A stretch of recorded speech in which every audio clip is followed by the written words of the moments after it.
Torque could have come off the bag. He was trying to make a hero play and get the out.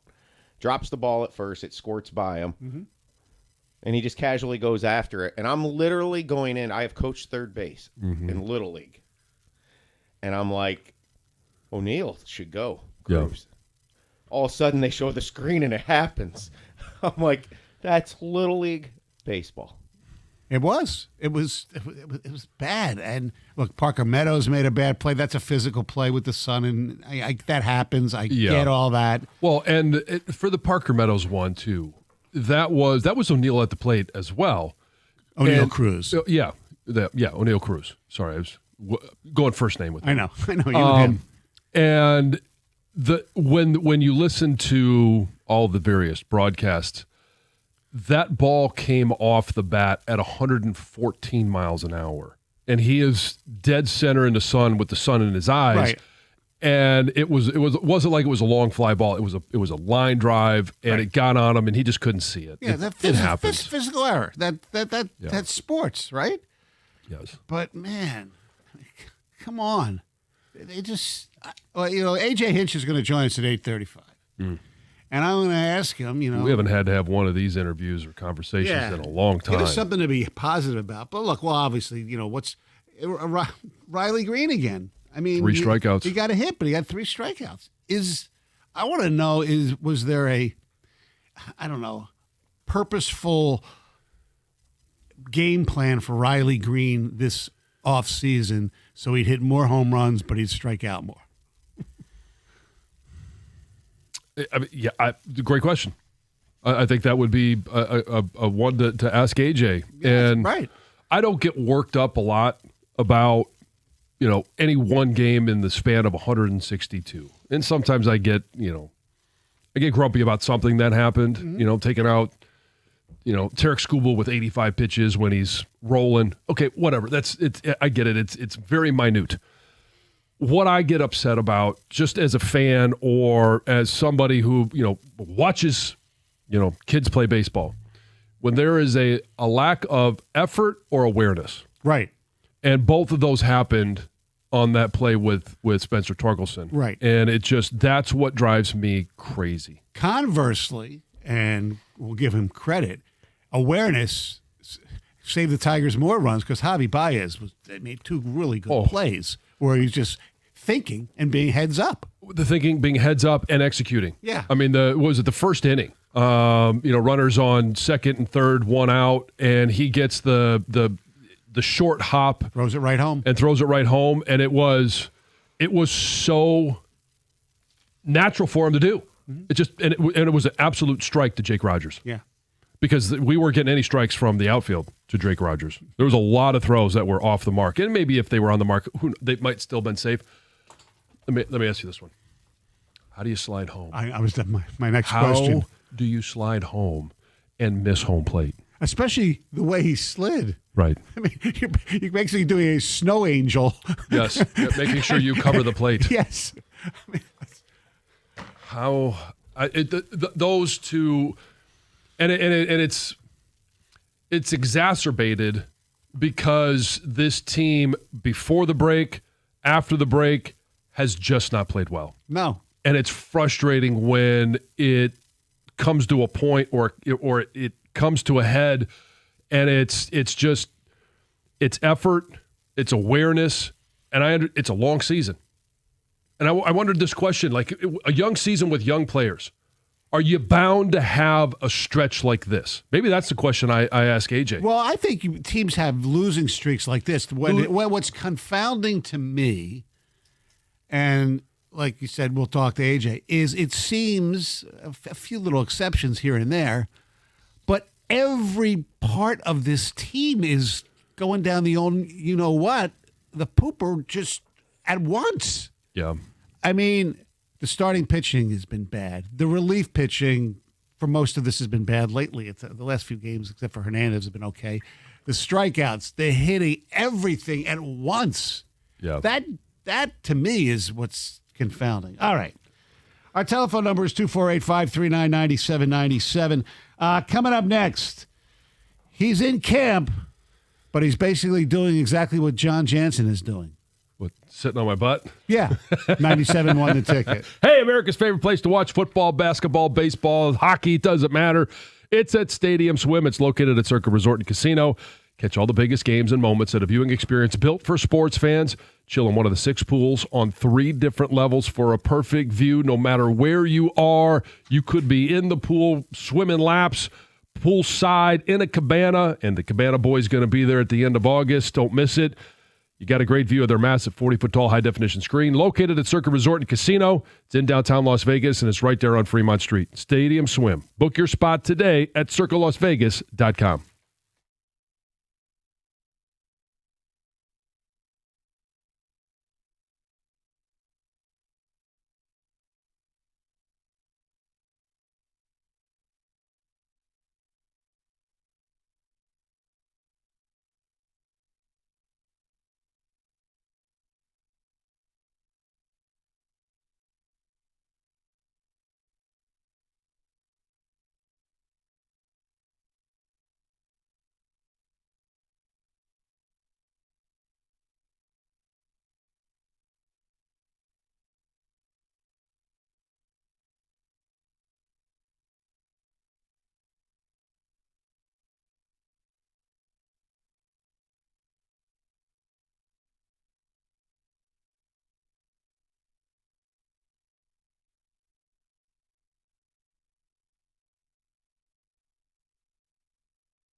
Yes, an homage to the great Ozzy Osbourne. Yep. Not the great Jabril Peppers. No. The great Dan Deerdorf, but Yeah. yes. Love hearing his voice. Yeah. Ozzy passes away yesterday. It's I don't know if the word is ironic, but they did have their final concert, about a month ago, I think it was. And so he was a legend, absolute legend. Legend. And I mean, for even a generation that didn't necessarily listen to his music, what was the name of his show that they had? And The Osbournes? The Osbournes. I think so. Okay, yeah, I couldn't remember. But it was you couldn't understand a word that guy would say.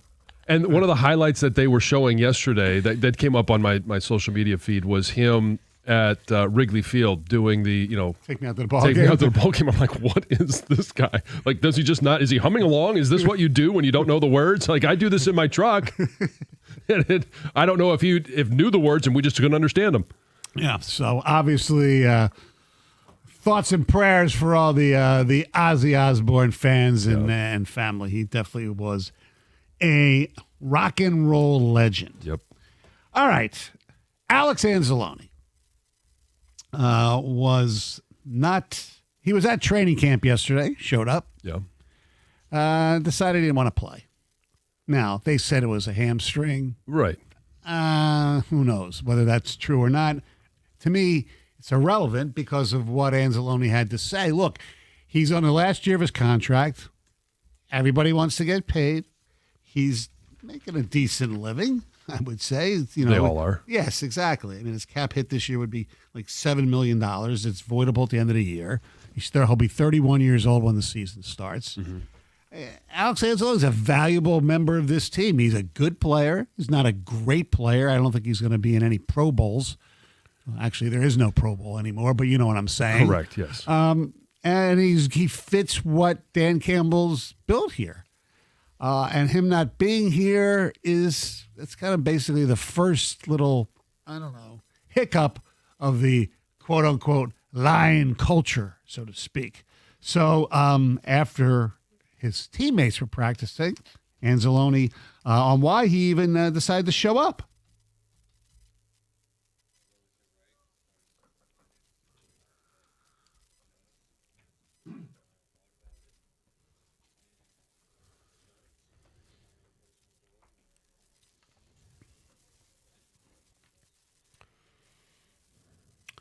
So it has nothing against the Lions, obviously. It's nothing against Detroit, obviously. It's about, like everything else in this world, it's all about getting what your perceived value is. I have no problem with that. Right now, as it lingers, you better show up and play once the season starts. And like I said, he loves it here, and he wants to end his playing days here.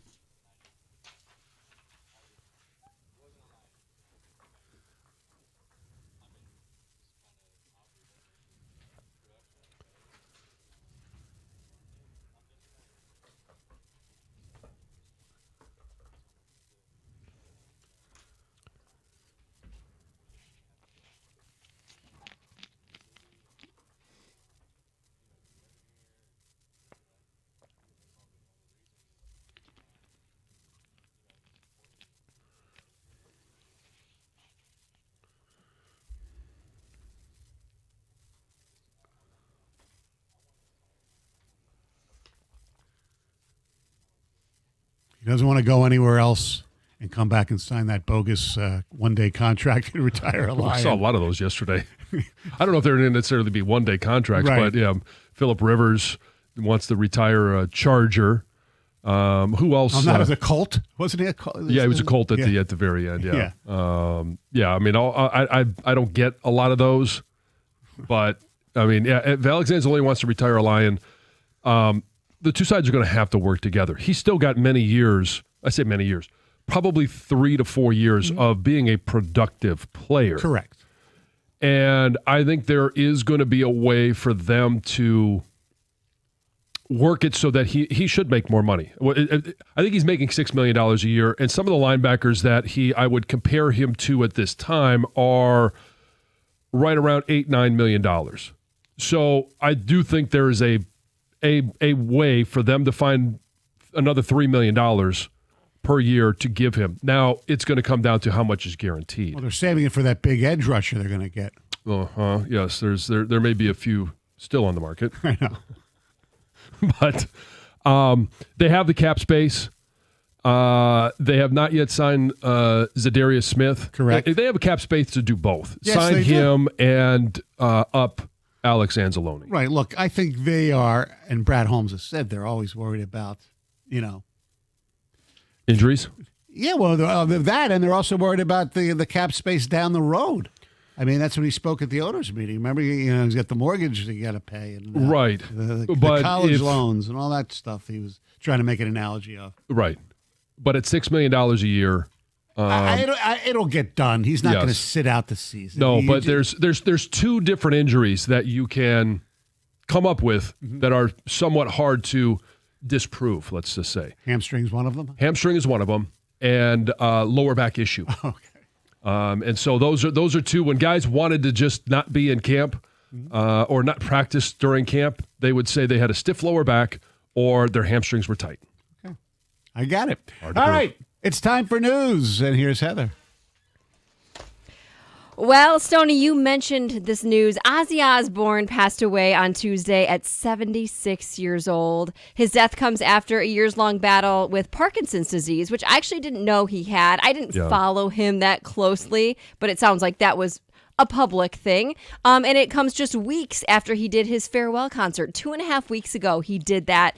His family did release a statement saying that it is with more sadness than mere words can convey that we have to report that our beloved Ozzy Osbourne has passed away this morning. He was with his family and surrounded by love. We ask everyone to respect our family privacy at this time. The only thing I really know about him is from his show, that Right. MTV show. It was in like the early 2000s when the Osbournes aired. And I always remember, I think it was in like the opening segment of the show where his dog's pooping on the carpet. And I always, whenever I think of Ozzy Osbourne, which has nothing to do with him, I think Right. of his dog pooping on his carpet.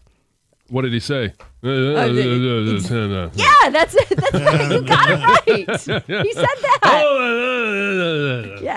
Yeah, exactly. But he sold 100 million records. He's in the Rock and Roll Hall of Fame twice.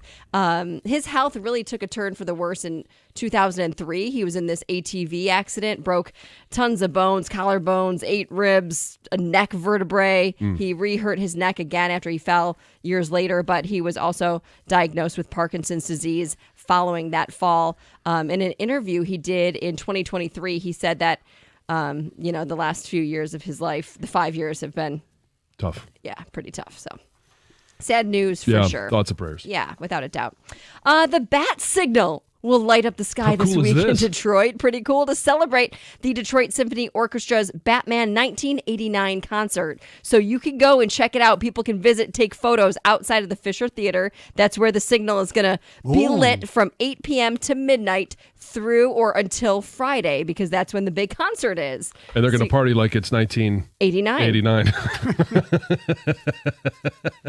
Fun way to celebrate. Yes. A disruptive passenger who attempted to open an exit door mid-flight while traveling from Omaha to Detroit is now facing some federal charges. So this 23-year-old Metro Detroit man is facing a charge of interference with a flight crew and the attendants. This guy apparently, according to other passengers, there was some major red flags before he even boarded the plane. There was passengers that said he was acting strangely. He appeared disheveled, a blank expression on his face before he even got on the plane. And then once he was on board, he wasn't listening to the flight crew, to any instructions. They kept repeating it to him. Then he took off his shoes and his shirt before he took off his shirt. Maybe he had to go to the bathroom. Well, gosh, I'm surprised he didn't do that as well, because it sounds like he was acting crazy. He did try to open the door, tried to get to the front of the plane. And it sounds like, it says this guy has a history of taking off his shirt and committing crimes. Oh, really? I don't know if he took off his shirt for all of these crimes, but he's been cited before for breaking and entering, burglary, assault, forgery, domestic violence, and resisting police. All shirtless. It sounds like it. He needs to come up with a nickname. It's his calling card. Yeah, Yes. the shirtless bandit. Yep. A plane full of people heading from Paris to Chicago got to experience basically a flight to nowhere, which would totally Right. suck. After their plane turned around almost 7 hours in.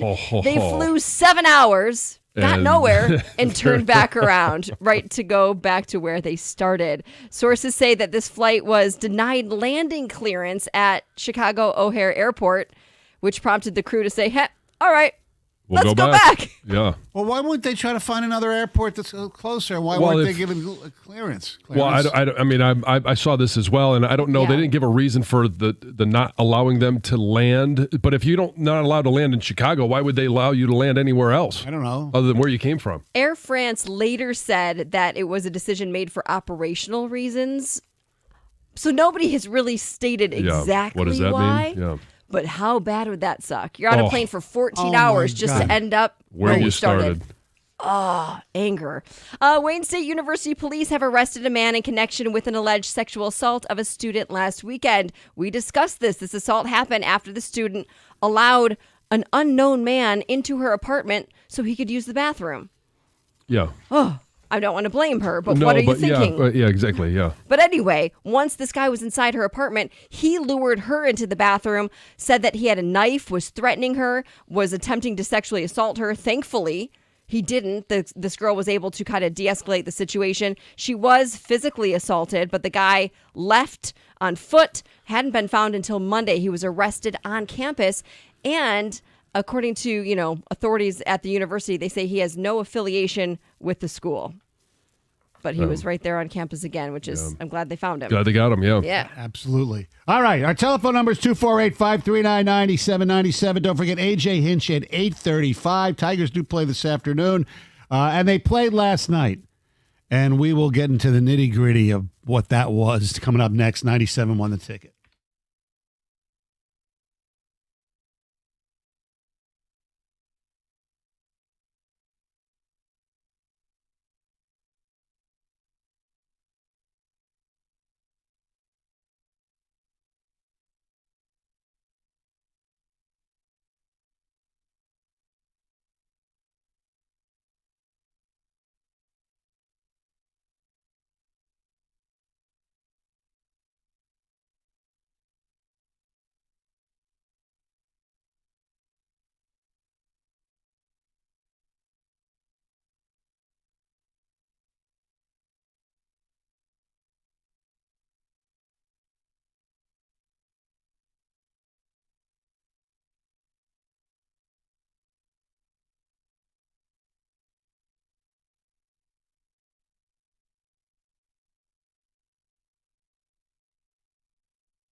Yeah, well, not very good.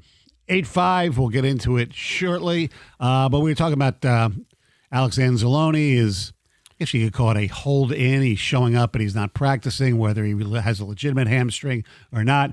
Our seasoned veteran of training camps, John Jansen, says a lot of times vets will pull the either hamstring or the lower back injury or soreness. Yeah, and again, it's about the communication between him and Dan Campbell, him and Brad Holmes. Mm-hmm. They're probably aware that it's not a hamstring, but they're allowing this to happen as they work something out so that he is present and not being fined. Right.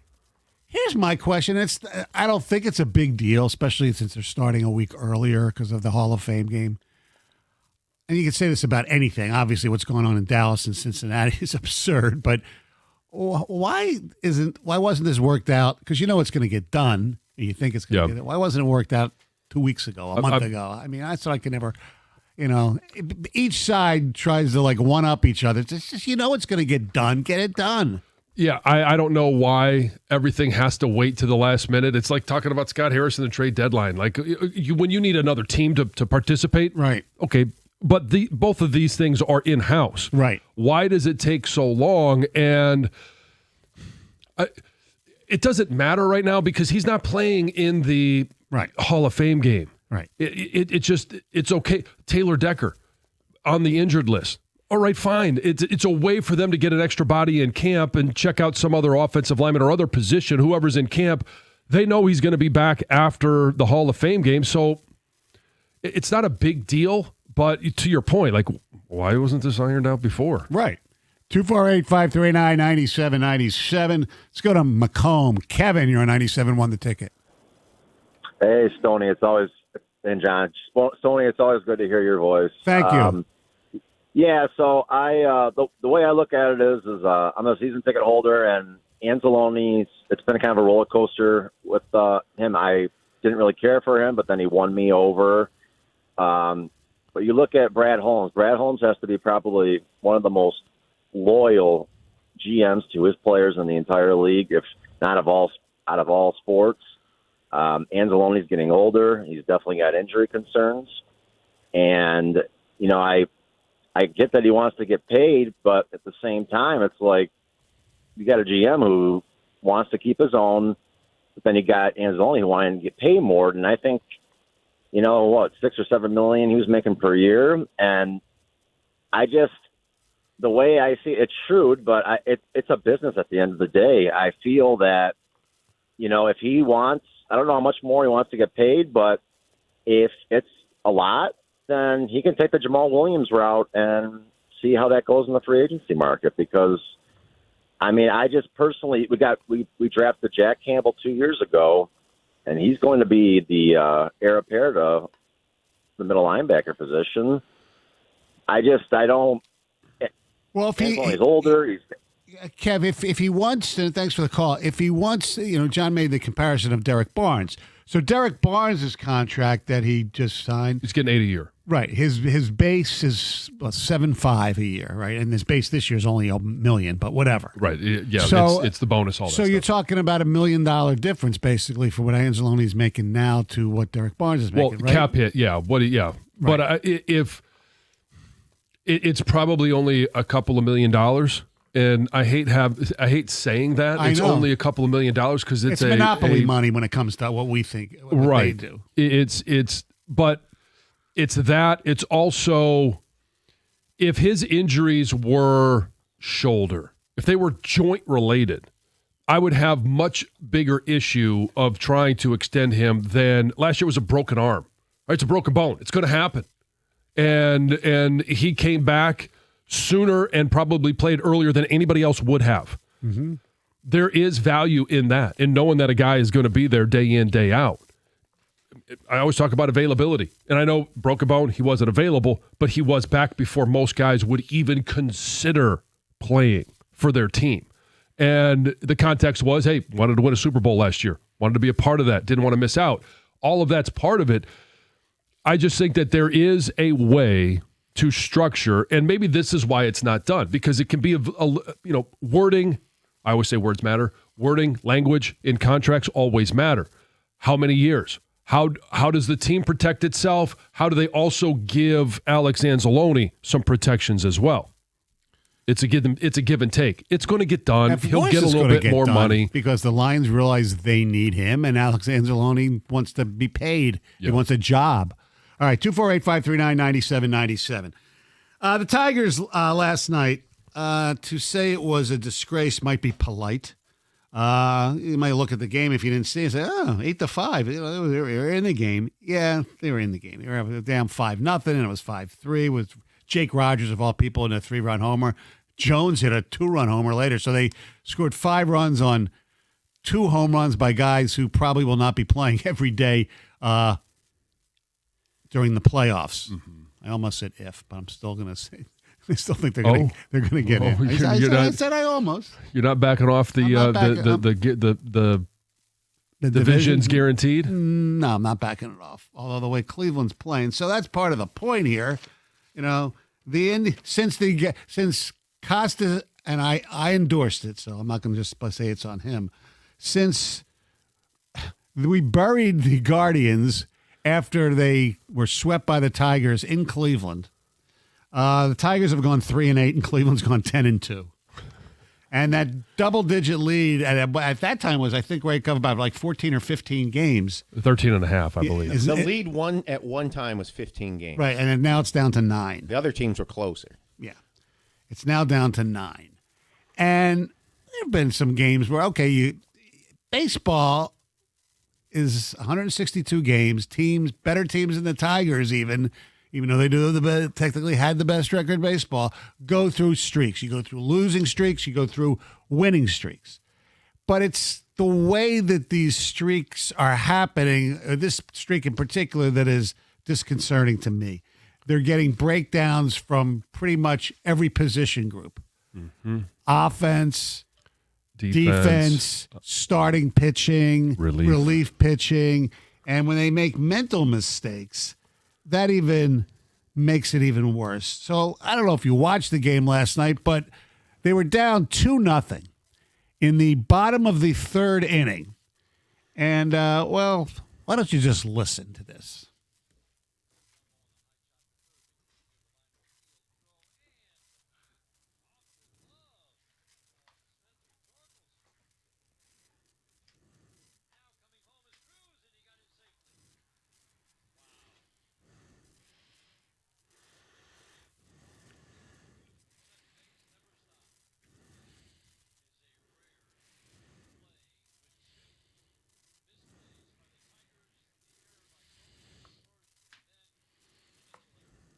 Yeah, well, the error was charged actually to McKinstry. And I'm glad Dan pointed out that it was a mental error because he didn't go after the ball. He lollygagged after the ball. When he got the ball, he didn't do anything with it. And O'Neill Cruz just flew home. So that's inexcusable for a Major League Baseball player. McKinstry didn't throw the ball completely away. It did not go to the backstop behind, the dugout, first base, near the dugout. It trickled behind Torkelson, probably 5 to 7 feet. Just back at the coach's box. Yeah, and he casually turned around and just sort of maybe mini jogged to it. Sauntered. Yeah. And I'm telling you what, I'm seriously watching this in real time, guys. I am, and I'm like, they should send him home. He's not attacking the ball. And I swear to God, the second, split half second I saw this, the camera showed Cruz's eyes light up and sent him home. If you didn't see this, O'Neill Cruz scored on a ground ball to third base. He scored from second base. Yeah. This is like Little League. Mm-hmm. That's what you do as a Little League third base coach. You see a kid not paying attention or them not getting the ball in, and you send them. It's crazy. So it was 3-0 after the 3rd inning. Top of the 4th, you thought that the Tigers at least got one back. Zach McKinstry at the plate with 1 out, and Wenzel Perez is on third base.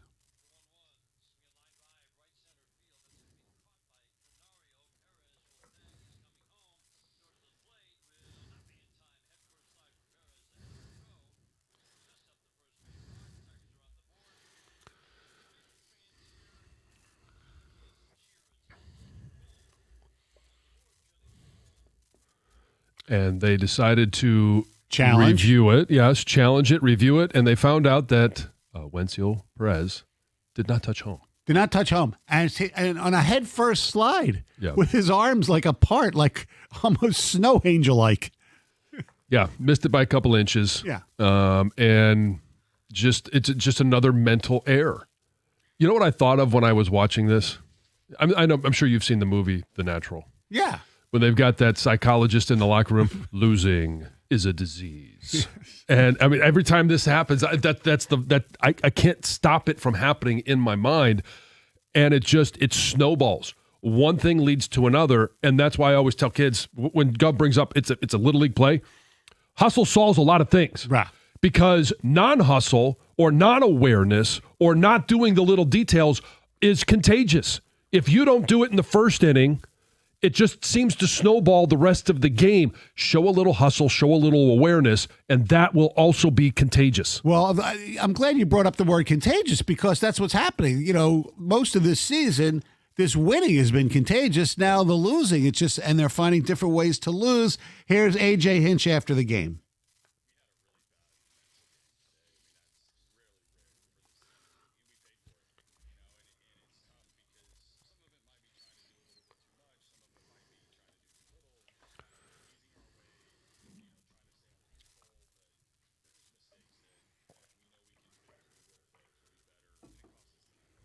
Well, they better be better. They better be better this afternoon. Right here on 97.1 The Ticket. AJ Hinch will join us at 8:35. We'll take your phone calls next. 248-539-9797. We have lots of ticket texts as well.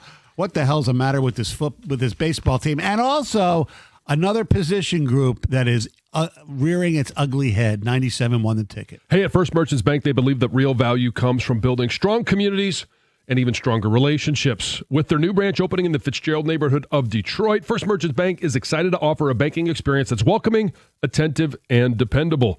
Their easy-to-use, secure, and highly rated app makes everyday banking a breeze, allowing you to manage your accounts on the go, and their local attentive bankers are your partners in success. They're going to take the time to get to know you, give some sound advice, and provide solutions that work for you. That's exactly what they've done for me and for my family over the years, so that's why they're my personal financial partner. With a passion for fostering community development, their team is committed to helping you and your neighborhood prosper. Experience the difference of banking with an award-winning bank that truly cares about your financial journey. Visit firstmerchants.com/Fitzgerald to learn more about how they can help support you as well. That's firstmerchants.com/Fitzgerald. First Merchants Bank, helping you prosper. Member FDIC.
Indeed, it was a mental error. 248-539-9797. Now, I know that they played the game in Pennsylvania, but it's 3 hours away from Williamsport, so you didn't have to have the Little League type of play going on there. 248-539-9797. Look, let's sit here and look at this baseball team right now.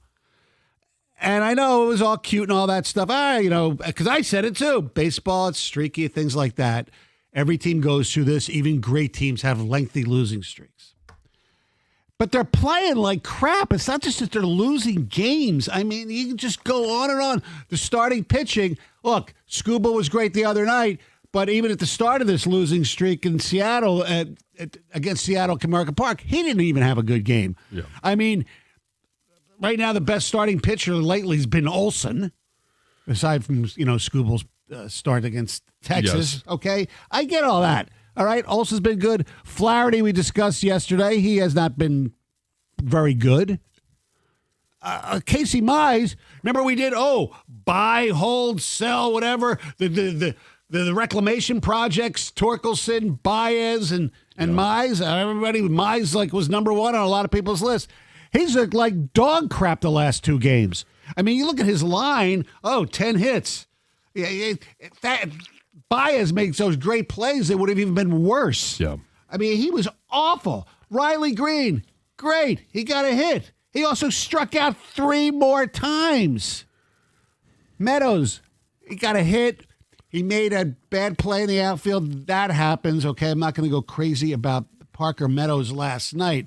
But they just are, everybody, the bullpen, most of those guys pitched pretty well last night except for Hernandez, who shouldn't even be on the team anyway, but whatever. Well, the other thing, too, with him is they had a drop ball third strike with him, and then that guy ended up scoring. Yes. I mean, so it was just a compounded, awful game, and the team's been playing awful. They need to win today. I'm not going to say it's a must-win, and especially when you're throwing a guy who's never pitched in the major leagues before, right, in Melton, right, for the Tigers, right here on 97 on the ticket, and you're playing a team that's pretty hot right now coming up in Toronto. Yeah.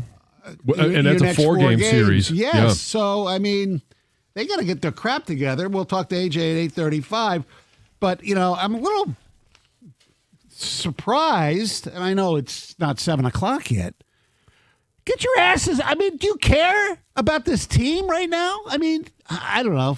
Watching that last night. I'm befuddled. At least the ticket texts are pretty nasty, and some of them should be. Yeah, and this is they didn't play well before the break. They didn't play well during the break. They haven't played well after the break.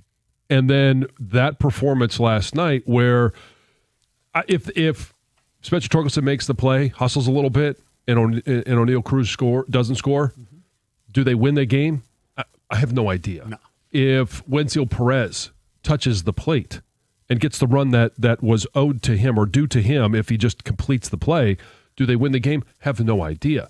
But with that context of 2-8 in the last 10 games, not playing well, not hitting the ball, not pitching well, not being able to field the ball, and then seeing hustle or just mental mistakes, what do our listeners think about this team? I know. What did they feel last night or this morning when they woke up? And this is what they are witnessing for the baseball team that did have the best record in Major League Baseball. Right, and look, I got a lot of crap from people because I said they're a good team, they're not a great team, and I don't want to be proven right, but they certainly are not a great team. So when we're negative or accused of being negative all the time, negative Nancy's, right? Yeah. Where's positive Pete this morning? Mr. I always defend the Tigers this year. Oh, this is just a phase. This is that. They made Little League blunders last night. Yeah. Are you still defending this? Here's some ticket text. When Perez missed home plate, I turned the game off. I haven't turned the game off in a long time. AJ needs to give this team the Leland unhinged reaction because this is unacceptable. Well, we don't know what goes on behind closed doors. He's not Jim Leland, nor should he be. Okay? You can't be who you're not. AJ needs to sit down Meadows and Verling and just see if we go back to what we were, because I'm at a loss for words right now with this team. Not tagging home was embarrassing yesterday. From Josh and Warren. Between Torque and Perez, it's like we had T-ballers. Matt in Novi. Uh-huh. Mize, Flaherty, 20 base runners in 7 innings pitched in their last starts combined. Flaherty lasted 3 innings, Mize 4. Seems the sample size is getting bigger than the All-Star game and before. That's from Doug in Rochester. Yeah, that's the other thing. We all looked at the bats and the bullpen. The bats and the bullpen. Maybe they need another starter here. Tigers need to be sellers next week. Green needs to be traded. Too many strikeouts. Dodgers want Skubal. Trade him. Get their whole farm system. Because we know we're not going to re-sign him. Okay, you may not re-sign him in a year and a half. You can't do You're that not when you selling when you still are tied for the best record in Major League Baseball. Exactly. Here's some other good ones. Costa is the jinx. Is this Costa thing a dink jinx? Tigers ain't going to make the playoffs. Cookies jinxed us just like he jinxed the Wings last year. Well, I don't know if the Wings got jinxed. Mm-hmm. This happens every time with your hosts and stations. Stop making guarantees. You have all jinxed the Wings, Lions, and now the Tigers. Knock it off. That's from Stephen Frazier. Torque was completely checked out last night. Lalagagging around, cost us a run. I don't know what this team is doing or what they're doing, but they need to pull their head out of the sand. The Tigers need a come-to-Jesus meeting with their pal Hinch. And I keep hearing Dennis Green in my head. They are who we thought they were. Yes. I hope that's not the case. Well, I don't think everybody thinks that they're a bad team. No, they're not bad. 248-539-9797.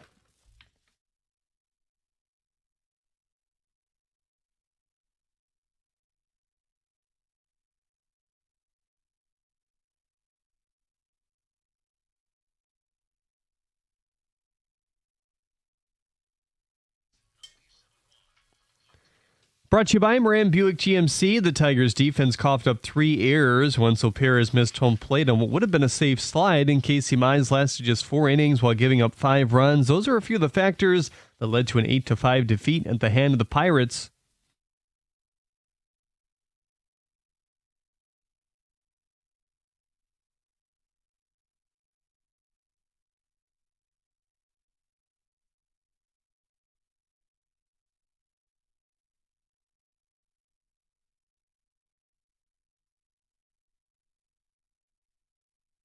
That's manager AJ Hinch. Hear more from him right here on the ticket at 8:35. Kerry Carpenter began a rehab with Toledo yesterday, going 1 for 4 at the plate. The second tenure of the Michigan Panthers is reportedly over. News breaking last night that the UFL is moving 4 teams, and the Panthers are included on that list. Lions linebacker Alex Anzalone continues not to practice. He has a hamstring injury, but the issues stem larger than that. When asked if he's underpaid, he responded with just yeah yesterday, but he did note he wants to retire a Lion. At practice, safety Maurice Norris was kicked out after Dan Campbell warned players about physicality. GM Brant Holmes joined Sirius XM NFL Radio yesterday and said the defensive lineman Aiden Hutchinson looks amazing right now as he continues to bounce back from injury. Also said after following him in his Michigan days, he's not surprised the way he attacked his rehab. Pistons youngster Ron Holland was named as a second-team All-Summer League player after averaging 21 points in his 3 games. At the Corwell Health Sports Desk, I'm Jeremy Otto. For more, go to 97.1 The Ticket or Odyssey.com.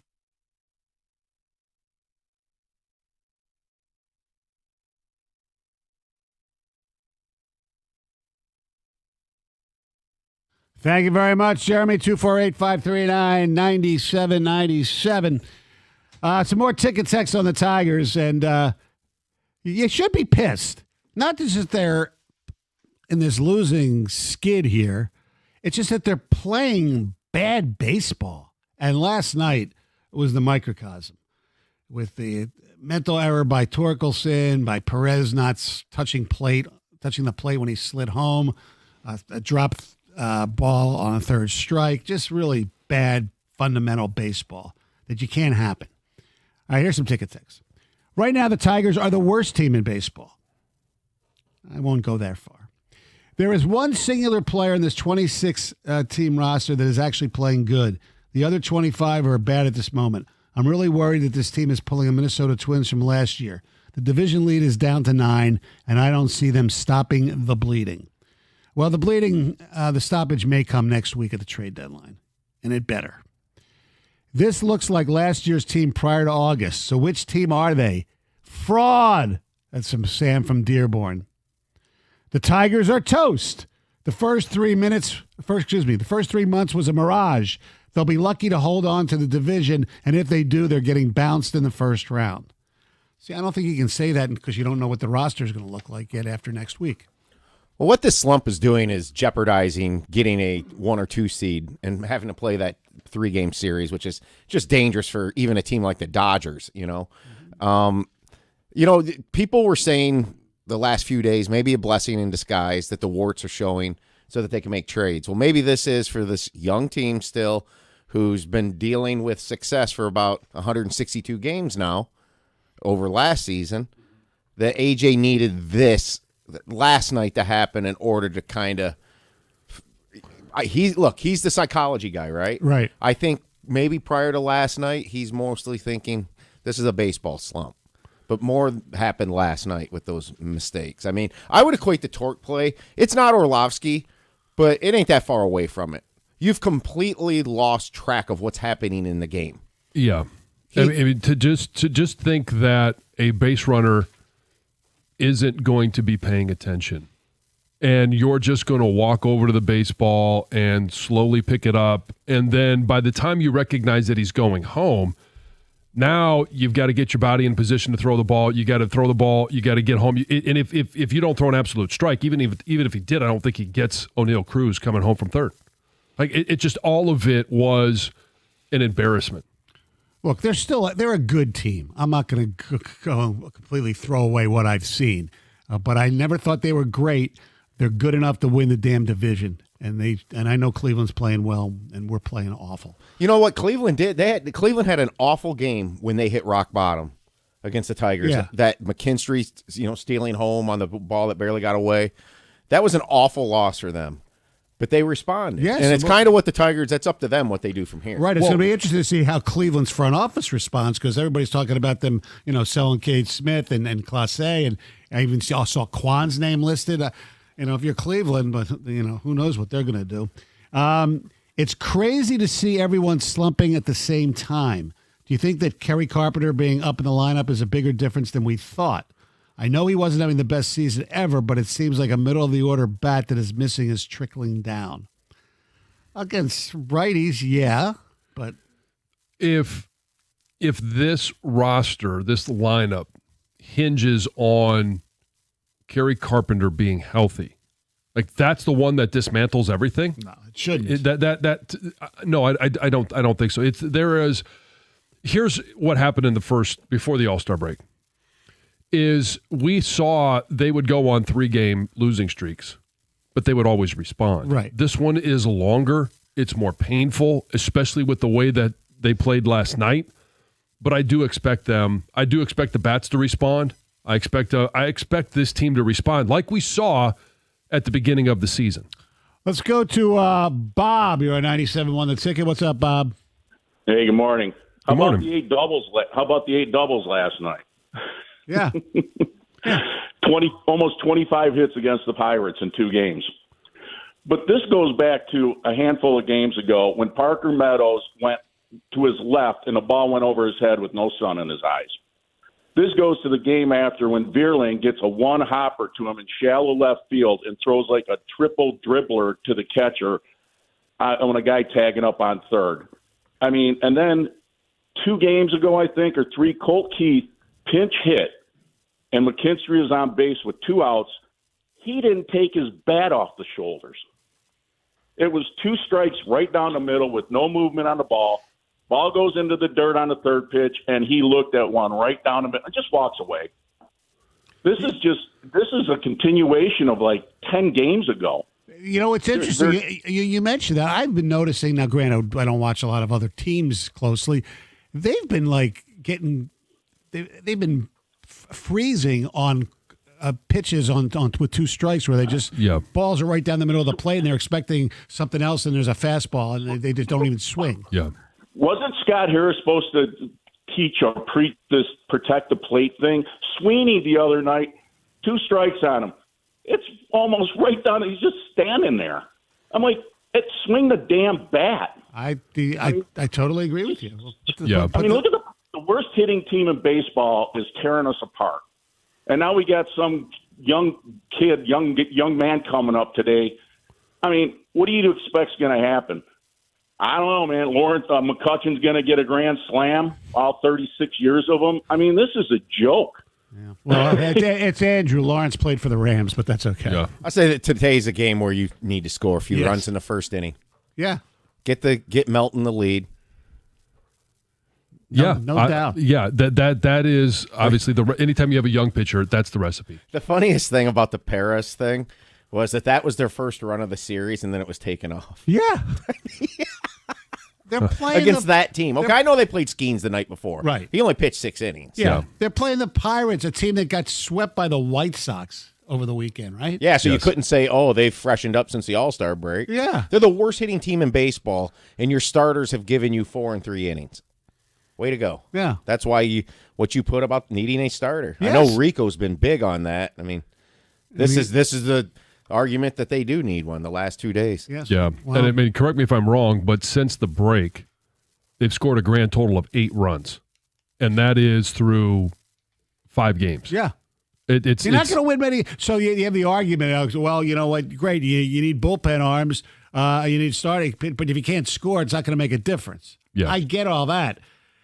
But you need everything. We've got to the point where it was, all right, priority number 1, bullpen. Yeah. 2 arms minimum, right?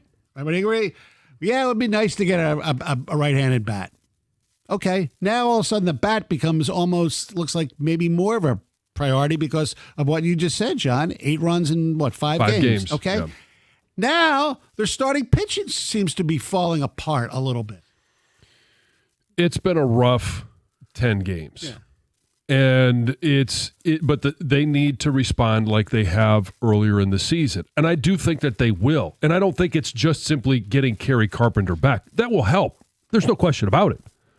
But if he's just starting a rehab assignment down in Toledo, it's still going to be some time before he comes back. And I don't know if he's back for the Toronto series or if he's back for Arizona. You're going to have to find a way to generate runs with runners in scoring position. Now, I didn't look and see what they were 2 for 11 in the first game against the last game against Texas. I know Pittsburgh, that first game with Skeens, it was 2 of 5. 2 of 12 last night. That's been the biggest difference for me is when you have runners in scoring position. It's like last year before they got on the run. Yeah, just couldn't find a way to get anybody across the plate. That's what we're watching. Or if you do get a guy across the plate, he can't touch the plate. I know. And the previous caller mentioned Colt Keith. What did I say yesterday? I think he was 1 of 19. Yes. So he was 0 for 5 last night. 1 strikeout. So it's 1 for 24. 1 for 24. After, it looked like, okay, Yeah. we're seeing something here. Riley Green at least had a hit, but he had 3 strikeouts. Torque, I'm not going to give him an excuse for the mental error. That's a separate category. He at least had 3 hits last night. I mean, Javi had a hit, and he made 2 pretty good plays. Yeah. Your runs came from Jamani Jones and Jake Rogers. Chances are Jake Rogers might, if they make the playoff, I can't believe I said if, God. In the playoffs, Jake Rogers. It's creeping into your mind. Is he going to bat more than 5 times in a series, right? Is he? Hopefully not. Probably not. Okay. And Jones probably won't even be on the team in the playoffs. In the postseason. Yeah. If. Yeah. All right. 248-539. Regretting that. 97-97. Hey, what's up, Detroit? It's your girl, Heather, and I'm always looking for ways to stay on top of my game. Well, listen, you know how much I rely on my phone for basically everything, and that's why I got to tell you about this insane deal from Verizon that'll help you be your best self as well. We're talking a low price on the best 5G in Detroit. Seriously, whether I am blasting my favorite tracks on my morning commute or snagging those last-minute tickets for the hottest new flick, check this out. You can switch today and pay just $50 a month for a single line. You heard me right, $50 a month for the best 5G in Detroit when you bring your own phone on the unlimited welcome plan with autopay plus taxes and fees. That's a no-brainer. Visit your nearest Detroit Verizon store today to lock in this incredible deal. $20 monthly promo credits applied over 36 months with a new line on unlimited welcome. In times of congestion, unlimited 5G and 4G LTE may be temporarily slower than other traffic. Domestic data roaming at 2G speeds. Rankings based on Root Metrics Root Score report dated 2H 2024. Your results may vary. Additional terms apply.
Not so fast, my friend. Nope. That was challenged, and it was Overturned.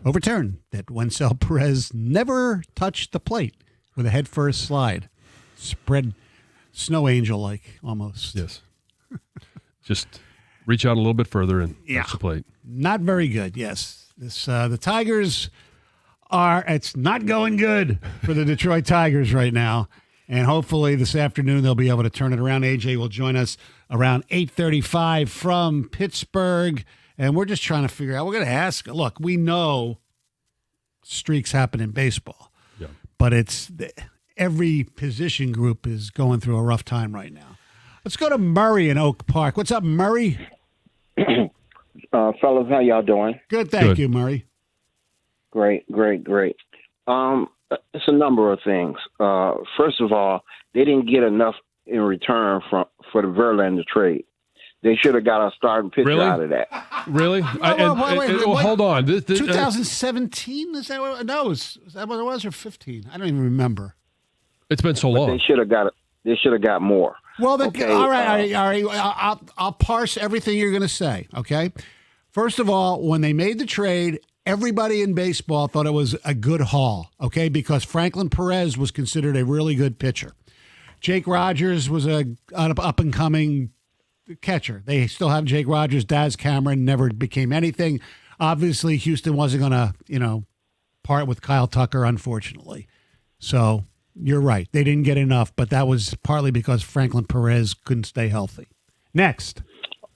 What is Akil Purdue doing in the farm system? He shouldn't. You're right. He shouldn't even be on the. He has he has all the credentials to be a superstar. Whoa! What? Murray! What are you drinking this morning? What? A superstar? Akil Purdue? He can hit. He got speed, and he can play defense. He shouldn't be down there. Yes, he should. You know what? You're right. He shouldn't be in Toledo. He should be in Erie. God. If they don't want him up here, put him in a trade with Malloy, and he should be up here. Oh, you'll really? Well, you know what? Malloy maybe instead of Jones, whatever.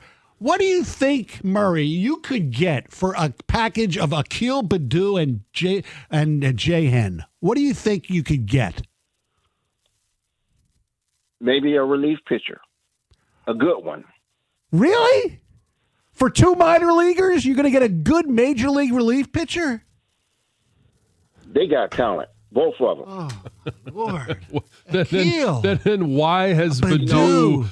Why hasn't he been more productive when he's been up in the big leagues? He's had his opportunities. I don't know about that. Well, all right. In 64, I'm sorry. In 64, the Phillies jumped into a big league. I know. I was alive. It was my first memory. In 64. And after the All-Star game, they say they could smell the pennant. They lost it on the last day. Yes, I know. That was my first remembrance of baseball. My father said, we're not going to the World Series. I said, why? He goes, well, they had a 6.5 game lead with 10 games left. What's that have to do with Akil Purdue? Akil Purdue. No. Somebody called or texted. I was with Gator 2 weeks ago about Akil Purdue. No. Akil Purdue, because he hit a home run in his first game as Akil Purdue so far this season. Oh, he's got me going. Oh, boy, Akil Purdue. Let's see. Not enough for JV. Akil Purdue. Yeah. And then the 1964 Phillies. The worst baseball memory of my life, my first one. Akil Purdue with the Tigers. Okay, now granted, so far this year he only had 18 plate appearances. He had 2 hits. He was hitting 118. Last year, he had 82 plate appearances. He hit 137. But wait. There's something there that says he's a superstar. He's a superstar. Akil Purdue, superstar. You are better than we thought you are. He couldn't even do the good commercial right with Riley Green. What are you doing in my car? You made Stoney break into song. Akil Purdue. That's the answer. I'll tell you what, if they made a Hall of Fame of 4A players, he'd be in it. I don't know. He's not that good. He seemed like a great guy. It was a great story. This is nothing personal. The Malloy things, I give him that's Yeah. debatable. And I mean, what's Jahmai Jones for you in your future? Right, What is this, Andy Ibanez all over again? I mean, at least Malloy, this is the guy you trusted to hit leadoff last year against the Guardians. Yes. Remember? Yeah. Against the lefties. It's- And he wasn't that bad. He had some key moments earlier this year. I know. Let's see. Trying to bring some level-headedness back. You're going to start singing Ozzy in the news. Oh, no, I'm not. He led with, we didn't get enough for JV, and that's why we're 2-8 in the last 10 games. All right, I'll give him one thing of credit. Akil Baddoo does have an 843 OPS in Toledo this season. That's 4A. Yeah, exactly. He's hitting 443 up here. Yeah, exactly. All right, Heather, help me. Yes. Well, it may be time to say goodbye to the Michigan Panthers. Oh, no. Have you heard this? I did this According morning. to reports, the UFL is experiencing some major shakeups for the 2026 season, and the Michigan Panthers are among 4 teams slated for relocation. Everybody in that division. Yes, there you go. It's alleged that the UFL is relocating its teams from Michigan, Houston, Birmingham, and Memphis, and they're going to new markets in Florida, which is likely Orlando, Boise, Columbus, and Kentucky, probably Louisville. Boise? Yeah. Wait, Boise? That's what I read, yeah. Well, you know what's weird? Like the Panthers, their attendance rose dramatically Yes. last year. Yeah. But it just cost so much for them to And that's- operate Ford Field. That's what it is. Out of all of those 4 teams, the Michigan Panthers were actually the ones that saw A an huge increase. rise. Yeah, an increase. But like Stoney said, it's just, Operating costs. yeah. But we're so- glad they at least came for a second run, because who knows if they would have found Jake Bates. Yes. They would have found him, but I don't know if it would yeah. have been the... That's too bad. It's I mean, who knows if this actually happens? It sounds like it's a possibility. Yeah, the UFL has yet to officially announce these this, relocations, yeah. but it sounds like that news is coming soon. No. Mike's done a good job. Nolan, head coach. Feel bad for him and his wife having to pick up and move to a new city, Mike and Kathy. Do they even live... Do they? I don't... Not full time here. They don't even no. practice here, do they? I heard they used to did they practice like in another city, just fly to the games? Maybe that was just the first year. Yeah, I it don't was know. just the first year, yeah. Tributes from all over the globe are pouring in following the news of Ozzy Osbourne's death. Man, he passed away on Tuesday at the age of 76, just weeks after he shared an emotional farewell with his fans. It was like 2.5 weeks ago he performed his farewell concert. There's no exact words on the cause of his death, but he had been battling Parkinson's disease. His family did share a statement saying that it is with more sadness than mere words can convey that we have to report that our beloved Ozzy Osbourne has passed away this morning. He was with his family and surrounded by love, and they said, of course, they asked for respect for their time of privacy. Yeah. I saw this article. He did an interview in 2011, Yeah. and they asked him about what he would want for his funeral, preparing for his death back then. And he just basically said that he wants it to be a big party. He said some pranks would be fun, like some knocking from coming inside from the coffin. Oh, like, really? Yeah. Oh, and yeah. Maybe even a video of him asking for a different diagnosis from the doctors instead of death. He just said he wants it to be fun. He says, I don't care what kind of music they want to play. If they want to play Justin Bieber, play it. Yeah. As long as everyone is celebrating. I heard he wanted Akil Baddoo to deliver the eulogy. He wouldn't care. That would be fine. Superstar, Akil Baddoo. He just said he doesn't want his funeral to be sad, wants it to be a time of saying thanks. So, That's cool. I mean, I mean, not cool he's dead, but yeah. I mean, it's cool that I think everybody says Yes. that, though. Like, man, you just want to, it should be you a day want of people celebration. to celebrate the good moments. Yes. And yeah. I think everyone has that response. Not be like, oh my gosh, I want it to be the saddest day ever. Everyone should be crying over Not me. cool. It's not cool he's dead. No, it's not. Definitely not. 2 men have been sentenced for armed robberies that targeted United States Postal Service mail carriers. So a 31-year-old from Detroit right? Another guy from Arizona, each received 7-year prison sentences after robbing these mail carriers at gunpoint. This was in Taylor and Northville. You may remember they wanted those arrow keys, which is basically like the master keys, so they could go and access different postal mailboxes and steal mail. And police did find a whole bunch of stuff in their vehicle, firearms, several credit cards, gear, and also those arrow keys that they had just stolen. We're about to experience a heat wave, right? Mm-hmm. And you probably are wondering about the best ways you can keep your house cool, but also, not running up your electric bill. So here's what the experts are saying you should do. The U.S. Department of Energy recommends keeping indoor temperatures comfortable at a level that provides humidity control. Okay, no brainer. But they say you can save as much as 10% a year on heating and cooling by simply turning your thermostat back 7 to 10 degrees for 8 hours a day from its normal setting. All right, so if you But you keep your home pretty warm, don't you? No. No. He's the opposite. Yeah, I'm the opposite of that. Really? Yes. It's a standard 68. Oh, you keep it very cool. I wouldn't say it's very cool. It's cool enough. Okay, well then this is going to feel hot to you, which is exactly what I just said. DTE says Michiganders should set their thermostats to 78 degrees. And you should also raise it a few degrees when you leave your home. So it is exactly, if you keep it at 68, I said raise it 10 degrees. Raise it 10 degrees, No, thanks. Yeah. Of course they want you to raise it. Make more money for them, right? No, raise it. Keep it warmer. Okay. Right.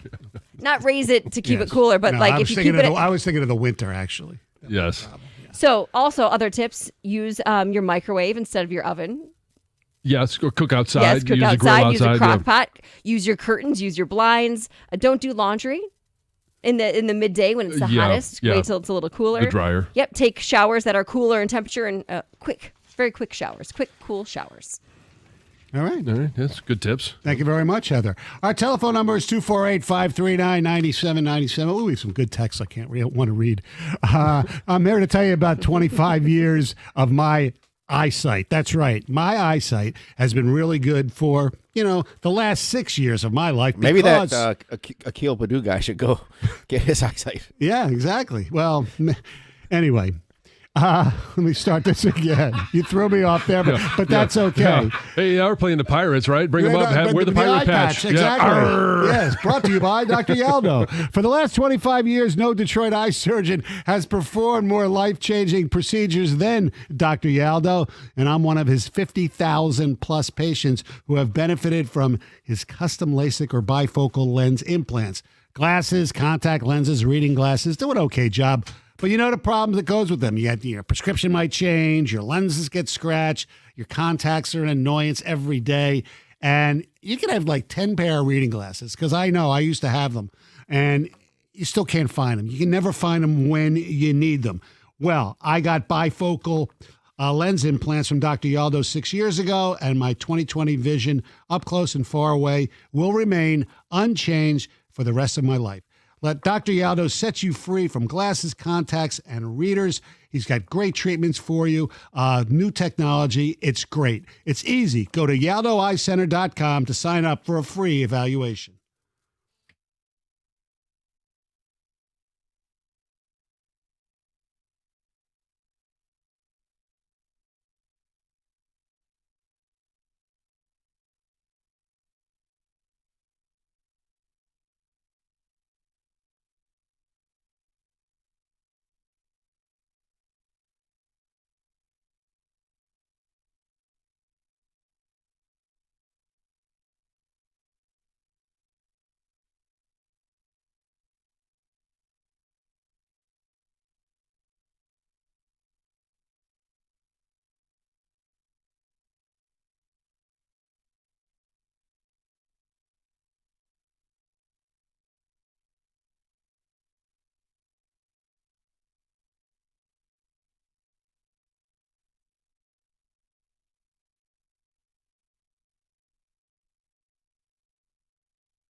248-539-9797. We do have some ticket texts.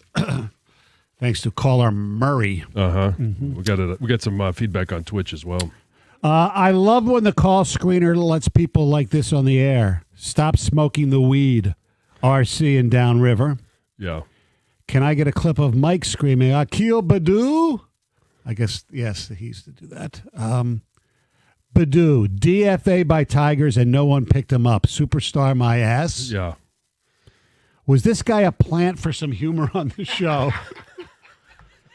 Hey, we'll give you Akil Purdue and Jahan for Aaron Judge.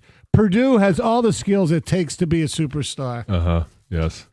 He did say Akil Purdue the first time, and he slipped. I know. Yeah. That's a Doug. No, he wanted to make Doug's a good obsession with Purdue. Yeah, he wanted to make a good point. That's why he's so excited to get to the point. Akil Purdue. It triggered me because we had this similar text or something over a week ago, and it's like, guys, he's got a cool name. He did some cool things, but it's obvious he's not a Major League Baseball player. You know, that doesn't make him a bad person, but he's not for this team. No. And the texter made a great point. They DFA'd him, and nobody picked him up.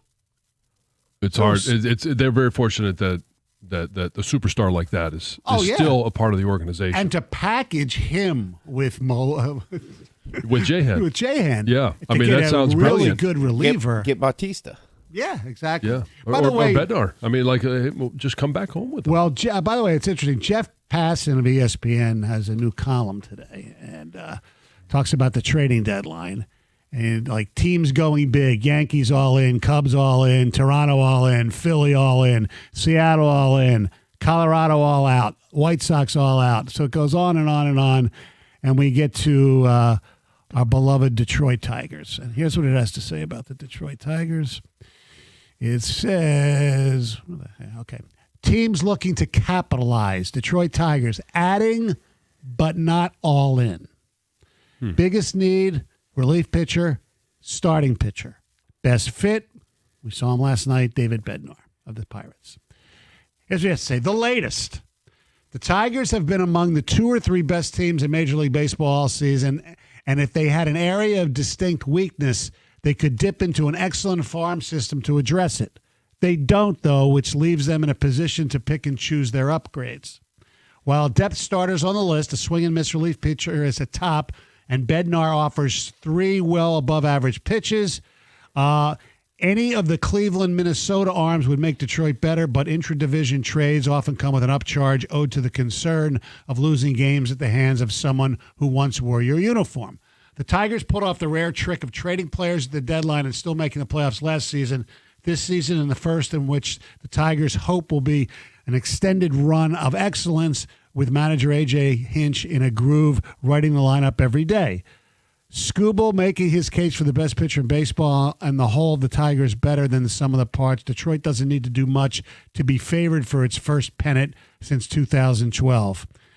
Well, I don't think Mr. Passan, who I have tons of respect for, has actually watched this Pittsburgh series or the 2 games, because it's obvious they need to be all in. And it was probably written before last night's game. Yes. And I don't know that one game is going to sway one way or another. Well, it's the whole way they've played since after the Cleveland series. Yeah. I think the all-in comment means they're probably not willing to part with a high prospect. Correct. And So look, that's only the top 2, probably the top 3 or 4. look, like as we said yesterday, Clark and McGonigal, I hate to use the word, I wouldn't trade them unless you got something unbelievable that was more than a rental. Right. Other than that, you know. Pick one of the 2, Briseño or Lorenzo. I would choose to part with Lorenzo more than Briseño, but you know, you've already got what you think is a catcher for the foreseeable future in Dylan Dingler. Yes. And you know, is there an upgrade between one of those 2 over Jake Rogers? Probably. Yes, at least offensively. Yeah. Yeah, that's what I mean. Yeah, right. Offensively, yeah. All right. Lions training camp goes on from Allen Park. Dan Campbell, I assume, will be speaking today. They might be off today. They're off one day this week, but because you can't work these guys too hard anymore. Right, yes, John? so I know. Yes, it's yes. Anyway, Too many practices without pads on. hey, that's the strength of your union. Which is, don't even. I know. You just want me to get all animated like you just were. I know. I'm going to take a couple of deep breaths and Well, say, maybe that's what they should do since they just fired the guy that they hired. Maybe they should have Akil Badu be the head of the NFLPA. he's a superstar. I mean, he can do anything. See how he is at running a union. All right. Alex Anzalone, a hold-in maybe, shows up, not going to practice. Dan Campbell said it was a hamstring. Here's Alex Anzalone on why he even bothered to show up.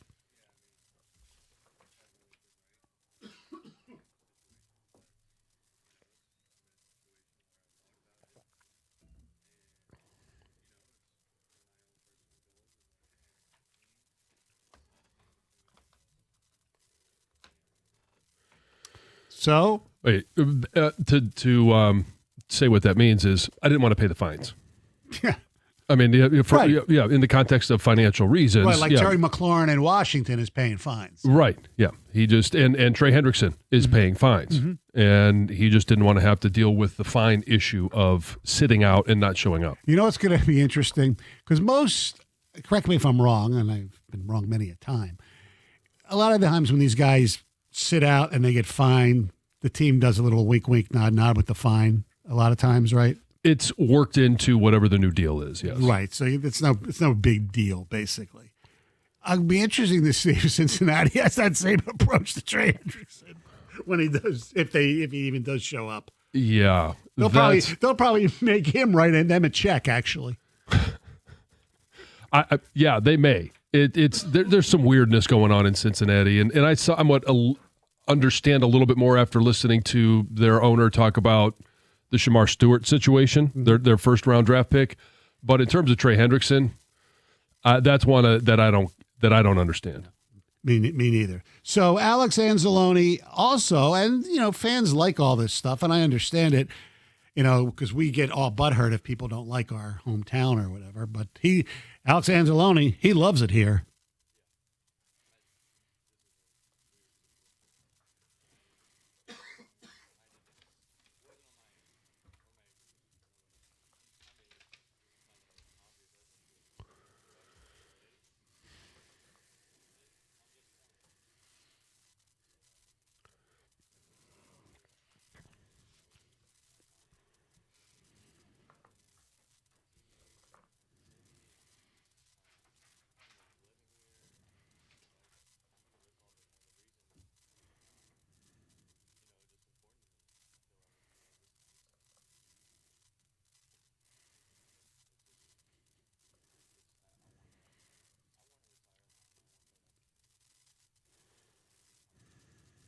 But how do you feel as a Lion fan? 248-539-9797. Do you want Alex Anzalone on this football team? Obviously, I think that answers itself. But are you bothered by this so-called hold-in? Yeah. Does it change your opinion of Alex Anzalone, 97-1 the ticket? All right, guys, time to step up to the plate against hair loss. Dr. B at Michigan Hair Restoration is celebrating 30 years of turning back the time for thousands of men across Southeast Michigan, helping them regrow their hair and restore their confidence. And to celebrate, during the month of July, you can get up to 30% off all hair transplants and medical hair rejuvenation packages. But here's the catch. It's limited to just 30 clients, so don't wait. Dr. B, he is a true pioneer. He's one of the first in the world to use your own hair to fortify new growth. And this medical therapy once seemed like science fiction is now a reality right here at Michigan Hair Restoration. So forget those old school hair procedures, right? No stitches, no staples, no embarrassing linear scars. Just real results you can run your fingers through. He offers the most advanced treatments, including natural therapies that get better and better every single year, and he guarantees all of them. So the sooner you go to see Dr. B, the more options you're going to have. Don't wait till you're out of innings. Go to MichiganHairRestoration.com to book now. Mention 97.1 and take advantage of these exclusive July offers before they're gone.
Best scenario as far as either not showing up or even signing the contract. He didn't differentiate. I think he means it's not showing up is my guess. 248-539-9797. And we're talking about Alex Anzalone, who is holding in, as they say. Kind of like what Micah Parsons is doing in Dallas, but he's got no injury that they're talking about. I mean, Dan Campbell said yesterday that Anzalone's got a little bit of a hammy. Yeah. The hamstring is hamstring or low back. That's the one where if you're going to sit in and the team is in agreement, that it's really hard to disprove that you have a tight hammy. Look, Alex Anzalone is a good player. There's no doubt about it. And he's also good for this culture, for this locker room. You know, players seem to like him. Obviously, the coaches, he's become somewhat of a fan favorite. But if Alex Anzalone has an extended holdout, what does that, mean to you as a Lion fan? Do you even care? Do you care about Alex Anzalone in a holdout, hold in, whatever you want to call it? At this point, no, because it's going to get done well before the season starts. It's something that we're going to talk about. We should talk about. It's conversation. I don't think it's a distraction for the team. He's there. He's probably in meetings. He's just not at a practice. And he's not going to play in the Hall of Fame game. You're not going to see him even after he does sign an extension or a new contract. You're not going to see him in any of the preseason games. So it's irrelevant right now. What it does is this is just something that the team has to work out. You asked the question earlier, how come this doesn't get worked out before now? Right. They had the entire offseason, and it wasn't like they were pursuing an edge defender or trying to sign somebody else. I know that they, had to deal with Frank's retirement, but they had already drafted Tate Ratledge. We've heard all the things about, the interior offensive line. It's just get it done and remove this from the conversation of Detroit Lions at training camp. All right, 248-539-9797. I have more respect for Alex. He's one of the best linebackers in the NFL and the Lions' best. He's standing up for himself. I actually have lost some respect for Brad. He gave an injured Derek Barnes a nice new contract and nothing for Alex. Why?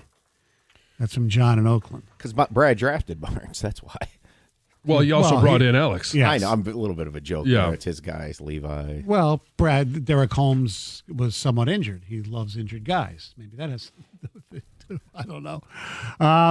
I am thankful for Anzalone's play, and the culture change helped. However, unless he wants to retire at the end of his current deal, I would let him walk and move forward with Barnes, Campbell, and draft picks. How did Anzalone not realize he was training his replacement? That's from Brian in Novi. Well, you know that your replacement is either already on the roster or it's going to be drafted or it's going to come in free agency. At some point, your replacement's going to be there. But he is a key component to this defense. His leadership has value.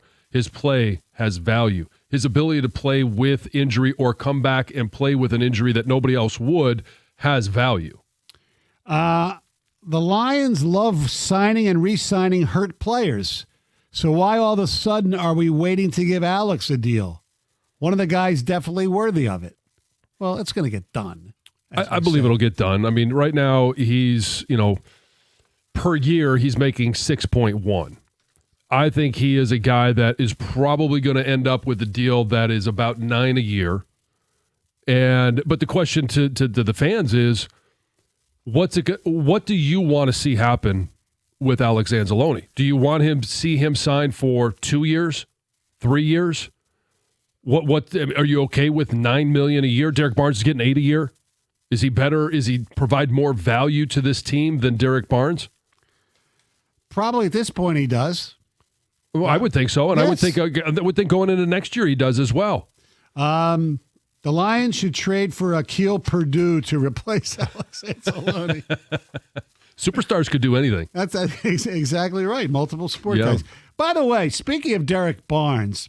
Derek Barnes and Birchie had it on his article he tweeted it out, and I believe he wrote an article about it on the website, 97ontheticket.com.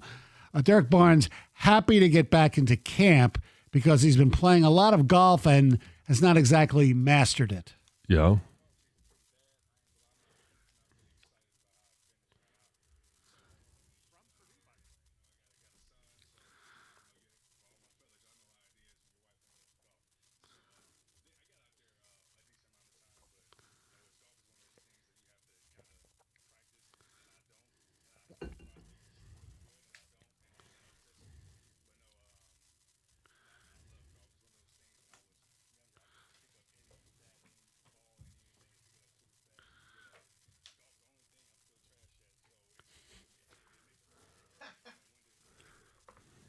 All right. So, John, I wouldn't Yep. say trash. I've seen you, I think, maybe hit a ball once, but whatever. But you're an athlete. Now, hockey players, I think, is different because they have the same motion, with the hip turn and all that kind of stuff, Yeah. slap shots. Why, for an athlete, not an idiot like me who sucks, Yeah. okay, but for an athlete who's always in good shape, do you have so much trouble hitting a stationary ball? Does it just prove how hard golf is? That even the really great athletes can't master this game? Well, I mean, it's a unique skill, just like any skill is in all sports. And there are guys, like I can go out there and not embarrass myself, and I play maybe 2 or 3 times a year max. So your athletic ability does translate from sport to sport. Mm-hmm. It just, if you want to, he said it there, if you want to be good at it, you got to practice. You got to play. You got to know what your swing feels like if you're trying to, use your 9-iron to go 110 or take a little bit off to go 95. That's a feeling that you don't have unless you do it on a regular basis. By the way, if you use your 9-iron, if you hit it well, it's going 160. Right. But so that's my point is, right. And I'm not even, like, I look at it and go, yeah, it looks like I should be able to hit it from here. Mm-hmm. I don't care what the distance says, and a lot of times I'm like, yep, should have used a different club. But that's because I don't play enough to care enough. I get it. All right, our telephone number is 248-539-9797. All right, we got to get back into the Tigers. I know AJ is going to join us at 8:35. But has things changed as far as the needs in your mind for this baseball team? 97 won the ticket.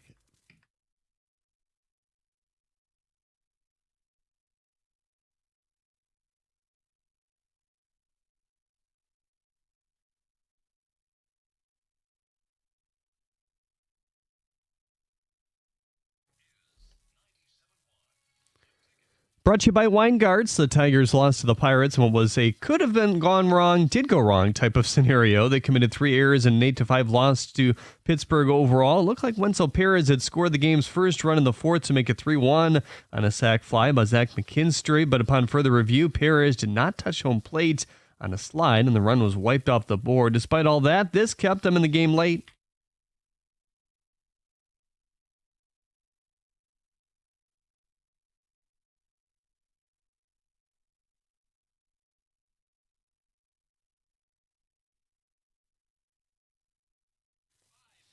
And that's where it stood at game's end. ESPN baseball writer Jeff Passan writes that Pirates reliever David Bednar is the Tigers' best fit to trade for at the deadline. Bednar has pitched the last 3 games, including both games of this series, in the 9th to close things out. Lions edge rusher Marcus Davenport spoke with the media yesterday as he looks to bounce back after injury. All offseason, the fans have been asking for another edge rusher, and Marcus was asked if he may be that guy who people are forgetting about.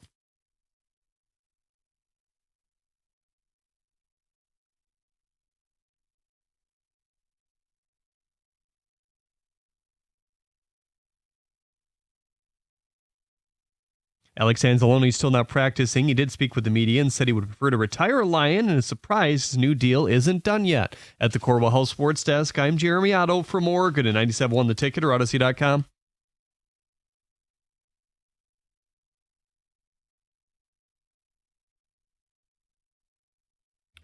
Thank you, Jeremy. 248-539-9797. If you just got up or on your way to work, thank you for joining us. I'm Stoney, in for Jim, who's in Banff. John is here. We got the Gov, Heather, and Greg Hargrave, as always.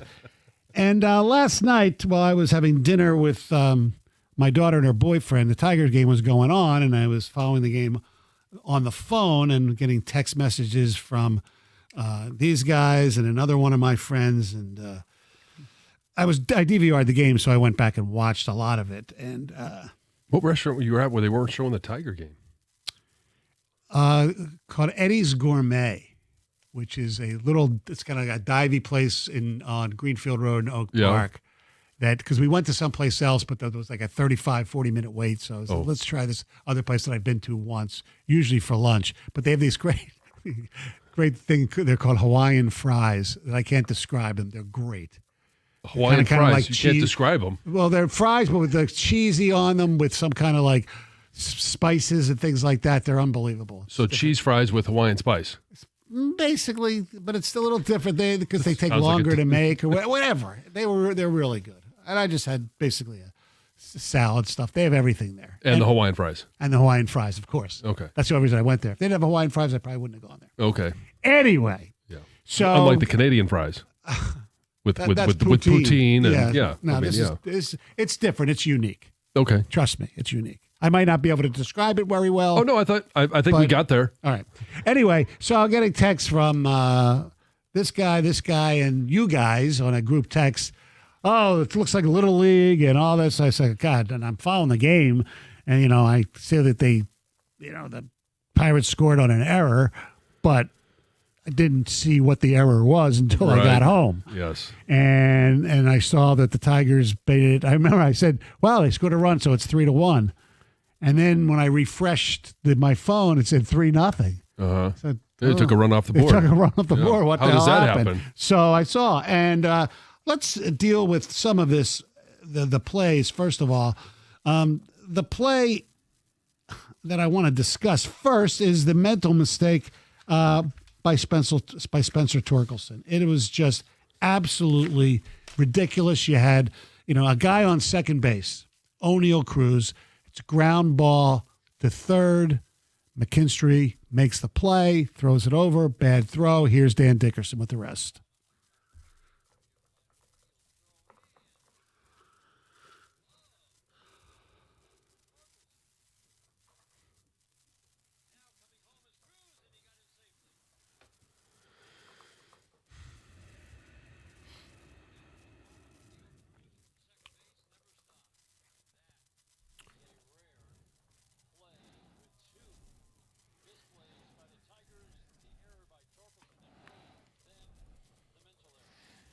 The error was actually charged to McKinstry. Yes, and I would have preferred. I'm not going to, call Dan out. It wasn't a mental error. It was an effort error.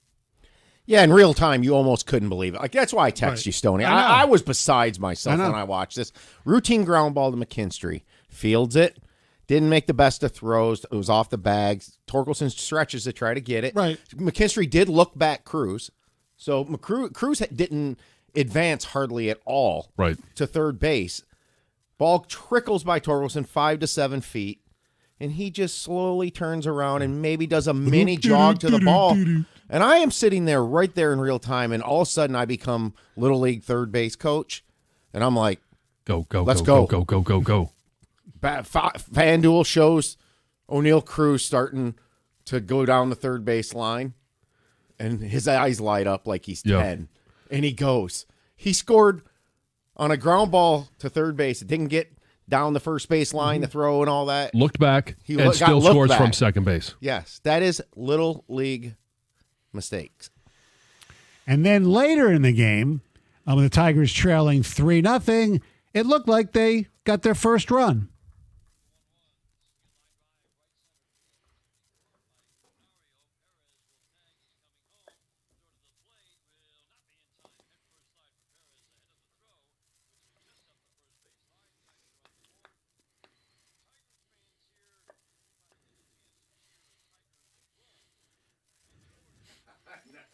Not so fast. Not so fast, my friend.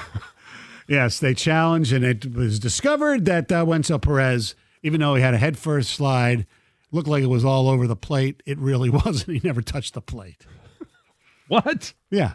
never touch the frickin' He plate. beat the throw. Yes. He didn't need to pull one of these reaches. He simply slid in the wrong spot. Yeah. Again, that's a little league mistake. That's a mental. And I give Benetti credit. I think he saw it in real time that he was out because he was questioning it right away. Yeah. And all the replays showed that it was inconclusive until they got the shot, the last one, and it was like, oh my, he missed the plate. Yeah. And last night was frustrating because now they're 2-8 in the last 10. Haven't played well before the break. Didn't play well during the break. Didn't play well after the break. They got a Scooble win, but other than that, they're doing all the things wrong that they didn't do early in the season. Mm-hmm. They didn't give up the extra 90. They didn't give up the extra runner. They didn't give up or make a lot of fielding errors to allow a team to score when they could have been out of an inning. They're doing all the things wrong last night, and AJ said it. It was a bad mental game. No doubt about it. And when it's a team, sorry, Stoney. That's okay. When it's a team that is good but not great, you have to take advantage of every opportunity to either get out of an inning, to get runners across the home plate, and they're just not doing all the little things that we saw them do early in the season. They're starting to swing at some bad pitches. Riley Green, their all-star, and he's having a terrific season, but he struck out, 3 times again last night? Yep. Was it? Yeah. Add to his MLB leading strikeout total. Yeah, he was projected yesterday, 212? I didn't even check the new projections after a 3-strikeout performance yesterday. And their starting pitchers the last 2 days, who are probably number 2 and number 4 in your projected playoff rotation, yes, are getting lit up by the worst hitting team in baseball. They've pitched combined 7 innings the last 2 nights. So the Pirates are horrible offensively. So where does now starting pitching come into your wish list for next Thursday? Because a week ago, bullpen, 2 guys, hopefully, 1 right-handed bat, and we're set. No, they, I think, might need another pitcher based upon what we've seen so far. And unless that other pitcher is making his major league debut today in Melton. Right. Well, you're not going to completely revamp the entire roster I know. Over a trade deadline. I still think it's relief in terms of relief pitchers. It's a bat. And I know that they need a right-handed bat because they have all these lefties that are, good hitters against righties, but I don't care where the production comes from, either side of the plate. We just need more production at the plate. We need more power. I think the reason besides the obvious righty versus lefty, reason they want a right-hander is the way AJ finagles his lineup, right, left, and, mixes and matches. So you have to have another right-handed hitter in there, and who's not Jones. Correct. Even though he hit a monster home run last night. He did. That was a funny Jake thing. Rogers. Yeah, the 2 guys who are hardly going to bat, if at all, in the playoffs, got your runs last night. Yeah. The fact that their first run of the series got taken off the board. I mean, it's just very laughable. Hopefully, to me, if I was AJ, he probably saw signs that this is a little worrisome. Wouldn't say it, probably wouldn't even say it to the team. Try to let the team work through it. Mm-hmm. I think last night he got some ammo in terms of, we can't tolerate this. You go out and give max effort all the time. Right. And then you got guys like Colt Keith, who we thought 3 weeks ago really started turning it around, was really starting to hit the ball really well. And now he's in a 1 for 24. Look, every player, Judge, all these guys, they go through these little slumps, okay? But the problem with what's happening right now to the Tigers is it seems like the majority of the players are going through these ridiculous slumps. And that's what's leading to the fact that they're, 2-8 in their last 10 games. Well, you just want to go big picture. I know Mike referred to it yesterday about a 40-game window of 500 baseball. Mm-hmm. They're now 1 under when Meadows returned early June. That's like June 2nd. Right, yeah, because I think they were, 20-20. Now they're 20-21. Yes, and now they're 6-8 since Vierling came back the second time, June 28th. I know that those guys don't hurt the culture of the team. I'm confident of that. But the return of them into playing and working through kind of their spring training in the regular season, but also I just wonder if the other players on the team have kind of taken off the urgency, like accelerator. You know what I'm saying? Like Yeah. they kind of like, oh, these guys are here. I can not maybe be quite as focused.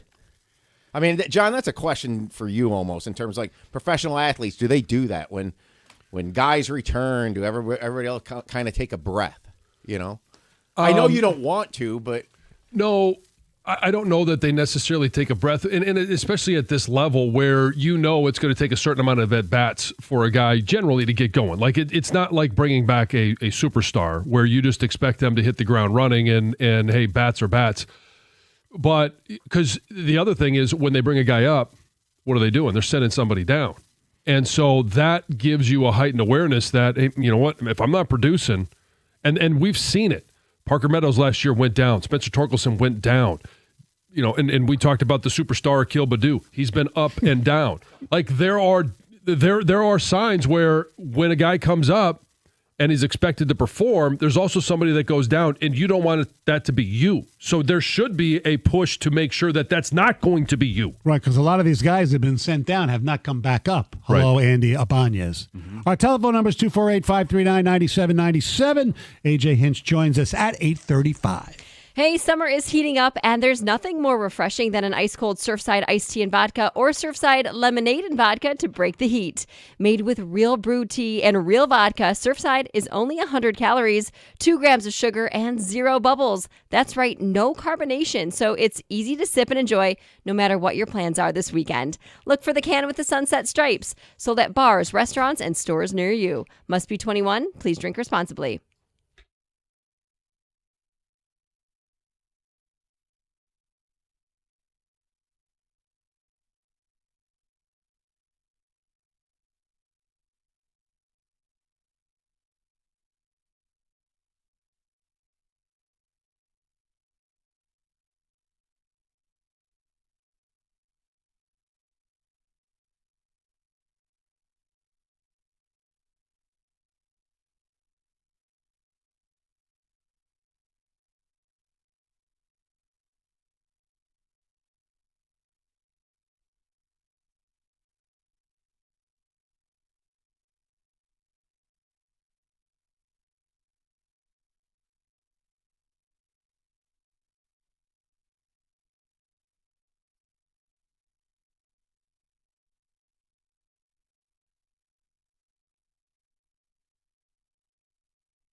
And the Tigers lose 8-5. They will be playing this afternoon right here on these airwaves. Yep. Major League debut. 12:35. Melton making the deal, making his debut for the Tigers. Troy Melton. Let's see what he's got. Maybe he can find lightning in a bottle. Because as a ticket texter points out, he says, quote, they're unfortunately waiting on Alex Cobb and Jose Urquidy. They're only going to trade for a bullpen. Urquidy is the guy who used to played for the Astros, had surgery, went to the Mexican League, and he's rehabbing as we speak. He had a really good year in, 2022 or 2023. Yeah. You think we'll ever see Cobb? I don't know. I have no idea. Maybe we'll ask AJ. I don't know. To me, was a ridiculous. Don't waste one of your signing. questions on him. No. I'm just asking Stoney. Here's some ticket texts. Carpenter was like 2 for 32 before he was injured, so I don't know what all this hope is for his return, Matt in Kalamazoo. It's more of a track record overall in his short career. Yes. The thing that scares me is when the Tigers lose or have a bad weekend, when they get a day off, they are able to reset and come back hot. Now, when we get a break, it seems we come back even worse, and that's scary. They had a day off, before the Seattle series? Then they had a few days off for the break. Yeah, yes. but they haven't, they have not had a day off since the All-Star break. Mm-hmm. And they're not going to have a day off until the trade deadline, the 31st. That's our next day off. Cobb's signing is rearing its ugly head. That's from Nick and Shelby. Well, Guff pointed out off the air that, if they would have taken that money and signed, instead of for Cobb and Flaherty, and signed maybe a top-of-the-line pitcher, I don't know who else was out there off the top of my head, they'd be better off. I mean, they might not be. Cause yes. What's his face? Who's the big pitcher that moved in the offseason? Burns. He got hurt. Yeah. So, yeah.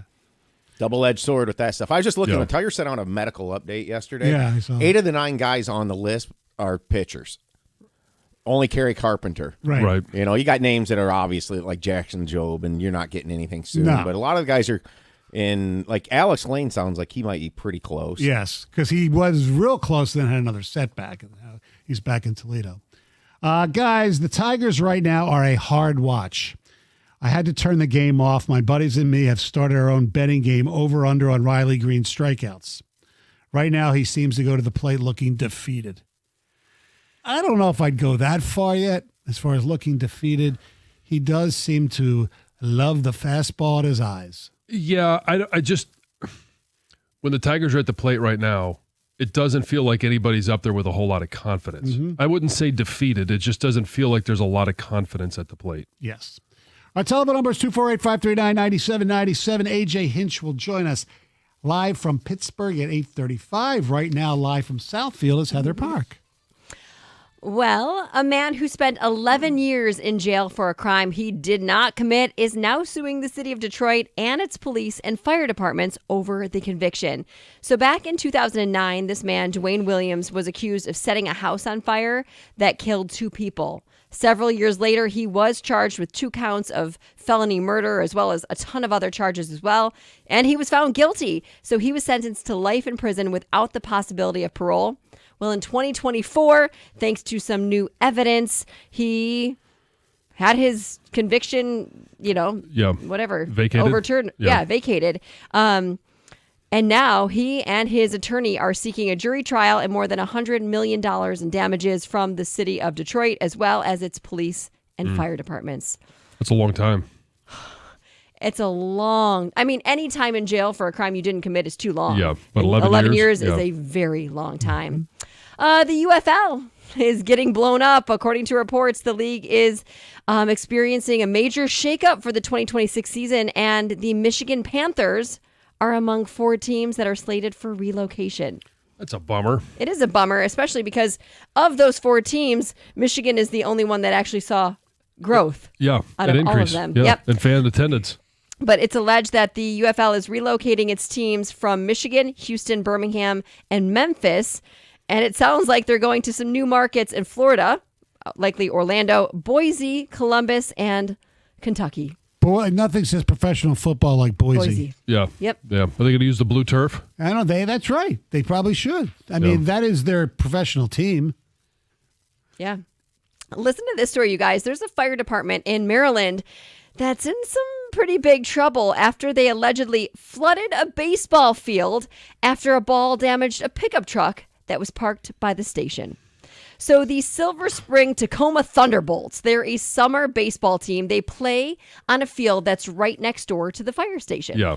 And according to players, a ball hit this pickup truck that was near the station, and then the fire department sprayed gallons of water over the fence onto the baseball field.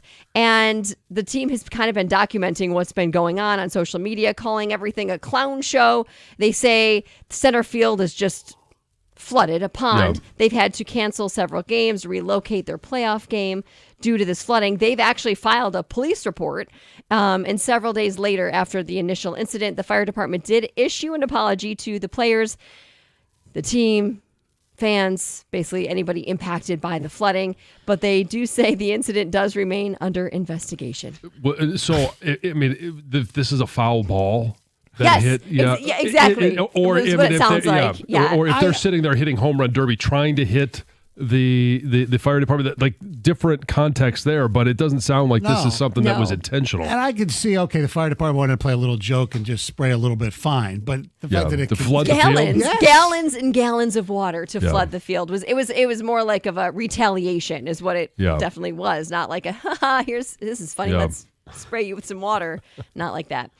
Tributes just continue to pour in from music legends and celebrities following the news of Ozzy Osbourne's death. We know his story, most of us, I think. I mean, I never followed him, but, I remember the whole, bat biting. Yeah. The things like that are what I don't know his music. I never followed his career except for his MTV reality show. Yeah, with his family. I saw that when I was younger. But he lived with Parkinson's disease for years. And earlier this month, just about 2.5 weeks ago, he played a farewell show. He sat on a throne, right, as he did his last show. So sad news for sure. But everyone, you name an artist, he's a legend. They've shared their thoughts and their sympathy for his family online. So he was a legend. He was a legend. Godfather of heavy metal. Damn right. Is that what they called him? Some people did. I don't know if that was his official, because they called him the Prince of Darkness or something. Yeah, I saw that too. But I listened to War Pigs on the way in. Classic. Black Sabbath. Pigs. Yeah. Precisely Classic. why I didn't listen to that music. I can tell you I wouldn't listen to that based on the name of the song. Great song. Iron Look out for the Especially War when it Pigs. came Iron Man, Yeah. Crazy Train, right? Yeah. Yeah.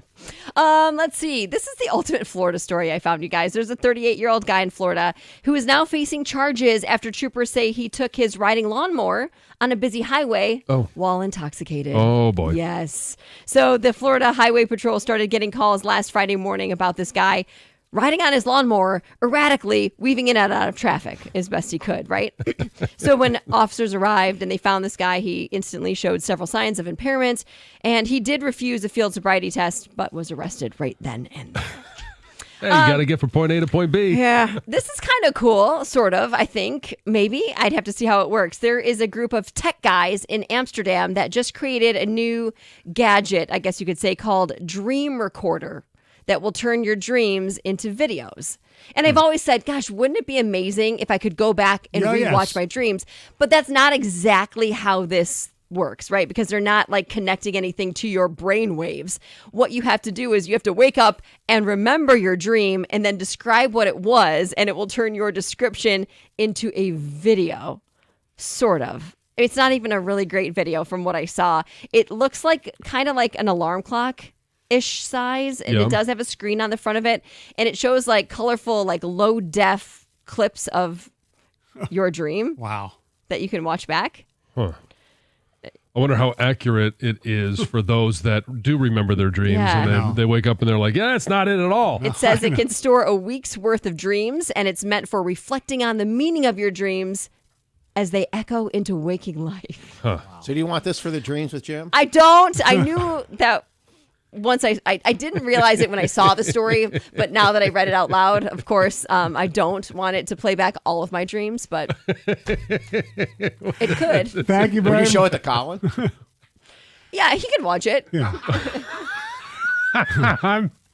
Let's go to break. Yes, exactly. I was going to say something. I edited myself. AJ Hinch joins us next. 97 won the ticket. Hey, a few years ago, my wife and I knew that we had to put a new roof on the house, and we gave Rapid Roofing a call. Mike Beat and his team came out.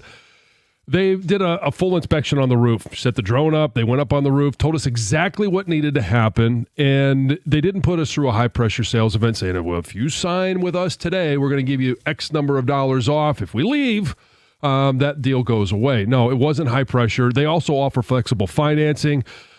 Rapid Roofing, you can get them on the phone at 888-360-ROOF. They get most jobs done in a day, and it's exactly what they did for our house. They showed up in the morning, ripped the roof off, made the repairs, put the roof back on, cleaned everything up, and they were gone. It was a great process. They did everything that they thought that they said they were going to do. It's a no-pressure sales approach. It's family-owned and operated. It's a local company. Keep your money local. Rapid Roofing installs, as I mentioned, most roofs in just one day. You can get them on the phone, 888-360-ROOF, or you can find more information on the web at rapidroofing.com.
Good morning, AJ. How are you?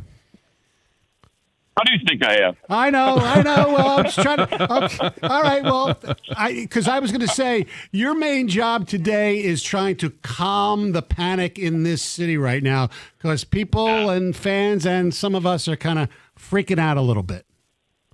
Yeah, we've got to play better, obviously. And man, it feels like forever ago when we won the series against Tampa at home. It's been 3 series. And, we haven't done enough to win, and I understand how that creates some stress on a lot of levels. And last night, I think, was probably worthy of angst and frustration because of the way that we just mentally fatigued our way to some really poor baseball. But it doesn't define us, but we recognize, like, this has not been a great stretch, and we control that by bringing it today. Salvage a game. We have a really fun homestand coming up, and there are a lot of teams that would trade places with us. Maybe not the way we got there in the last week to 10 days, but we have a good team, and we will bounce out of this, but we definitely need to bounce out of this. Do you feel a sense of urgency from the players? And in that sense of urgency, if you do, is there the threat of they're trying to force themselves, each individual, to pull the team out of it all by themselves? Yeah, that's a good point. And I do, there's a ton of urgency. And I think that's what probably people don't see or don't appreciate is just how much it matters to these guys. And yeah, of course there's urgency and plenty of frustration. Our sport is designed to just kind of beat you down over the course of 162. So we play today. So do I want to talk a ton about last night in that clubhouse and continue to remind them, how we let that one slip away and just didn't execute on a lot of levels? No, we got to get our focus on Bailey Falter and trying to keep this Pirates offense has really struggled. Double-digit hits, 5 guys had 2 or more hits yesterday. We just haven't beat them at baseball. So I'm focused on what we can do today. I think our players are carrying a little bit of that burden, I'm going to be the guy and do a little bit too much. And, there was some positive last night. We got Bednar in the game. We hit a couple homers. Hopefully we can kind of catapult ourselves to a win today before a really tough homestand. But, it's not a lack of desire or effort or focus. We've just played poorly at some really bad times of some games. And now it's piled up series after series, and we can correct it today. You've always been very calm and patient with us. It's 1 of 162, and I know you mentioned this has been a tough stretch, and I don't know if this happened or would happen at this time. Has there ever a moment where you've gone full fire and brimstone and just you got to get after them because you get frustrated as well? Yeah. Well, I'd never tell you because it's counterproductive to talk about it. You guys can talk about stuff, but that's not how you run a team. Yeah. By coming out publicly and lashing, out about your players and giving away things that I've had some private moments with these guys. But just know we're all focused on being better. And we were the first team to 30 wins, 40 wins, 50 wins, 60 wins. We can still be the first team to 70 wins. And that gets lost in sort of the beatdown for all of us, fans, players, coaches, managers, when you go through back-to-back bad series after the All-Star break. So there's plenty of passion involved with me and others, and it's not a productive way to run a team by showcasing all that all the time. For those who've watched baseball for a long time, great teams have streaks where they get really hot, and conversely, they have streaks like you guys are going through. I mean, every team goes through this, but to me, is it fair? What's disconcerting to me is it seems like, bullpen, and now even the starting pitching and the lack of hitting, it's all at once. Usually you just have one person or a few guys having but now, you can go with Cole Keith as 1 for 24 and go on the starting pitching. Is that disconcerting at all? Yeah, well, you just kind of gave the cliff notes of how you put together, a sweep by the Mariners, a loss to the Rangers, a series loss to the Pirates. I mean, all those things contribute. And so obviously we've got to focus on the work and getting these guys going. We have a good team, and we can't possibly have put these wins together, without the production of all of those guys. So when it happens all at the same time, it's a problem. That's why our sport cannot be carried by, one player. It takes the starting pitcher has to get us off to a good start. Today, that's Troy Melton making his major league debut. The bullpen, we need guys to come in and like Will Vest did on Sunday Night Baseball and put the game away. And if your best players don't contribute in the middle of the order, it gets harder and harder. But it is what it is, and the answers are internal, and we need to, kind of get after it today, salvage a win, and try to flush this bad set of games, put it behind us. You mentioned Troy Melton starting today. Why was that now the right time to give him the ball on the mound? Yeah, so he's nasty, first off. He's really good. And you're going to see some high-end velo. You're going to see some secondary pitches. Obviously we hope he pounds the strike zone. So he'd earned his way from AA to AAA and now AAA to the big leagues. And we've been excited about Troy and the thought that he could help this rotation at some time this summer. So giving the whole rotation an extra start going into the Toronto series, which has turned out to be a really, really cool series for everybody involved, was important. And we're continuing to try to kind of find the spark of guy that can come up and contribute to a win. So I'm excited for him. He's excited. His family flew in from Southern California. And, I'm not sure they may have loved the flight from Newport Beach to Pittsburgh. That's probably as hard a flight as you can have. But man, he's a talented kid, and now's the right time to see what we have with this kid and see if he can help us, put up a good start and get us on a better track. I want to ask you about Riley Green, AJ. He's obviously a terrific player. He's an all-star, lots of home runs, but conversely, almost historic strikeout pace if he keeps it up. Did he do something with his swing that has changed his game from a guy who would drive the ball in the gaps to you guys maybe wanted him to hit more home runs and that's leading to the strikeouts? Or is it just he's swinging a lot of pitches in his eyes right now?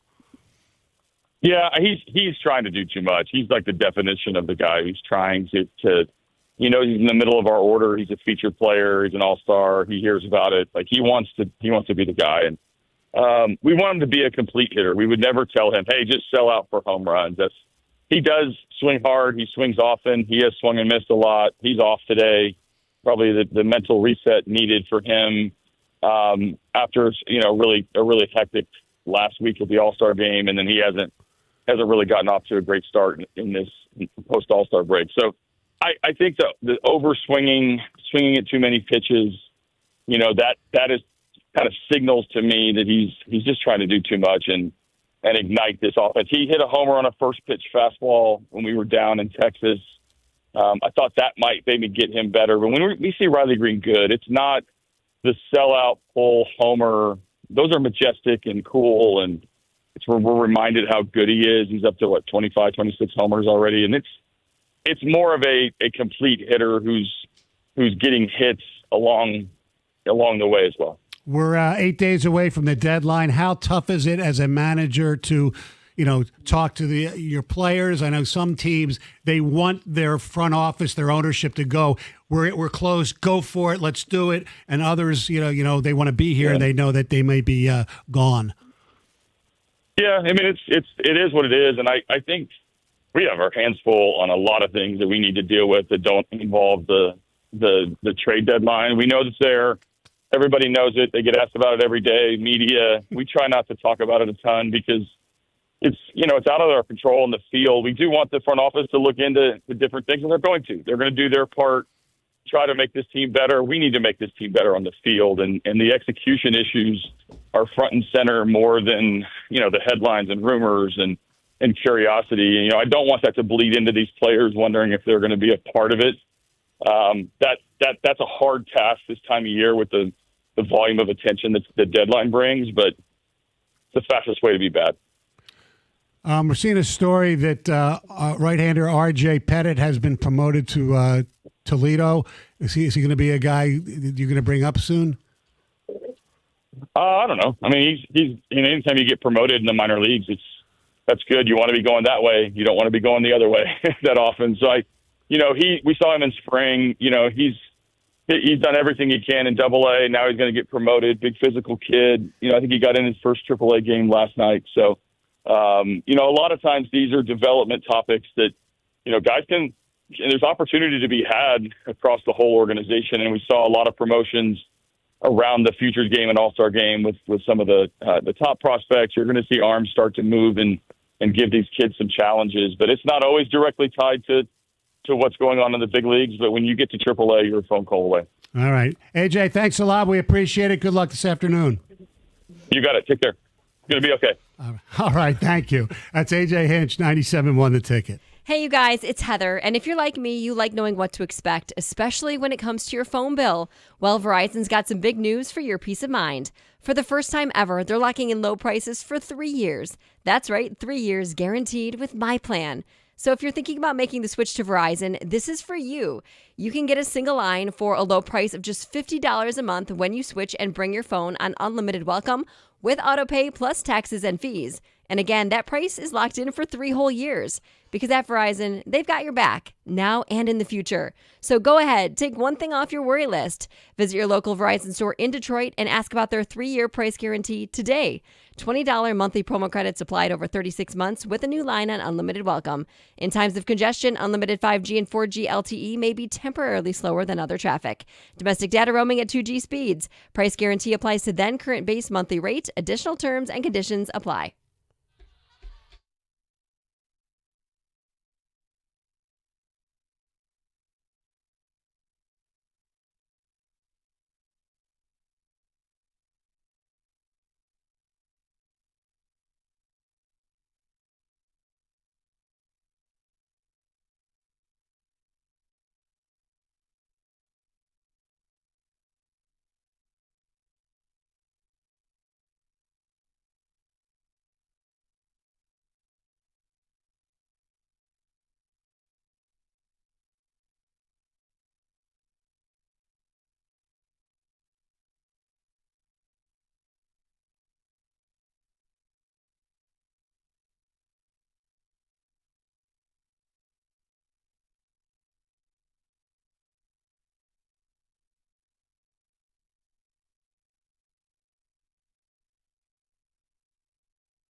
248-539-9797 is the telephone number. I think AJ was pretty damn honest there. Yeah. I mean, as honest as he can be. I knew he wasn't going to say, yeah, I ripped the guys last night. No. But, I mean, I just want to know, does he have that? Has it happened in his coaching career where he just, he can't take it anymore? He just reaches a level of frustration. And because I know the fans, they just want to know that the team feels the same way they do. And, yeah, nobody likes to lose. No one goes out there to – at the start of the game, I don't think Spencer Torkelson said, you know what, I'm going to give this one 80%. It was a mental lapse, in regards to that one. Same thing with Perez at home. It was a mental lapse.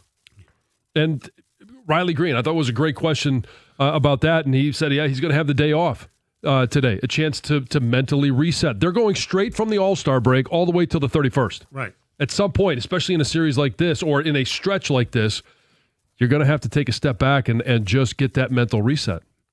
I do want to announce that the Tigers might add Tarek Skubal to the paternity list today, creating a spot for Troy Melton. This is the Evan Woodbury tweet. Skubal would then be reinstated after Friday's game, at which point Montero could go to Toledo or the bullpen.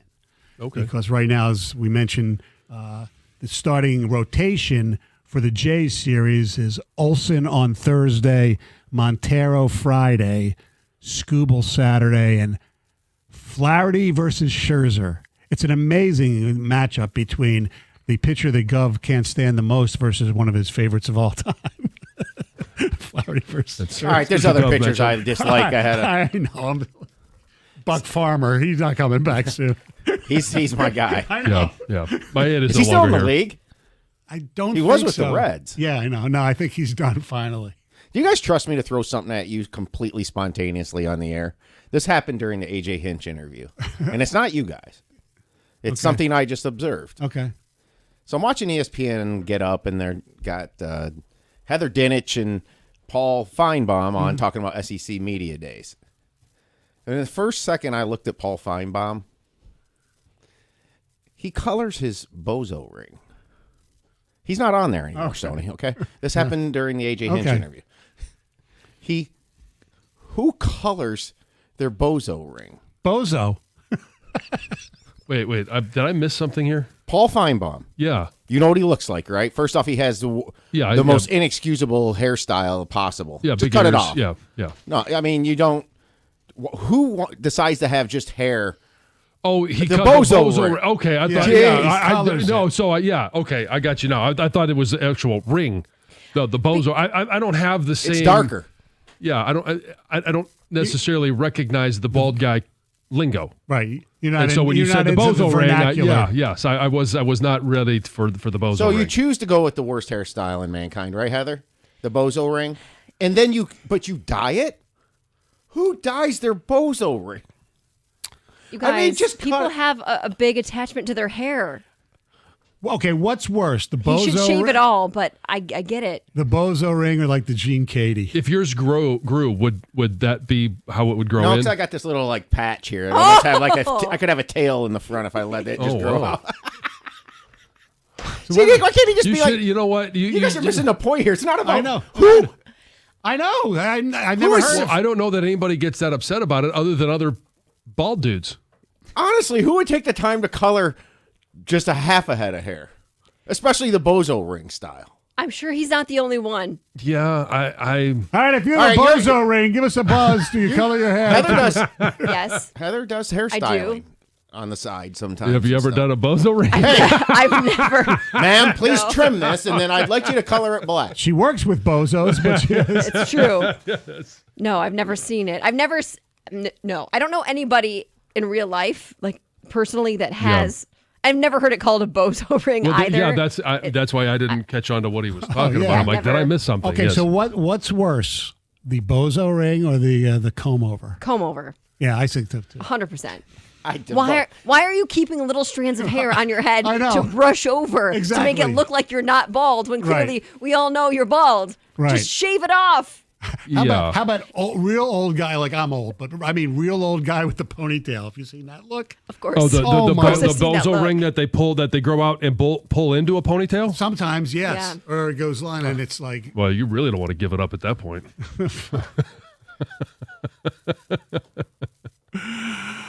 yeah. Anyway, back to AJ.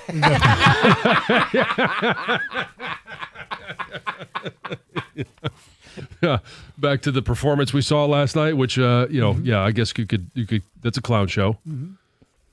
Yeah, exactly. Trying to bring the bozo back together. Yeah, making the transition here. I got it. Yeah, but you're right, Riley Green. I mean, I'm glad we're not alone here, Right. in seeing this. I thought he was going to say, "Yeah, well, we tried to, change his launch angle or something like that." And no, he's swinging at a lot of bad pitches. Yeah.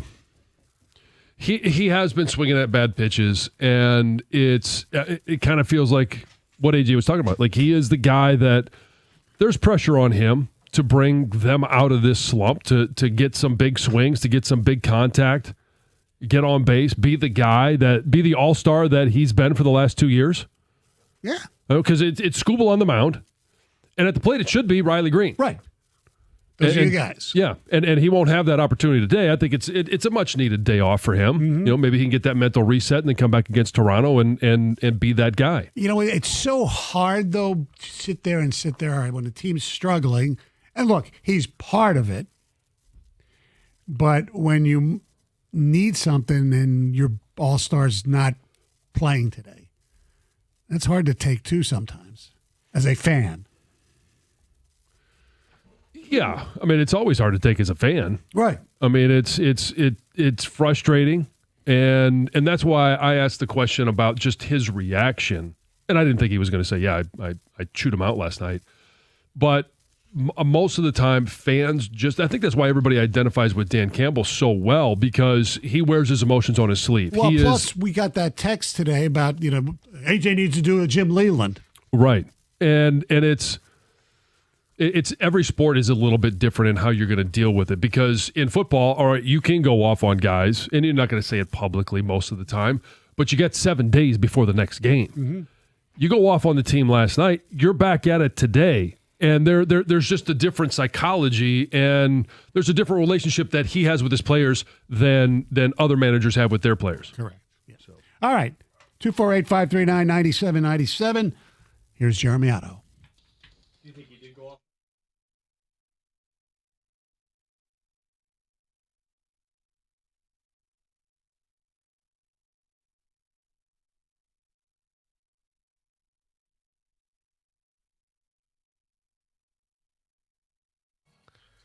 Brought to you by National Benefit Plans. The Tigers lost to the Pirates 8-5 at PNC Park. It was another forgettable start for Tigers starter Casey Mize. He threw 4 innings, 10 hits, and 5 runs, 4 of which were earned. Pittsburgh jumped out to an early 5-0 lead after 4 because Detroit's offense woke up with a 3-run home run by Jake Rogers the next inning as well. AJ Hinch joined Stoney and Jansen last hour and said Riley Green is the definition of trying to do too much right now.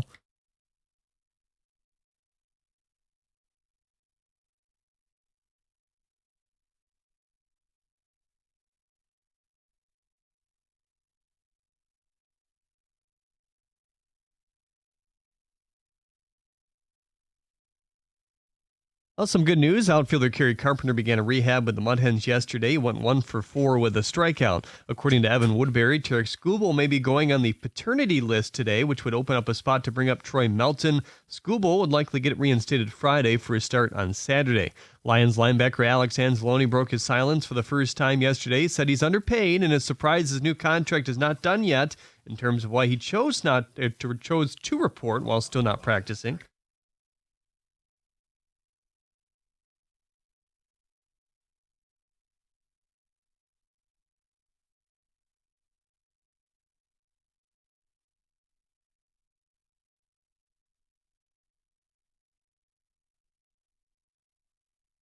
Commanders receiver Terry McLaurin is the latest player to hold out. The team listed him on the reserve/did not report list this morning. It appears the Michigan Panthers are no more again. Reports say the UFL is moving them to another market. At the Corwell Health Sports Desk, I'm Jeremy Otto for Morgan at 97.1 The Ticket or Odyssey.com.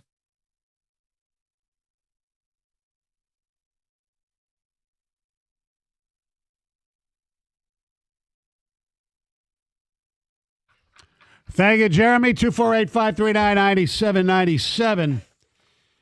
We have some ticket texts here. And they're not about AJ. Oh, yeah. Who colors their bozo ring? The answer is Rieger. He had an episode with Head Spray. Ask around. That's from Scott in Waterford. Head spray. Head spray. Oh, so he tried to color it in? Like the... He'll be here. He'll be here later. He's out there now, but I think he did a show with Rieger or with Rico, and Rico called him out for it. Kind of like the time when Stoney got his dyed, and there was still tried to deny there it. was dye all over his neck. Dripping I go, down oh, you your got your neck. hair cut. Yeah. And he goes, no, I didn't. And I go, well, what's all that stuff on your neck? So did you do that yourself, or did you have somebody do that? Somebody did. And they did it improperly. And They so also I didn't stopped. wash it out well because if a professional did it, you should never have dye dripping down your neck. No, it was bad. But this was like the day after? Pretty much. Yeah, probably. Yeah. So no shower involved? She didn't want, or he didn't, whatever. Clearly did something wrong. Just working on the timeline. Yeah. Hey, Gov, the proper term for the bozo ring is actually called the power donut.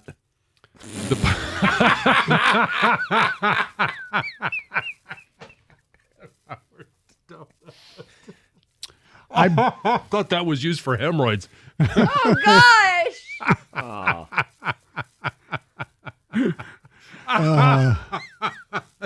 Don't you sit on one of those if you sit on the power donut? I believe we call that male pattern baldness. That's. Would Heather date somebody with a bozo ring? No, So it's a deal breaker. for sure. On the first date? I mean, if I started dating you with a full head of hair and then you started losing it, that's a different story. I would encourage you to have a new hairstyle, right? Right. Like, Colin ends up losing his hair and he's got a bozo ring. Sorry, buddy, it's over. Yeah, what if that happened over time? Like it could happen over time, And so but- all of a sudden he goes, I think I'm going to go with the bozo ring. no, I would say, honey, no, let me work on that. Let me just shave it all off. You don't keep that I mean, you would little bit always of see hair. the shiny top. Could you just be looking down and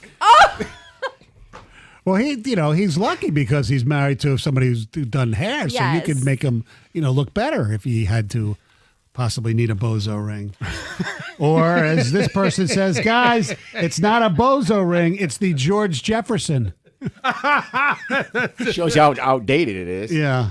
Oh. Back then, people were Yeah, but he let insecure his about go. going bald. Yeah. Can we get a drop of bozo ring for Valenti? Yeah. All right. You mentioned going out to dinner, Heather. You were out Did to I? dinner or on a date or something like that, Okay, right? yes. Oh, on a first date. On a Sure. first date. Yes, I did. There's a study, or the Huffington Post, basically. Red flags on dinner dates. What are your major red flags on dinner dates? Okay. And I want your opinion on these. Number one, they play games with seating. What do you mean? Like, In other words, the person decides, I'm going to sit here, you sit here. oh, like they tell me where I have to sit? Yes. Oh, that's interesting. I've never experienced that. I don't think if they pulled out my chair and said, "Here, have a seat," I'd be like, "Oh, thank you." Well, the way that this is stated, these are all Red flags. red flags coming from chefs, waiters, waitresses when they see like things Right. that they identify as red flags when they see Right. couples meet for the first time. Right. They say one of the worst examples happens when someone with a party of two requests a bigger table, like a four-top, in a clearly very busy restaurant. But It's a power I see move. that. I get Yeah. that one more than somebody telling me where to sit. Right. Right. Yeah. So sometimes if we're going to go that angle where they say, hey, tell you where you want to sit. If it's one of those tables where like part of it is a bench, Yes. like a booth, or the other one is a chair. Yes. Do you have a preference where you would sit? I do. Yeah. And it's all because of my back. I'd rather sit in a chair than a bench. Than a bench. Mm-hmm. Okay. I usually, I pick a booth. I always pick the one where I can see the door. Oh. So I don't like to have my back to the door. Why? I want to be able to see people coming and going. Okay. I want to know where the exits are. Okay. I know. I've never even thought about that one. I remember like my mom would sit there and say she would sit there if they see this. Oh, well, wait, I don't want to sit too close to the kitchen. Mm-hmm. Like yeah, because there's too much traffic. Yes. Exactly. But this is. How about this? The person orders for you without consultation. Yeah, I wouldn't like that. No. Especially the way this She'll article have a is steak. written. Give her the hot dog.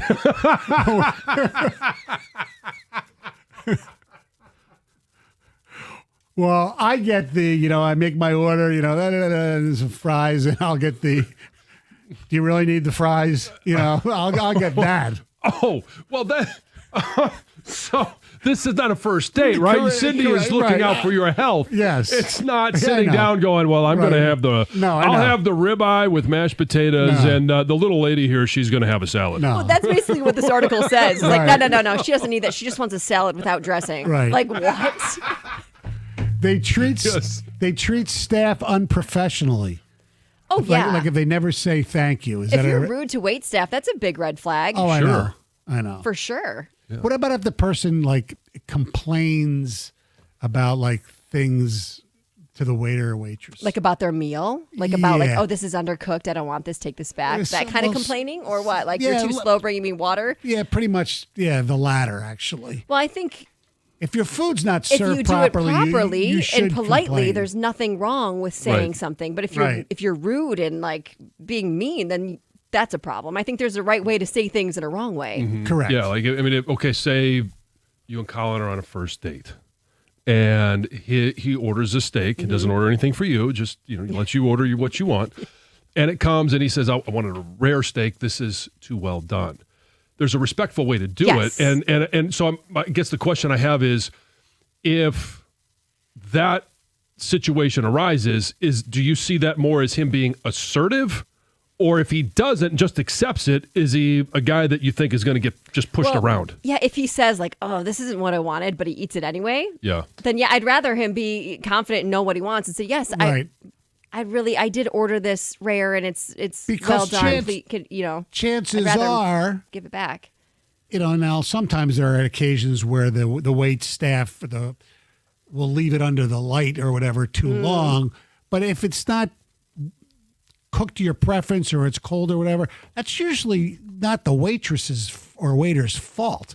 A lot of times, if your meal's not prepared the way you want it, it's the kitchen's fault, and you're taking your angst out on the server as opposed to who it should be, Right, who you have no way of communicating with. Right. Don't shoot the messenger because of the message. Exactly. Yeah. Just be respectful and say, this isn't how I wanted it. Yes. I didn't ask for it this way. I asked for it a different way. Right. Could you please ask the chef to redo this?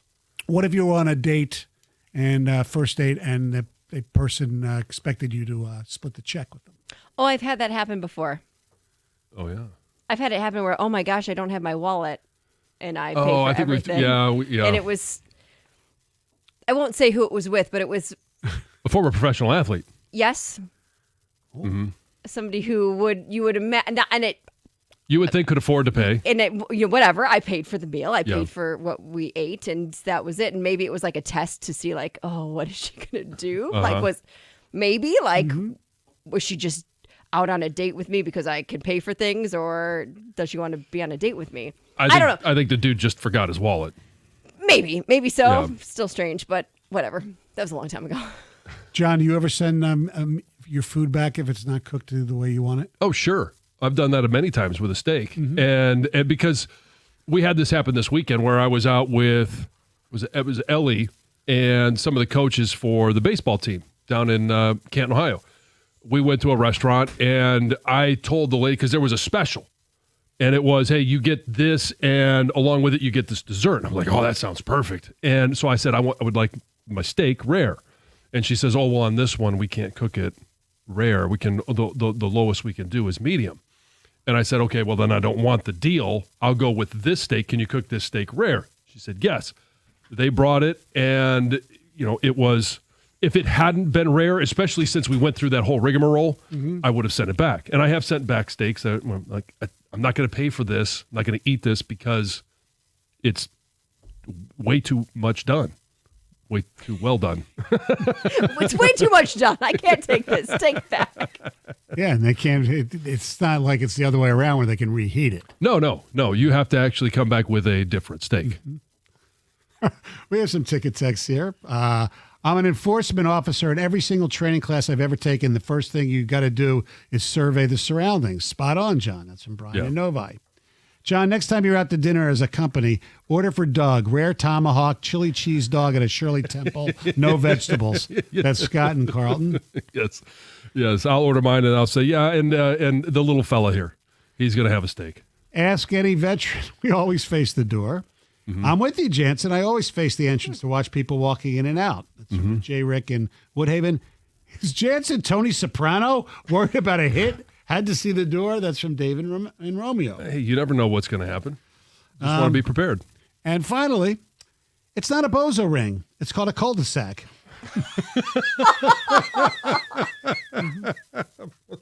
Guys. Bozo ring sounds like some kind of toy. Yeah. Bozo the Clown. He had a bozo ring. Mark in Kalamazoo texts in, guys, I once had a customer who not only had a bozo ring, but a ponytail with it. Right, yeah, I've seen that before, too. That's what you were alluding to. Yeah. And I've heard it referred to as the skullet. That's the ring with the tail. Yeah. The skullet. Skullet. Wow. So that's supposed to be party in front still? And business. No, Business party in the front, back. yeah. Business in front. Yes. Yes, there you go. Our telephone number, 248-539. Party all the way around. 9797. Hey, in sports, when you're sidelined by an injury, it sure as heck is personal. And the same goes for life. That's where personal injury attorney David Femininio steps in. And trust me, after an accident, you're going to need an attorney who makes it personal. That someone is David Femininio. His slogan, get David, get paid. To him, it's not just a slogan. It's his promise to take care of you. So if you or someone you know has been injured, tell him to call David Femininio at 855-65-CRASH, or you can always go to his website, getdavidgetpaid.com. That number again, 855-65-CRASH, or on the web at getdavidgetpaid.com.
The brain fart. 248-539-9797. Too many of those last night. Yeah, there were too many. Absolutely. Hey, I want to ask you this. Jeremy Otto had it in his updates. Okay. Do you think people care that the Michigan Panthers are leaving? I think for those sentimental fans, sure. It kind of feels like a loss for the city, but I don't know that there's enough people that were actually going to the games for it to actually matter. I watched them, but I never felt the motivation to go downtown to see it in person. Did you ever get emotional in watching the game where you, oh my God, I can't believe they did this, or what a bad play by sure. I mean, quarterback I can get wrapped up in any game like that. It could be an action at middle of the season. I'm going to choose sides. It's football. Because basically, with all due respect, it wasn't like the first incarnation was more of a major. The UFL, it's minor league. Oh, there's no question it's minor league. Yeah. It's not like the first iteration. Right. And so my attachment to the Panthers was more. It's because Mike Nolan was one of the coaches that was on a team that I played for. I know Mike and Kathy, and so I watched because it's football. I watched because it's them. But again, I never had the urge to buy tickets and take the family down to see him at Ford Field. I think you could have found a seat. I think there would have been some good seats available. Yes, and I think they would have. You could maybe have gotten in without even going into your wallet, probably. Possibly. Didn't want to go there. I don't even know that the tickets were that expensive, which is the problem. The operating expenses of Ford Field. So yeah, I am curious too. Does anybody out there care? Disappointed? Because as much as I love the uniforms, and I like the fact that I love the old Michigan Panthers because I love the USFL. Sure. To me, it's because it's football. It's bigger, but it's like if the Motor City Cruise left. Nobody cares. Right. And it's so football, spring football. Right. I'm still going to watch whether it doesn't change how I view, maybe they're the Panthers of Boise. I don't know if that's where they, this franchise ends up landing. The Boise Spuds. Yes. I'm still going to watch. And so it doesn't affect me at all because, again, I wasn't going down to Ford Field, so I'll still watch them. We have some texts asking John Jansen if he has ever sent a steak back is like asking a bear if it poops in the woods. Yes. I think that the answer is probably obvious. I was a kitchen manager, and by far the servers were notorious for not putting in special instructions and not picking up the order. So the idea that the cooks are wrong is laughable. Oh. I said I'm not saying all of them, but... Well, you did place blame. Yeah, well, yes, you're right. I would assume that since the waiter or the waitress is writing things down... Right. No matter, it's a win or a loss. It's all on the team. Whether it's the server, it's the cook, it's the product that comes to the table that's not right. Right. You got to ask for it to be right. Robin Evan says, I was a chef for 20 years. Believe it or not, it's typically a server issue. Didn't ring something in, missing an item, so the kitchen fixes the issue. Mm-hmm. Okay. Good to know. The last one on that list was, and I don't think we got to it, was tipping badly. Yeah. If you're on a first date, Heather, I guess we're going to you for all of this advice. I typically, if I'm on a first date, I'm probably not seeing the bill. Unless they forget their wallet. Right. Because they're going to pick up the bill and they're going to pay for it. So I don't know if they tip well or not. You wouldn't even know what they tipped, yeah. That's a good point. Yep. All right, it's time for news, and here's Heather. So that Coldplay Kiss Cam cheating scandal was all the talk this weekend, right? Everybody saw it. Everybody talked about it. Well, Andy Byron, the guy, obviously, who was caught in the Kiss Cam scandal, has since resigned from his job. He was the CEO of this big tech company, right? Astronomer. And I'm sure he's no doubt ruined his marriage. I don't know the status of his marriage because he has yet to release a statement. But anyway, now people are wondering if there is anything that he can do, like sue Coldplay for ruining his life. A legal expert does say he technically could, but he would have to get really creative. So one attorney is saying that he would have to sue for defamation, specifically as it relates to Chris Martin characterizing the two of them as having an affair. Because remember, during the concert, Chris Martin said, "You're either having an affair or really shy." Those were like statements he made. And then on top of all of that, so you could sue for that, right? The attorney also explains that in order for Byron to prove that Chris Martin's remarks were defamatory, he would have to prove that there wasn't an affair in the first place, which obviously Right. Wouldn't they have to prove that Chris Martin knew beforehand that these Yes. people were having an affair or even knew the person? Yes. So on top of then having to prove that there was an affair, they would then also have to prove that Chris Martin knew or should have known that this CEO was not in fact cheating, but made this statement anyway. So yes, there's probably no way he could sue, but he could attempt. He could attempt to sue. Yeah. Just have a little personal responsibility and own it. Live with the consequences. Try and make amends any way you. And it doesn't mean make up with your wife. But I don't think that's going to happen. I don't think that's going to happen either. But own your own actions. I think this is an extreme reach and far-fetched. I do But too. the more I sat about it just a little bit and thought about it, like the fact that Martin speculated, it could be an affair, did that make this go that viral? What if he said nothing?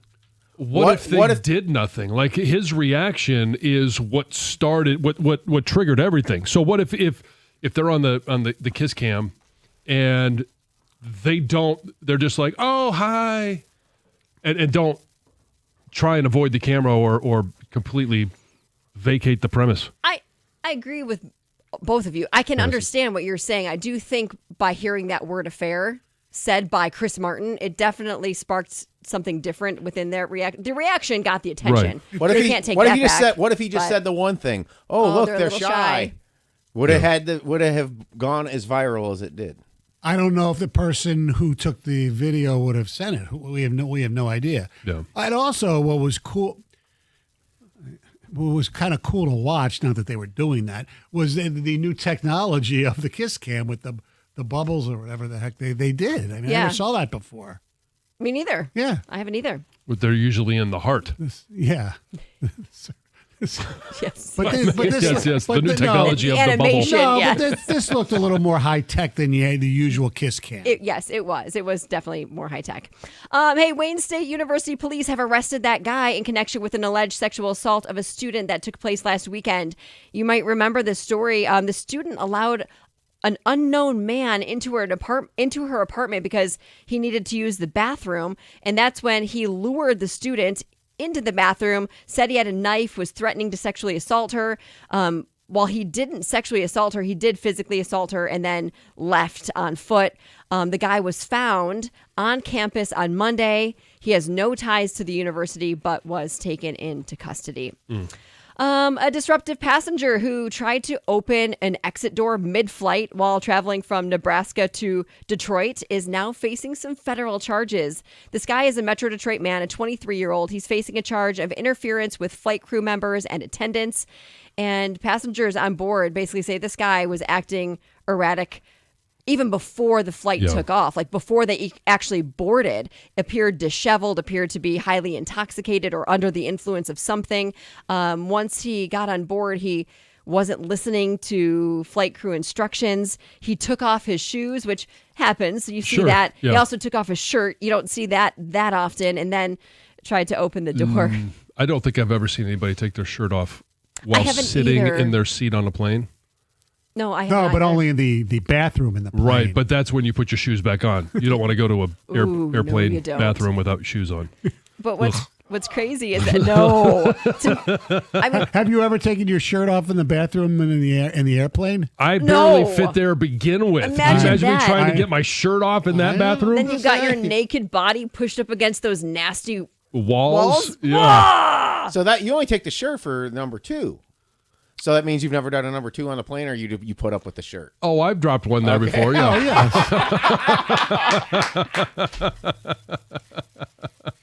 Haven't we all?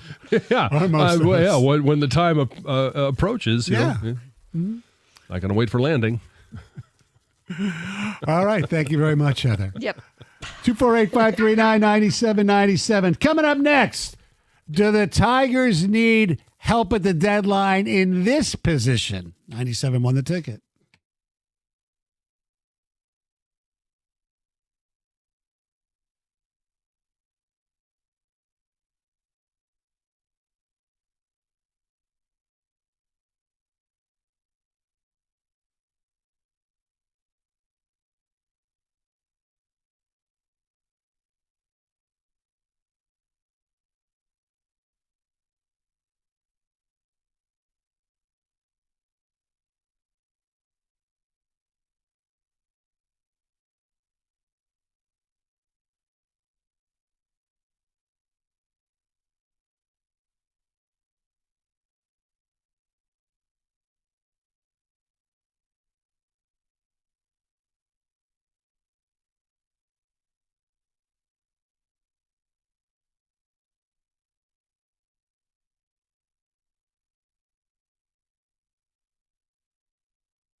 Two four eight 539-9797. Hey, if you don't have Amazon Prime, it means you can't watch the Red Wings. They're on Monday Night Hockey a few times this year. The schedule just came out. They'll be on against Toronto on October 13th, the first game of their doubleheader. January 5th against Ottawa. The Wings are having a doubleheader? And no, the doubleheader. No, I know. And then a doubleheader March 16th against Calgary. Calgary. Yes. Calgary. We have some ticket texts. I feel like if Stoney and his sister were on the Kiss Cam, they wouldn't break apart and run.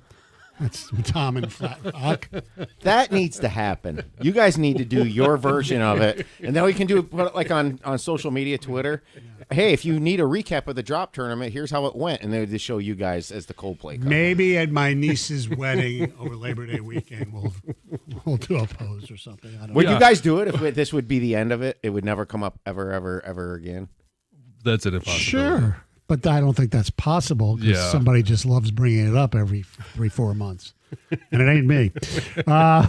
It's definitely not your sister. Yeah, Stoney, how do you dip in an airplane toilet? That's a very good question. You know what? That's actually the thought I was thinking when you said that, and I didn't want to say it on air because it's disgusting. It's blue. Wonder if it'll stain. You don't. All right. I like how you talk about the Michigan Panthers, and those are the responses that are coming in. Exactly. That shows you how nobody cares about the Michigan Panthers. Yeah. all You due definitely don't want to respect flush and- while you're sitting down either. Yes. Yeah, seriously, do you think Jake Bates would be on the Lions if the Panthers, if that team did not play at Ford Field? Sure. I mean, no matter where he I was. know they're it was- scouting, but I think it might have. I don't know.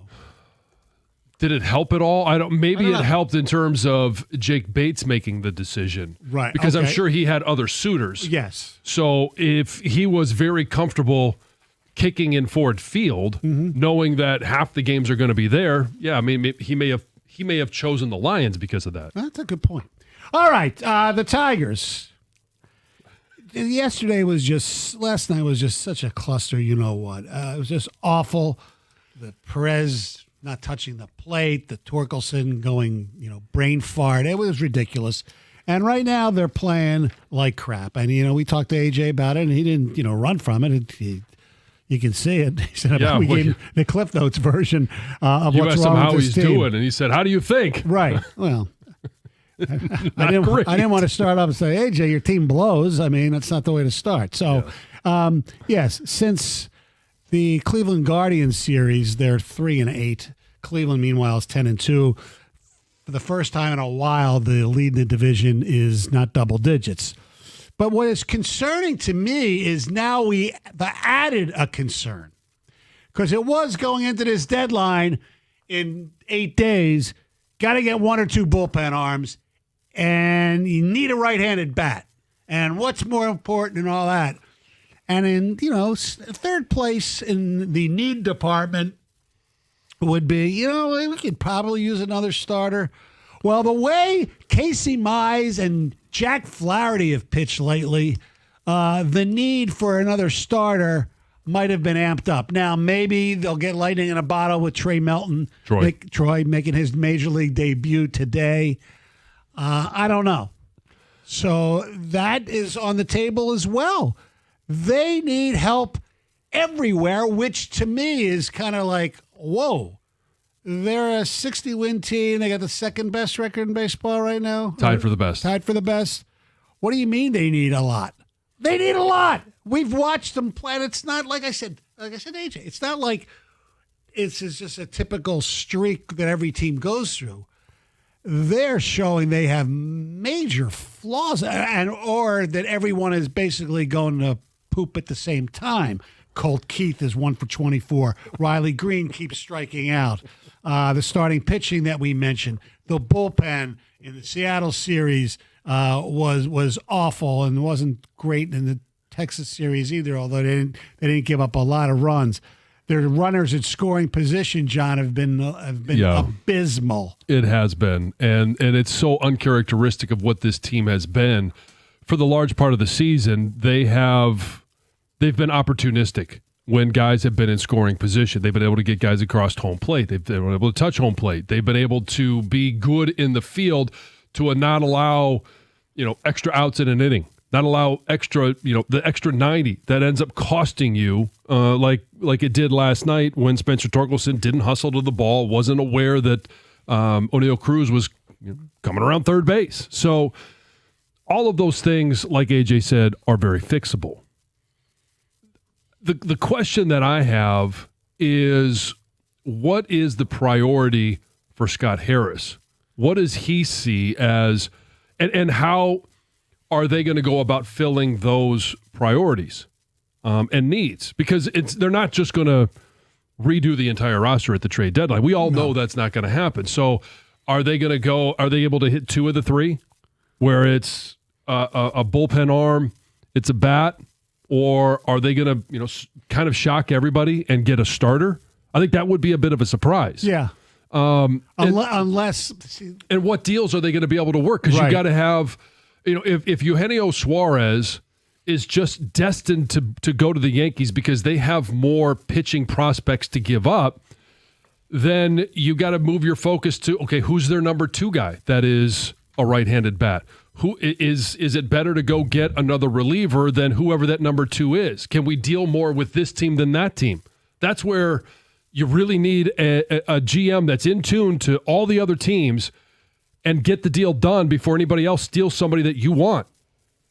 That's vital. The name, I read something last night that St. Louis is now, they might be more willing to sell than they were a week ago. Arenado's name might come up. I mean, I don't know. He's a really good defensive player. I don't think he's. There's a lot of different deals you can make with St. Louis. They got some relievers I talked about last week that I would love to get. Well, so does Colorado. I mean, Kyle McMahon is a third baseman. He strikes out a lot too, but he does have some pop. And they have a reliever, I believe it's Bird, who would really fit in well. Yeah. Although for some strange reason, he only pitches great at home, and in that ballpark, which is a hard park to pitch in, it's kind of bizarre. There's nuance to everything, and you would think that Comerica Park would be a good place for him to pitch. You would think so. By the way, I'm scrolling on my Twitter, and the Feinbaum picture just came up, and I can't stop looking at it. The clown ring.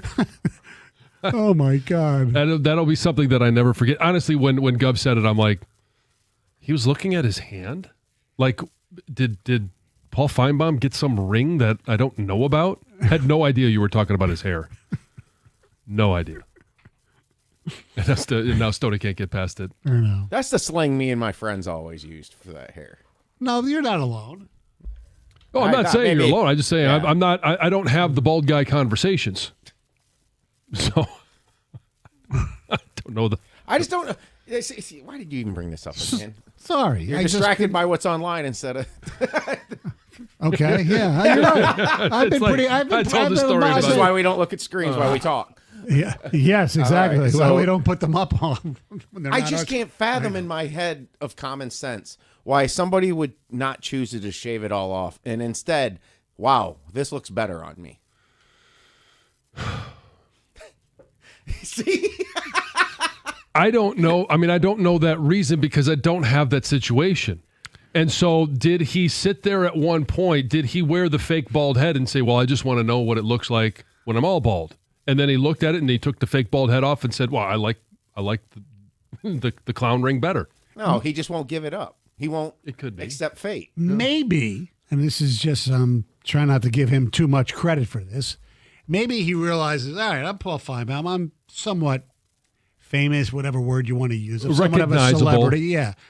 Maybe I can do this as a shtick. So I'll have something, my calling card will be not just SEC honk, but SEC honk with colored bozo ring.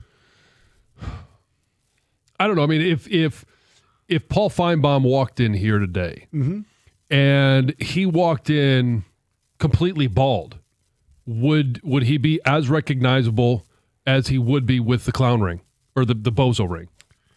If he had his glasses on, yes, because he's got big ass ears. Yeah, it'd take a second to get used to. I'm just like, I don't know why I didn't do it 15 years ago when you knew it was inevitable, in the words of Thanos. Yeah, I mean, yeah, you saw the way nature was heading. Or he could have taken that trip that a lot of people seem to take, go to Turkey and get their hair Oh, trained. if he walked in with a full head of hair, you'd never recognize him. Oh, I know. I don't know. Maybe Rieger still got the spray paint. Just paint the whole thing. We'll be seeing him in a few minutes. You can ask him. I will. Yes. I'll ask him, yeah. All right, our telephone number is 248-539-9797. More important than Paul Feinbaum's bozo ring and that it's got colored is, do the Tigers have a starting pitching problem? 97 won the ticket. Hey, Founders Brewing Company has been making high-quality beers right here in the great state of Michigan for over 25 years. That's 2.5 decades where they've had the focus of using the highest quality ingredients. And you can always count on Founders to deliver extraordinary quality in every single thing that they release. With that dedication in mind, their all-day IPA is crafted for every and any moment. It's easy drinking, refreshing, and flavorful. All-day IPA is the kind of IPA that's never out of place. So whether it's tailgating, we got a great, tailgates coming up here in the fall, grilling in the backyard, hitting the beach, maybe you're on the boat or just kicking back. It's smooth, full of flavor, and endlessly crushable. It goes where the good times are. Look for All Day IPA at the store near you. Founders Brewing Company, Grand Rapids, Michigan. For 21 years old or older, please drink responsibly. I just get this email. Fuck off. I'm so sick of it. Well, hey, Tom from Lori, did you know we have...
248-539-9797. Tigers hoping to salvage a game in Pittsburgh this afternoon right here at 97 on the ticket. Troy Melton, who was the Tigers' fourth-round pick by Al Avila in the 2022 amateur draft out of San Diego State University. He's an Aztec. SDSU. That's right. Yep, number 10 prospect in the minor league system for the Tigers. So this year so far, for those of you who are keeping score at home, he has a record of 2-1, a 3.23 ERA, and a WHIP of 1.3 with 45 strikeouts and where's walks on here? 11 walks. Pretty good. That was in Toledo. He started, yeah. That was in 2023, actually. So 2025 in Erie, he was 2-1 with a 3.2 ERA. That was over 39 innings pitched, 40 hits, 11 bases on balls. When he was brought up to Toledo, he's 0 for 2, 0-2, 2.72 ERA, 33 hits, 9 walks, 56 strikeouts. And that's over 36 and a third innings. Pretty impressive. Yeah. So, I mean, he does have some good stuff. Like AJ said, they're excited about him. I'm excited to see him today. Yeah, absolutely. I mean, this is, you hope maybe you can catch some lightning in a bottle because, like I said, and obviously nobody seems to care, the Tigers, I believe, have some pitching problems, starting pitching problems, with the exception of one, Tarek Skubal, and probably Reese Olson's been pretty good. Mm-hmm. It's funny because about 10 days ago, if you were lining up your rotation for a postseason series, it would be, in my mind, 10 days ago, it would have been Skubal, Mize, Olson, Flaherty. Right now, maybe a little premature, but what the hell? I'd just flip-flop Olson and right. Mize I probably would have done that. Now, he was coming off injury, right, 10 days ago. But before he went down, I would have thought that it probably would have been Skubal, Olson, Mize, Flaherty. So, I mean, we'll see when we get there. There's going to be other, up and down swings throughout the course of the rest of this season. It's not like, the postseason is right around the corner. It's getting closer, but the immediate concern is what is Scott Harris going to do at the trade deadline to make this team better and more competitive? And as much as, most of us believe you need bullpen help, if you can't score a lot of runs, your bullpen ain't going to help you. Because they did score 5 yesterday from people who probably will not be significant offensive contributors in the postseason. But up until that, they haven't been scoring a lot of runs. So what good's your bullpen if you can't score runs? Right. And what did I say? It was since the All-Star break, they have scored a total of 8 runs. And 5 of those were yesterday. Yeah. So it was no runs in the first game against Texas, no runs in the first game against Pittsburgh. It was 1 in the second game, and then their win, the Skubal win, they only scored 2 runs. Right, and the one run they got on Saturday, Riley Green hit a home run in like the 9th inning. Yeah. It's kind of meaningless, but it was a run. Mm-hmm. Yeah, they have issues. They have major issues to be a World Series participant. Mm-hmm. And if those issues do not get fixed, then we're going to be I think we'll be in the playoffs, but we'll be disappointed again. Well, and AJ's right? Some of that has to come within. Oh, yeah. You need to see more consistency from Riley Green, from Colt Keith, Spencer Torkelson, Javi. It has to get back to where he was earlier in the season. Veerling needs to come along, and I think he will. He'll be better than he's been in his first, 25, 30 at-bats. Mm-hmm. Since he's been back from the second injury stint. All of these guys are going to be a little bit better. I think the biggest question is Parker Meadows. I mean, he's had plenty of opportunity. What are they going to do with him? And we ran out of time. I did want to ask AJ about that because last year they sent him down, came back up, and it wasn't like he was lighting the world on fire, but he was much more effective. Correct. Well, according to, one of our callers earlier in the program, there should be no doubt Oh, yeah, who superstar. they call up. The superstar. The superstar. Akil. Akil Badu. Mm-hmm. That to me. That was entertaining. Yes. Highlight of the show, like usually, we've even mentioned when your kids say, what did you talk about on the radio today, Dad? Yeah. Well, we talked about bozo rings and Akil Badu being a superstar. That's going to be the first thing they come up with.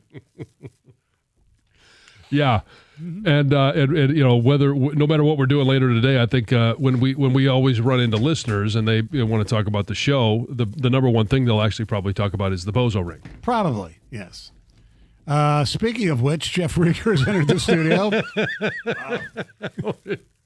You're spot on with the segues today. I know, because you only can make fun of the ones you love. We just get right into it, eh? Yeah. I can't even walk in here before I say a word before Well, I'm he getting announced your crucified. presence. I know. Yeah, he called me a bozo. By the way, do you remember the bozo show? Oh yeah, Saturday morning, WGN. Was it Saturday? I thought it was weekday mornings. Oh, no, I think it was Saturday morning. Do you remember the It might have been grand? both. Do you remember the grand prize game? Yes, I wanted With to the be ping on it pong so balls? bad. So bad. Yeah, the 6 cups Yeah. and the ping pong ball. And if you hit the last one, you got a $100 bill and a bike. Yeah. Oh, I wanted to be on that so bad. I would have kicked ass. How you guys doing? Good. How are you? Wonderful. Better than the Tigers. By the way, I enjoyed the AJ interview when you're like, all right, let's go to AJ Hinch. AJ, how you doing? I thought he was going to hang up the phone. He's like, how the hell do you think I'm doing? Yes, it's about. I mean, it was. He's always been very straightforward, honest, and didn't disappoint today. You know it's bad when the TV guys are begging J.K. Simmons to do an extra half inning I so know. they don't have to talk about the play on field. Is that the first loss they've had with JK in the booth? I don't even know. I don't know. J.K. seemed a little annoyed, though.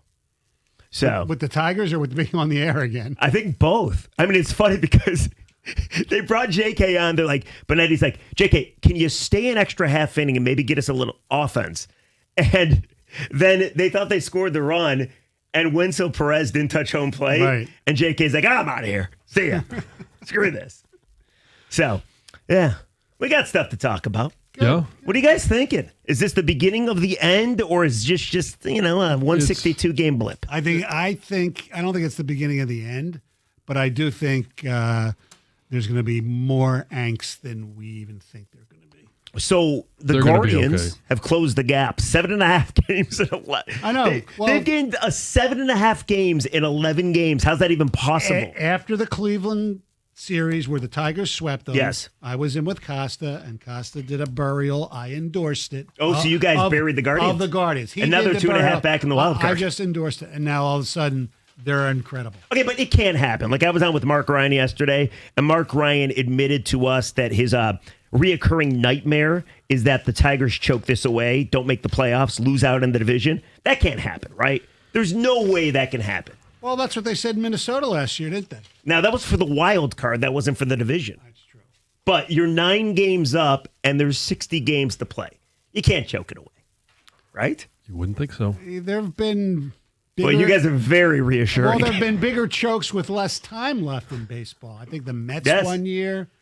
And It was a 64 team. well, that was different. the Phillies. Oh, yeah, that one guy brought that up. Yeah. That was the Akil Badu Well, fan. that was 6.5 game lead with 10 games left to play, and they didn't win. Now, there's only one team. What had to was make the playoffs. Tigers in Remember when Oh, they had to yes. play the game 163 and Miggy was partying with the White Sox and Oh. Dombrowski had to get him out of the drunk tank? Yeah, and was that the same year that That was- there was a Thursday afternoon game and Polanco didn't play and people went crazy. Oh, yeah. Yeah, that's right. And Leland was very upset that people were angry. Yes. Oh, yeah. That was a good year. All right, Jeff Rieger Wow, this taking was you uplifting. taking you to Tiger baseball, the debut of Troy Melton. 97 won the ticket.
Well, hello, everybody. What's going on? No Doug, no Scott. I think Gator or maybe Doug, one of the two is back tomorrow. I'm Jeff, and we'll get you up to Tiger baseball. No Mark Ryan today. That was fun working with him yesterday. But what has not been fun is the Tigers are in pure shambles.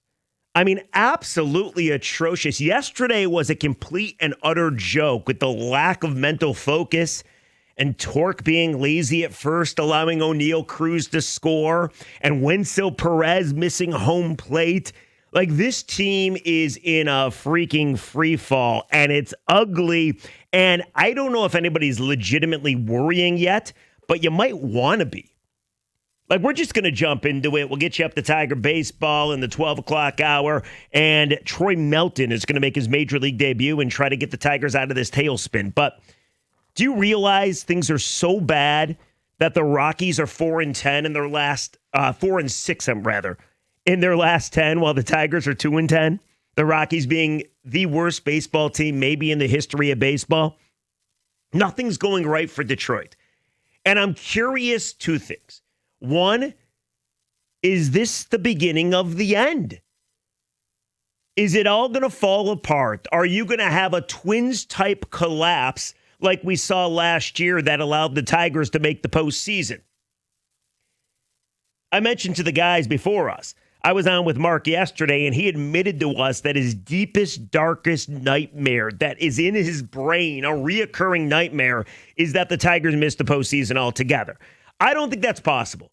That would be the biggest choke job, the biggest collapse in our lifetime, maybe in the history of sports. With that being said, the Guardians, who back on July 11th were 16 and a half games back, they're now only 9 games back.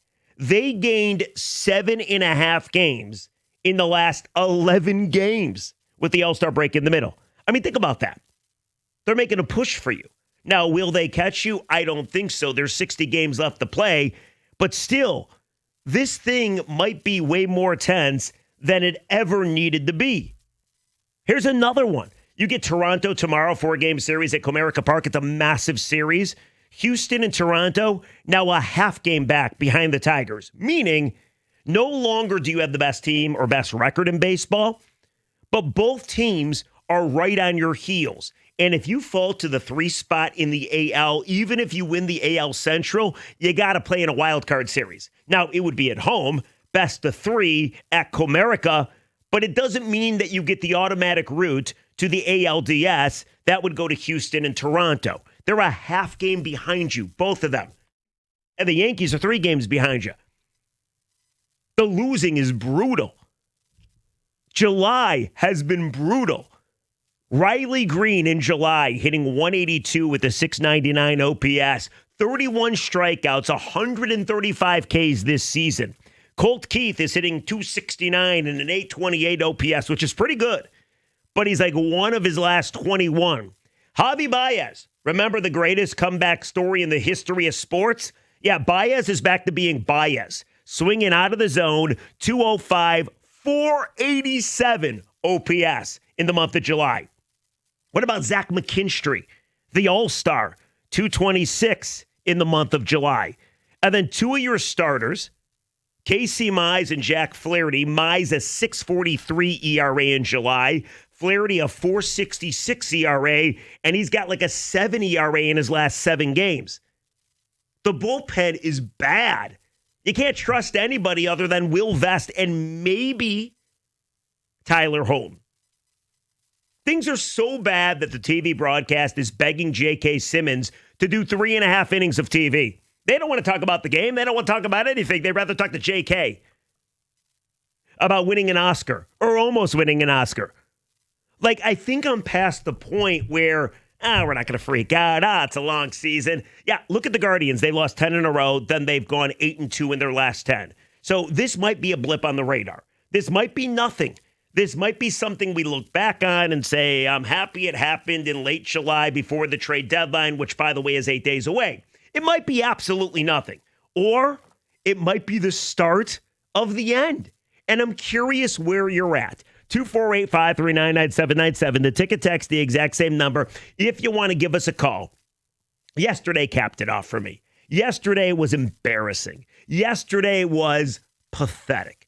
Even AJ Hinch admitted on the morning show, admitted yesterday after the game, a mental game was not there yesterday. The focus was not there.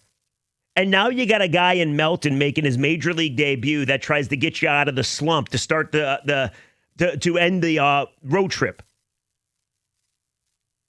You could go 1-5. You win today, you go 2-4, and you go home against Toronto and Arizona. I'm curious where you're at. Is it something or is it nothing? Is it the beginning of the end, or are they going to be fine? And I'm making too big of a deal out of it. Teams go through long losing skids. The Dodgers lost 7 in a row. The Mets couldn't win a game for damn near a month. The Cubs went through 2 weeks where they were putrid. So this stuff happens, and I get it. Sometimes you're a prisoner of the moment. And when you're in one of these things, it feels like you're never going to win again. It's kind of like golf, right? I played on Sunday. I was fantastic for me. I suck, but I was fantastic for me. Then I played on Monday, and I was horrendous. On Sunday, I thought I had the game figured out. After playing on Monday, I want to retire again. So we all do it. We all react to the moment that we're in, and we think that it's never going to get better or it's never going to get worse if that moment is great. However, it's bad right now. It's brutal. And other teams are gaining ground. And I'm curious if you believe it's the beginning of the end. Do you believe the Mark Ryan nightmare, that they're going to come close to missing the postseason? I don't believe that part. But I do think this is going to be way more tense than it needed to be. Here's the other thing. Throughout this course of losing, and it's pretty much 10 games, but let's be honest, the last 41 games, they're under 500. They're 20-21 in the last 41 games after being 19 games above 500 in the first 61 games. There's 60 games remaining. But what's annoying the crap out of you right now about your baseball team? Is it the Riley Green strikeouts? Is it the Baez reverting back to Baez form where he's swinging at some of the most god-awful pitches you'll ever see? Is it the fact that you don't have a true number 2? You got Tarek Skubal and nobody else. For me, it's the bullpen. This bullpen is a joke. Yesterday, Carlos Hernandez comes in there. Can't trust him. You know you can't trust him. Gives up some runs. The Hanafis, not impressive anymore. You're not the bullpen that you were last year when all these guys were probably, let's be honest, overworked. But none of them worked out this year compared to last year. Last year, they were really effective. You went 33-11 down the stretch. You went on that magical run. This year, all the guys you counted on, some of them aren't even here. Bo Brisky's not even here. Jason Foley's done for the season. Meanwhile, you're forced to deal with a bunch of dudes that can't throw strikes or get hit around the ballpark. And add that to the fact that the Pirates, who just took 2 of 2 from you, are the worst OPS in all of baseball. If you think I'm overreacting, feel free. 248-539-9797. The ticket text, the exact same number. But I think you should be hitting alarm bells. I think you should be hitting the panic button. As Wojo would say, panic in Tiger Town! So where are you at? Is it something? Is it nothing? Do you choose to believe that it's going to get better? Probably will, you think. Track record of this team is pretty good through pretty much the majority of this season. But it's hard to ignore these games you're seeing right now. This team can't hit. 248-539-9797. Get to some of the calls. Get to the text as well. And I got to bring up something specifically about yesterday's game. In fact, 2 things specifically about yesterday's game. We'll do that next as well. 97 won the ticket.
All right, 97.1 The Ticket, talking Tigers. They're in a free fall right now, and I'm curious what you believe. One of those things in the course of 162, it's going to be okay, stop overreacting, or is this the beginning of the end?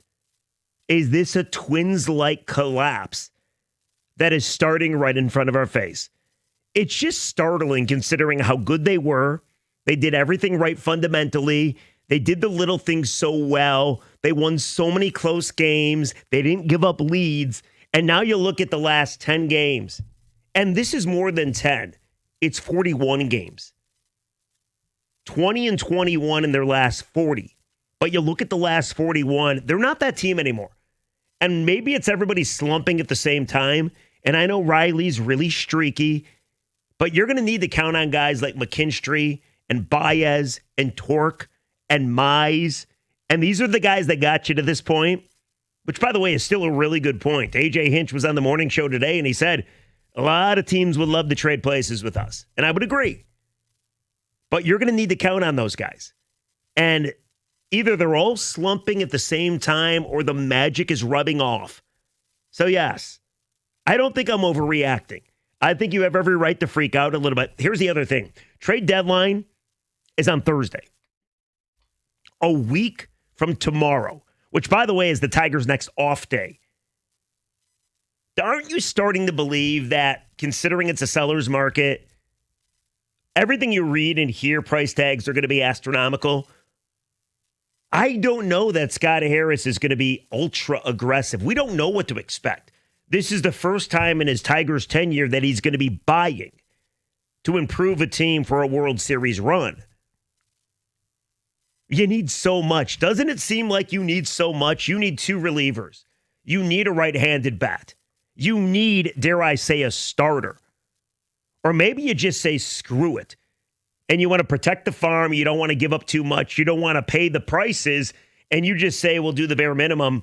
And, I don't know, set yourself up for the future. So I'm curious where you're at. 248-539-9797. The ticket text, the exact same number.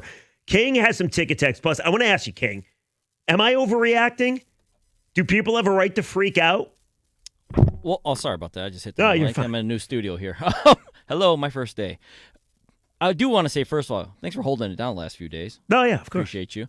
Are you overreacting, Rieger? I think you are slightly overreacting, but people should be reacting. You know, like no one should be saying everything's fine, everything's fine. No, you should be reacting somewhat, and it's the levels of reaction is what I guess maybe you're asking. I'm concerned. I don't think you need to be as concerned as you are. Like I still think they're going to make the playoffs. I still think they're going to win the division, even with that Costa guarantee. But this team, the issue with this team right now is, and to get to your second part of your question, is what's annoying you. What's annoying me is it's the mental effort type plays. You know, categorize them whatever you want or how you want, but it's the missing home plate sliding, you know, just going back to yesterday's game and Torque, you know, not going after that ball. That's why the Tigers have been so successful. The guys playing above what they've been playing, someone's always been able to pick somebody up, and I think it's because of the effort and the mental stuff. You know, they don't let that stuff hurt them like other teams would. Right now, it's hurting them, and it's kind of a free-for-all, and this is what can happen. And I hear you, but maybe water's simply finding its level, too. You look at these guys, for the most part, that had such great first halves, they don't have the track record for that. And now you wonder if they're turning back into a pumpkin, right? If they're turning back into who they've always been, and it was a hot 70 games. I mean, is that fair? That's what I'm starting to wonder. No, there's absolutely concern for, did they just overachieve the first half of the year? And now if things are correcting themselves, it's on Scott Harris and the front office to go in there and get some guys with real talent. Because the thing here is, straight up talent-wise, it's basically Terry Scubo's the only one who can out-talent anybody else on the other teams, right? Otherwise, you have a bunch of try-hard guys or guys that are overachieving, and how long can that last? They've been able to pick each other up. Now, recently, they have not been able to pick each other up, and that's why when you make mental mistakes and effort mistakes, it hurts them more than it would hurt the average team. Do they need to make some moves? Absolutely. They better. But I think you still got to realize you're still in first place. 248-539-9797. The ticket text, the exact same number. You're in first place by 9 games. The Guardians are gaining ground. They're in a heater right now, and you can't win a game to save your life.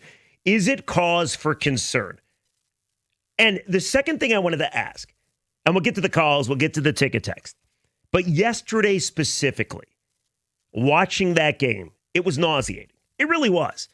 To see Torque, he lost his mind. I don't think he was being lazy. I think he just lost his mind. Overthrow to first base, doesn't chase down a ball, allows O'Neill Cruz to score from second base. I mean, Cruz was at third base, and he's looking at Torque, and Torque's walking over to the ball. So Cruz is like, sweet, let's go. And he scores.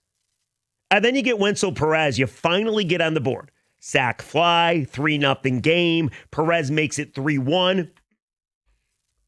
He missed home plate. How does a major league athlete, who, by the way, I wasn't even a close play at the plate. He slid. He totally missed home plate. How does that happen? 2 mistakes yesterday compounded that game, and I think makes it worse for the fans. It makes it worse for a guy like me because this team was so fundamentally sound. Now you go from, okay, that's whatever. Not freak out. It happens in baseball. You go from that mindset to, geez, these guys are lollygagging out there. The Perez thing missing home plate was so frustrating. I mean, it's like if you're in a relay race and you're trying to hand off the baton and you're just purposely missing the hand in front of you. It's unbelievable. Like, that's the entire point. I've never seen that, to tell you the truth. It's like he didn't even try to, hey, I just got to get there. I think Benetti said, I think there could be some question. I'm like, no way. And then Dirks popped in. No, he hit home plate. And then you see the Pirates challenging, right, King? And there wasn't one single replay that gave you belief that he missed home plate until the very end. And I think everybody collectively is like, oh, my God. This is not a 7-year-old. This is not somebody learning to slide. This isn't even oh my God, the catcher has me here. I have to do one of those crazy slides. It was bang, bang, easy, missed the plate. Cost you a run. 3-0 game remains 3-0. So we'll get to the calls, 248-539-9797. The ticket text, the exact same number. But, King, if I may, I've been thinking about this all night because I saw those 2 plays. Massive gaffes. Without a doubt, lazy, not fundamental, total mistakes, total gaffes. I got to thinking, I wanted to add this to the fray.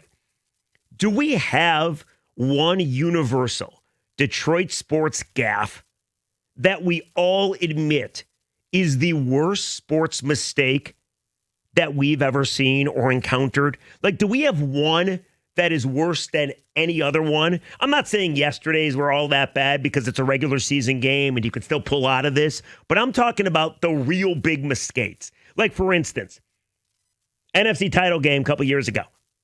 Kindle Vildor allowing that ball to go off his face mask.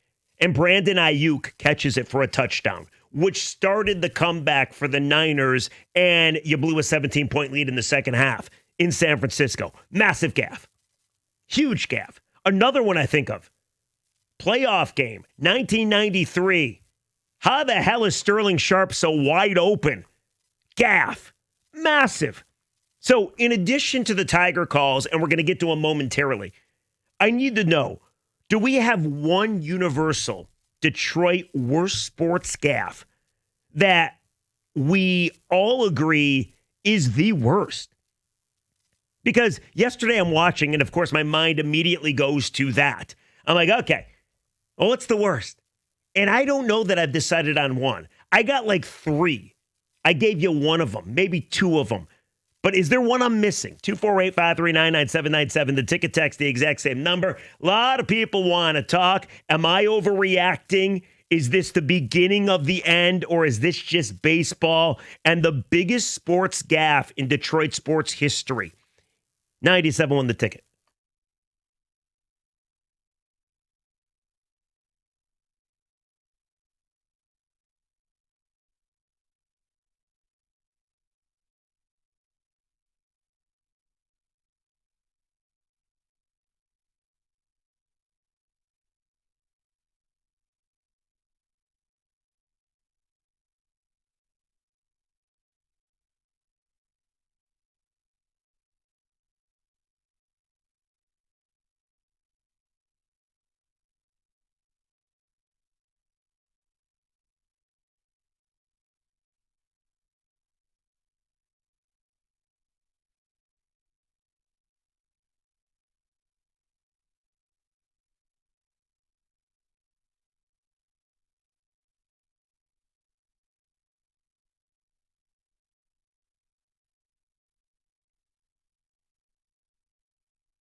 No, they weren't. Wenzel Perez missed home plate. How does that happen? Hell if I know. I was watching a Little League game the other day. Okay, fine. I won't go that far. 248-539-9797. The ticket text, the exact same number. Couple things. Number one, are the Tigers' woes the beginning of the end? Do you worry we're staring an epic collapse right in the face? Or is this just baseball? And number two, yesterday, 2 massive gaffes in that game. One of them you just heard. Wenzel Perez missed home plate. Number two, Torque lollygagging to a baseball. O'Neal Cruz scores. It was utterly unacceptable. Especially when you're losing, then to lose like that, my goodness. So it got me thinking overnight. I couldn't fall asleep. Do we have one universal Detroit sports gaffe that when somebody like me, a blowhard, asks the question, you have the answer? 248-539-9797. Keith in Oak Park, you're on the ticket. What's up, Keith? Hi, I was in Pittsburgh on Monday night for the game. My condolences. My wife.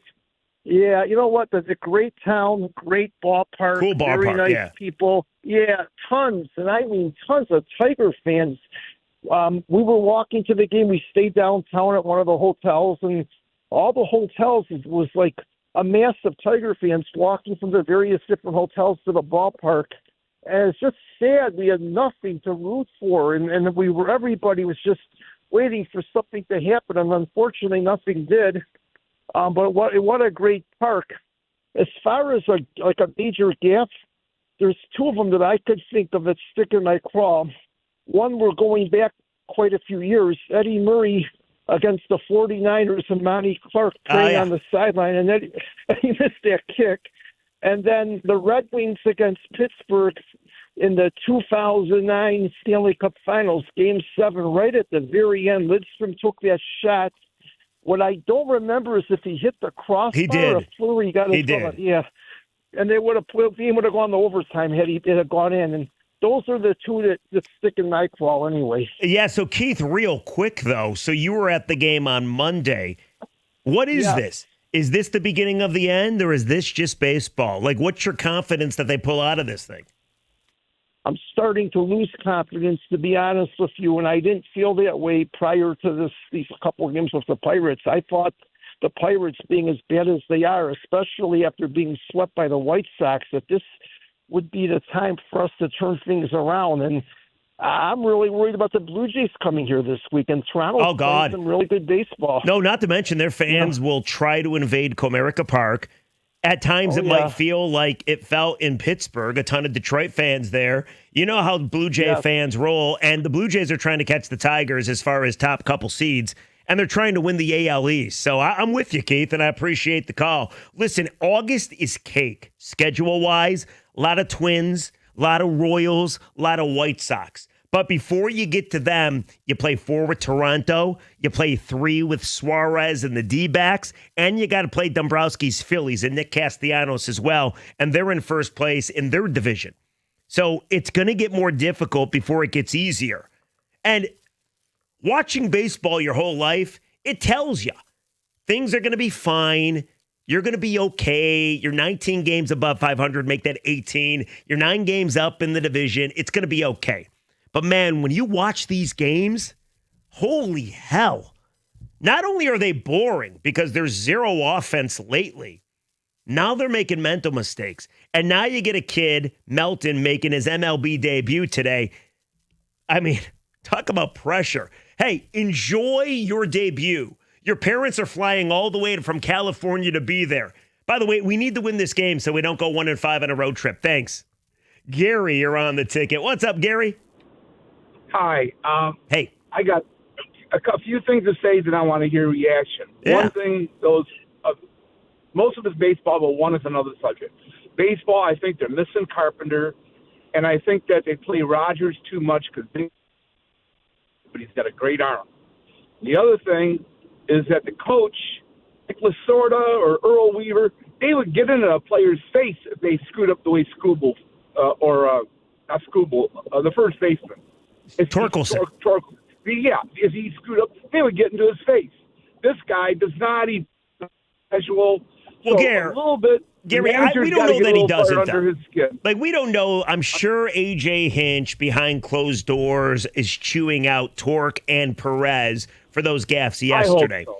With that being said, I look at this team, Gary, and I don't know that one trade deadline can fix all their issues. Like, that bullpen, I was watching yesterday. You got the Pirates with the worst OPS in all of baseball hitting around your bullpen, and other than Will Vest, who do you trust? Like, honestly, Tommy Canley, who was so good until recently, who's been so bad. You're 100% I just don't know who you trust. 100% on. Yeah. The other thing I had to say was, and it isn't you, it was a different announcer, and I don't want to mention names, but he was talking about the most important person in sports in Detroit. And he was saying that Scooble's the most important. No, he's wrong. It's Jared Goff. And the reason I say it is because Goff's got to play every game. He's got to start every game. Scooble's got 6 days off, 7 days off between starts. So I think he was wrong on that cue. Those are the things I have to say, and I do enjoy your program. Thank you, Gary. I appreciate you. 248-539-9797. Is this the beginning of the end, or is this just baseball? And what's the biggest Detroit sports gaffe of all time? Now, we're getting a couple quick ticket texts. And, King, I want to know if you agree with some of these. I'm listening, man. Okay. Like, somebody's saying Big Shot Bob. That's a pretty big gaffe, right? That's a huge one because of the consequences of it. Like, that wasn't the actual, that a lot of people here feel, and I think rightfully so, that cost Detroit fans a championship. They should have won back-to-back titles. And, you don't give up the 3, and especially to that guy. And so when he did that, that's always going to resonate with people here. It's a championship that's on the line. I hope I'm not stealing thunder and I forget about this one, simply because I wanted to forget about this one. But I think C. Webb and the timeout's got to be right up there against North Carolina in the national title game. Another one where you bring up the title. When you cost a city, an area, or whatever, a state, a championship, what you think is a championship, then that's going to resonate way more than Dan Orlovsky running on the back of the end zone, which me and Kenny are talking about. That objectively might be the funniest gaffe of all time. Yeah, but that was maybe not the most 16. costly. Yeah, it wasn't costly. It was just funny. And he's parlayed that into like a nice gig on ESPN, so good for him. Okay, I got one more for you guys. Big sports gaffe, according to Steve from Madison Heights. The biggest sports gaffe or brain fart was hiring Jeff Rieger on any sports talk station and have to listen to that bitch voice troll for 4 hours a day. Is that the biggest gaffe? I mean, that's subjective. Okay, fair enough. Thank you for subjective. That. Let's go to Lenny in Farmington Hills. You're on the ticket. Hey, Lenny, how are you? That'd be hard to top that one, but I think you got to go all in. There's in the middle of the roads where people get run over. Let me tell you something. First of all, we need a right-handed bat. Would you agree with that? God, yes, Lenny. Yes. Okay, and I think we need a center fielder, so we can have them both. He's very coveted by many teams. In the past he's been considered a superstar. He has nobody to protect him in Chicago. Lewis Robert, when Eloy Jimenez was really hot, so was Robert. That team is pathetic in Chicago. So he's starting to come around. And he's, like I said, many teams want him, so he's definitely an improvement over Parker Meadows. So that's one solution, I think. He's readily available, according to everything that I've seen. So Lenny, that dude was such a stud, and I thought he was an up and comer when the White Sox were really good and had all that young talent. And Tim Anderson used to be good too.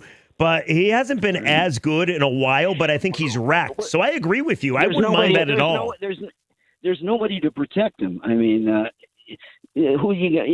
There's nobody. Andrew Benintendi. I mean, he's you can't even name the guys on the team there.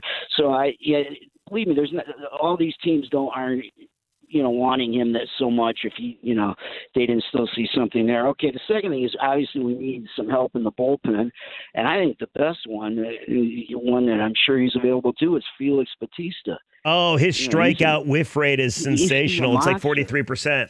No, and he's a 2-year guy as well, Lenny, meaning if you pull a trade for him, you get him this year and next year. Right. Yeah. So I would go after. I know Bednar you probably could get, but Batista to me is the guy to try to get. And then we need a starting pitcher.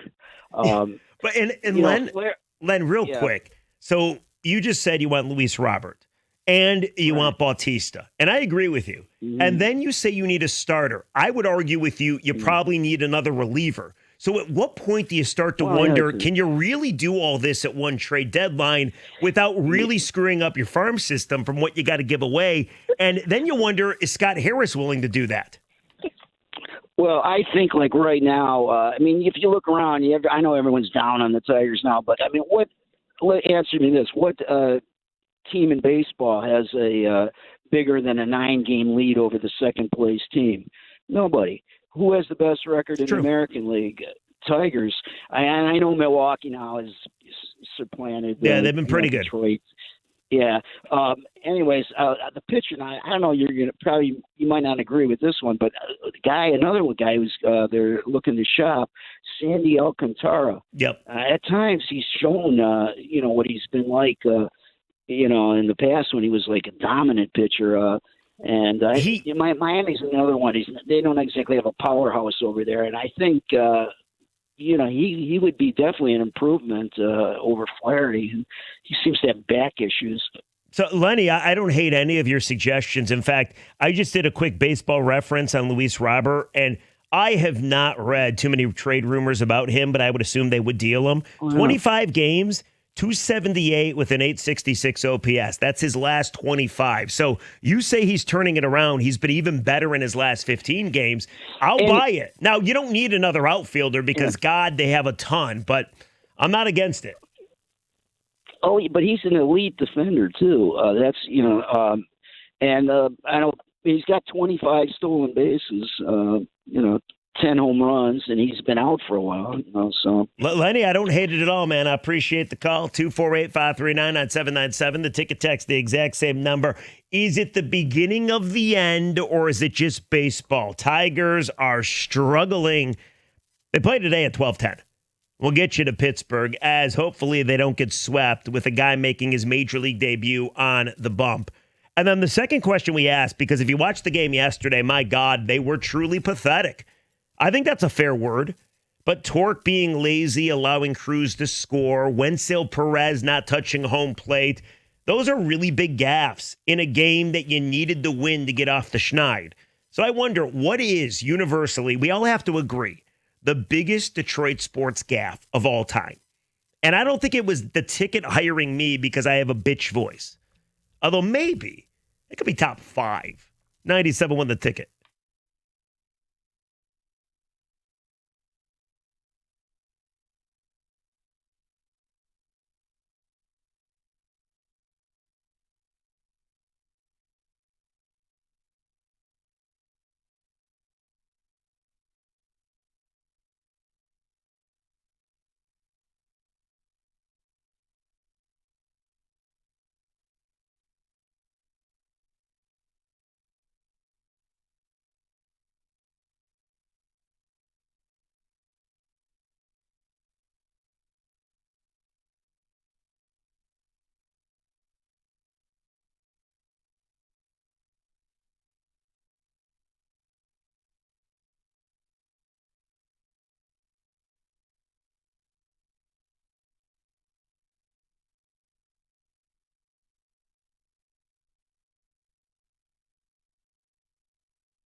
Okay, 97 The Ticket, Tiger Baseball today. Nice little short show.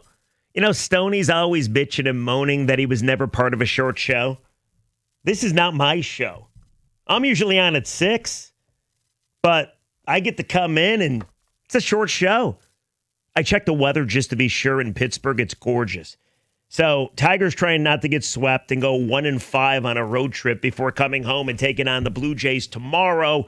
Blue Jays right on their heels, a half game back. So we'll get you to Tiger Baseball in the 12 o'clock hour. But right now we're talking about the Tigers and their ineptitude. And it's crazy that we're even having this conversation considering how they started. And as AJ Hinch on the morning show pointed out, they were the first to 30 wins and first to 40 wins and first to 50 and 60. And they could still be the first to 70. Even with all the losing, they still have the third best record in all of baseball. The Cubs and the Brewers are a half game better. That's it. So it's not like you can't turn this thing around. But when you're caught in the moment, when you witness how bad they look, and then yesterday, that was the pinnacle. Like, we can take losing, you can take not scoring, you could take J.K. Simmons having to do like 5 innings on Bally's or FanDuel with Benetti and Dirks. But when you're making unforced errors, when you're gaffing after gaffing, that's when you really start to take notice and you're like, geez, what the hell's going on here? So is it the beginning of the end or is it just baseball? And then we're trying to find the biggest Detroit sports gaffe. Universally agreed. So far, we got plays like Big Shot Bob, C. Webb in the timeout, Sterling Sharp being left wide open, and my personal favorite, Kindle Vildor, and the ball popping off his face mask and Brandon Ayuk catching it. So what is, in your mind, the one biggest Detroit sports gaffe that everybody would agree on? We'll go back to the phones momentarily, I must say. Coming up in the 11 o'clock hour, Marcus Davenport. He was asked if he could be the opposite of Hutch, like he should be. Statistically, on the depth chart, he will be. His response was mind-boggling. I got to play this for you. It's not even a topic. I'm just curious what the hell you think, because I heard it, and I still don't know what to think. So we'll do that in the 11 o'clock hour. Let's go to Jim. You're on the ticket. What's going on, Jimmy? Good morning, Rieger. Hey, dude. I agree with the texture. Just hearing your voice can irritate me, so thank you for that, I guess. Yeah, not a problem. Not a problem. I try my best. And the topic is a double irritation because the first thing at 0.3 of a second was Isaiah's inbound pass at 87. I would have been like 13 or 14. And it just, even when I think about it, it's like, it crushes me a little bit to this day because, and it's one of your iconic Mount Rushmore all-time great, not only Pistons, sports players in Detroit history. So, Jim, to make that play, yeah. Even though you don't like my voice, I want to give you something that will irritate you even more. Okay? Let me just say this. I love to hate you, so that passion is close. I'm good with that. Listen. Hated, love, they're all emotions. As long as I'm evoking some emotions, life is good. Anyway, Jim, you shouldn't do this, but if you want to be pissed off at life, do this, okay? Go back and watch that play. Go back and watch that play. Bird was out of bounds. He was out of bounds. He really was. I had a caller call me up a couple weeks ago and said that. I'm like, you're crazy. I went back and I watched the play at least 50 times. Bird was out of bounds. Now, it's not HD, and you would never get that call at the Garden. And Johnny Most, the announcer, stay off the ball, stay off the ball. I mentioned hearing that after. That's the thing that every time I hear that, I don't hear it as much as I used to, but I hear Johnny Most, and I just want to strangle somebody. Yes. So, well, go back and watch that, man. Like, he was out of bounds. His foot was on the baseline. He was out of bounds. I'm telling you, I believe this after it was brought to my attention. So I just figured I'd pass it forward to you. All right, good stuff. Thank you. Thank you, Jimmy. I appreciate it. Yep. Is that a compliment? He loves to hate me. He loves to hate. I love to hate a lot of things. That is not a compliment. That's not? But he said he loves to hate you. But you can't leave that second part out. But the word love was in there. Yes, it was. To hate you. But if you love something, it's not all bad. I think Jim and my wife have something in common. I think they both feel the same way. I hope not. They love to hate me. I hope not. I hope your wife not genuinely loves you. Not that in common, you. King. Well, I'm just saying, I hope she loves you, man. Genuinely. To hate me. The same thing. I think you love to hate yourself, man. Accurate. I mean, if you were me, wouldn't you do the same thing? 248. What does that sound mean? I hear you Stat guys of the play. day. Oh, stat. Oh, okay. Is that a good thing or bad thing? I don't even know. It's a thing of the day. Okay. All right. Let's go to Mark. You're on the ticket. What's up, Mark? How are you, bud? Hey, good morning, Jeff. How you doing, man? Fantastic. What's the word today? Hey, 54 years old. I've seen a lot of gaffes, but this one was so easy for me. Lions, Redskins, Ben Johnson play calling. Not running Gibbs left and right. He was averaging, I think, 9 yards a carry. Just hard to watch. J-Mo throwing an interception. No, you're right. I mean, they were running the ball down Washington's throat, and it was, 3rd and 1, empty set. They needed 1 yard already in Commander's territory, and for some reason or another, Goff fumbles the ball because they didn't run the football. Like, what are they thinking? And maybe they're thinking like, hey, let's try to, put the foot on the neck because our defense sucks. But I agree with you. I mean, Ben Johnson sucked. And it's funny, Mark, because I think Ben Johnson was prepared for that game, but all the people that called in with the conspiracy that he had 1 foot out the door because he took the Chicago job like 2 days later, I don't necessarily disagree with that. It sure looked like that, didn't it? Sure, absolutely looked like that. Absolutely. And you could maybe say the same about Glenn. You could say that. But, hey, can I give you 2 more quick ones while I was on hold? Go for it. Number 2, drafting Darko. Yeah, that's a gaff. And number 3, and more pertinent, is what we're talking about with the Tigers here. And I'm being a little extreme here, but signing Alex Cobb. What in the hell were we doing? I mean, listen, for the most part, Scott Harris has been pretty good, I'd say. But that's a free $15 million, isn't it? Like, if you're Alex Cobb, he literally said, I was thinking about retiring, and the Tigers come and knock it and say, hey, we want to give you $15 million. And he's like, okay. And he has yet to have to pitch. In fact, I read the injury reports, Mark, and every time I read them, it's Alex Cobb got an injection. Alex Cobb is throwing off a mound. Like, it's never like Alex Cobb, the one time he pitched for the Miners, he was fine, but he was really uncomfortable, so we're going to throw him back on the shelf. I would agree. That's a gaffe. That's pretty good. Mind-boggling. Thank you, Mark. 248-539-9797. The ticket text, the exact same number. You want to hit on the Tigers, go for it. Is this the beginning of the end, or is this just baseball? This slump that they're in. We'll get you to Tiger Baseball at 12:10. Also, what is the biggest gaffe in Detroit sports that we universally agree on? Like, we've had some good ones so far. And if you want to get infuriated, go back and watch Bird Steals the Ball. He was out of bounds, damn it. I believe this now. But coming up next hour, I got to play this for you. Like, Kane, you've heard it. Marcus Davenport addressing the media at training camp. One of the weirdest sound bites you'll ever hear. Is that fair? Am I overselling? I get accused all the time of overselling audio. This one made me go, huh? I'll say that much. All right, we'll do that next. 97 won the ticket.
Hour number 2. What's going on, everybody? Tiger baseball at 12:10. Tigers, Pirates, Troy Melton making his big league debut. Tigers trying not to get swept and go 1-5 on a road trip before returning home against the Toronto Blue Jays, who have been one of the biggest surprises in all of the game. And by the way, is a half game behind you for the best record in the American League. Why does that matter? If you fall to the third best record, you get the 3 seed, you got to play in a wild card series in the playoffs. Meaning Houston's a half game back, Toronto's a half game back, you're slumping. I don't want to play in the wild card. Yeah, it'd be at Comerica, it'd be 3 games, you got to win 2 of them, but no thanks. So we're asking you, this Tiger slump, is it the beginning of the end? Is it Twins-like from last year? Or is it just baseball? Like the Dodgers have lost 11 of their last 14. So they're probably freaking out a little bit in LA too. Fair? So it's probably just baseball, but man, do they look bad. Speaking of bad, yesterday they lose 8-5. And 2 of the biggest gaffes you'll see took place. Spencer Torkelson lackadaisical to a ball, allowing O'Neal Cruz to score. And also Wenzel Perez coming home on a sac fly, missed the plate completely. I mean, it's ridiculous. So I'm asking you, do we have one universal Detroit sports gaffe? If we do, what is it? And by the end of the program, I think we can agree on one. So far, at least for me, it's the C-Webb timeout. For everybody else, it's probably the big shot Bob. She leaving him in game 5. But what would you say? Sterling Sharp being left wide open. There's a ton that have not even been mentioned, so I don't want to steal any thunder. And I got to get to this Marcus Davenport cut as well. But first, let's go to Gordon. You're on the ticket. What's up, Gordon? How are you? Doing good. Good. What's going on? Well, to answer your question here, when I think of gaffes, I think of mental gaffes. And I think Marty Morningweg picking to take the kick instead of taking the ball at overtime. Taking the wind. Yeah. Yeah, against Chicago. I'm sorry. That was ridiculous. Yeah. And listen, I don't know that that's the biggest gaffe simply because the Lions sucked under Morningweg and they stunk that year. But yeah, that lost them the game. Like, who doesn't take the ball first? And I remember back then, Gordon, it was such a long time ago, but I still remember reading articles, and there were people defending that move. You guys don't get it. The wind in Chicago's crazy. It's called the Windy City. And I'm like, bro, yeah, take the football. Yeah, Chicago went down and scored. Of course. Of course. Yeah. Yeah. Of course. It's pretty good. Thank you, Gordon. Thank you. Appreciate Thank it. you. All right, if you want to hit on it, 248-539-9797, the ticket text, the exact same number. Now, before we move on, I got to play this. So Marcus Davenport, who you brought back after playing in not even 2 games last year and 4 games the year before, 1-year prove-it deal, opposite of Aiden Hutchinson.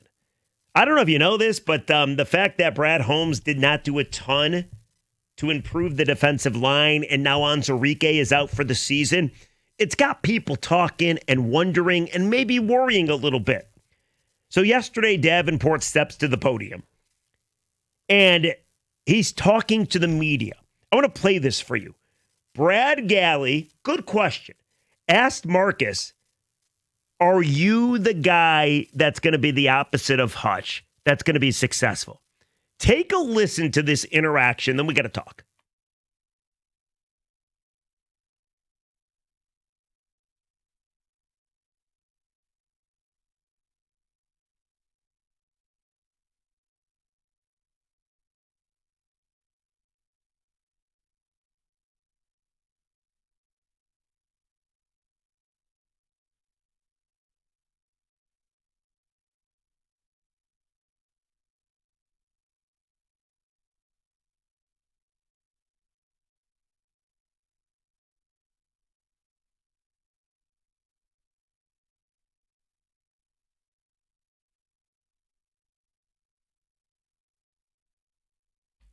All right, so what?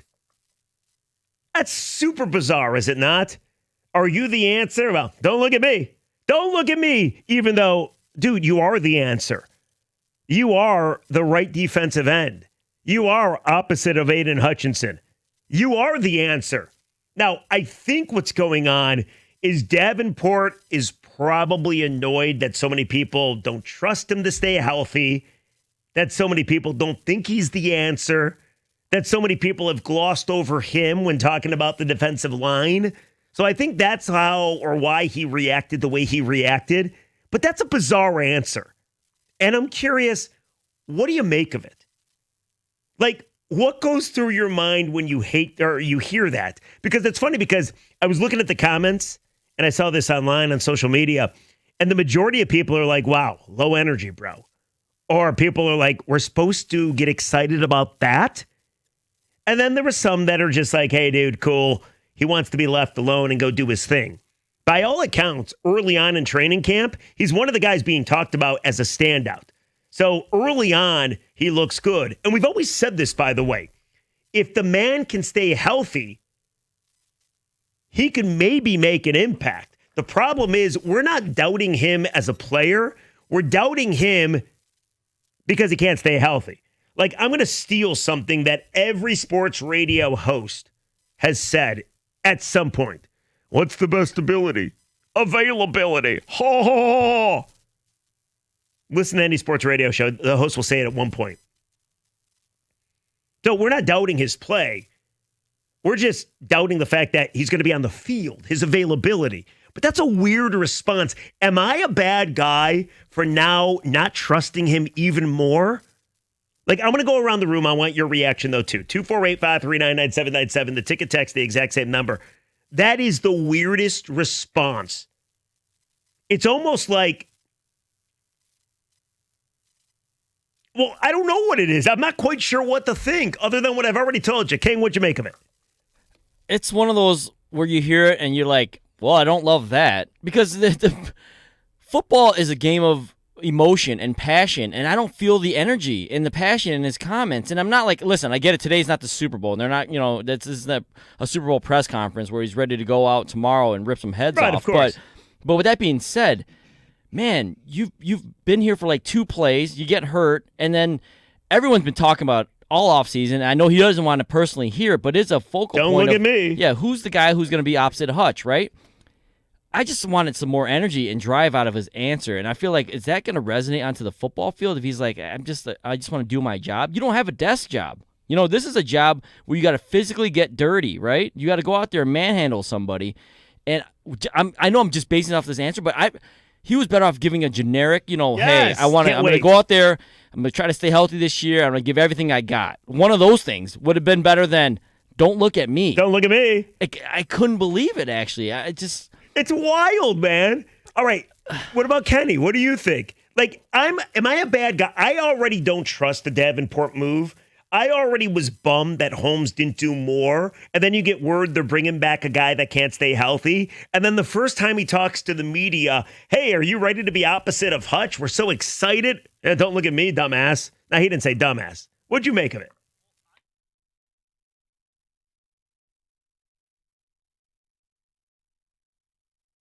Yes.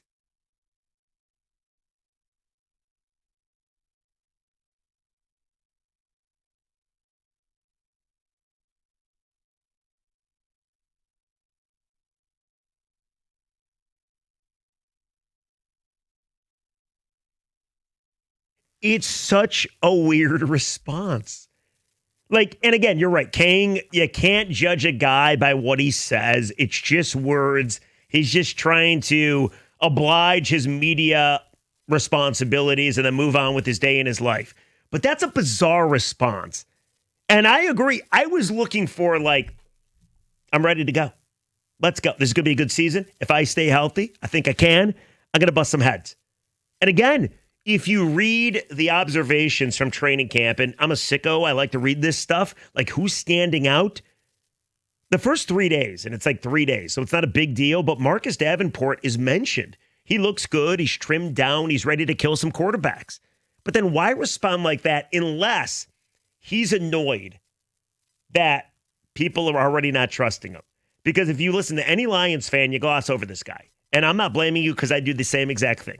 It's kind of like how we talked about Javi Baez coming into the season. We're like, yeah, Baez sucks. Now, we talked about Baez for a different reason than we talk about Davenport. We don't think Davenport sucks. We just don't think he can stay healthy. But what'd you make of the comments? 248-539-9797 and the ticket text, the exact same number. The other thing, though, with this, and I'm curious, we'll get to the calls. I'm curious, is there one guy on the Lions that you simply don't trust? Oh, we always ask the question, like, who's the X factor? Who's the guy that you need to get it done this year? Is there a guy that you simply don't believe in? I got a new guy. His name is Marcus Davenport. By the way, we get this ticket text. It says, hey, I got kids, man. See, that's pretty good. You get what he did there? You guys got it, right? That's not too old of a reference. Prince let Fielder. people know. Yeah, let people know. Prince Field. That was my question. I'm going to pat myself in the back. 2013, lose to the Red Sox. Prince Fielder talking to the media. He's like, hey, I got kids, man. I'm like, but Prince, you do understand there's Tiger fans that are devastated. I want to know what you think about losing to the Red Sox in the Grand Slam by Shane Victorino. And Verlander was going to pitch in Game 7. And that was, of course, Leland's last game. And he looked at me. He's like, I got kids, man. And I didn't know it at the time, but that was live on Fox 2. And I don't know, 2 months later, he was gone. I almost for feel Ian like Kinsler. that was obviously, in the grand scheme of things, that meant more because it was, what was on the line, playoffs, championship, all that stuff. This is just literally training camp presser. Okay. But with that being said, I feel like the Davenport's almost worse because you play football. Yes. You could go out there and be a baseball player and not have to run out there, run through a brick wall, like you said, right? This, you do kind of have to run through a brick wall every day. And he has no passion. But he almost said, in fact, I'm not the guy. What do you mean you're not the guy? Are you going to try? He legitimately said, I'm not the guy. Don't look at me. All right, what'd you make of the comments? I just saw this ticket text. I want to ask you guys if you buy it, because there are now 2 incidents that maybe this texter's right. We'll get to that. Your thoughts on the Marcus Davenport comments. And is there one guy on the Lions coming into this season, massive season, they have a lot of obstacles in front of them, that you simply don't trust? You don't have any confidence in. I got a new guy. His name's Marcus Davenport. 97 won the ticket.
97.1 The Ticket. Tiger Baseball comes your way at 12:10, trying not to get swept by the Pirates, who have the worst OPS in all of baseball. If you want to hear about the Tigers and their skid and the gaffes, check out the Odyssey Rewind and go back to the first hour. We broke it down.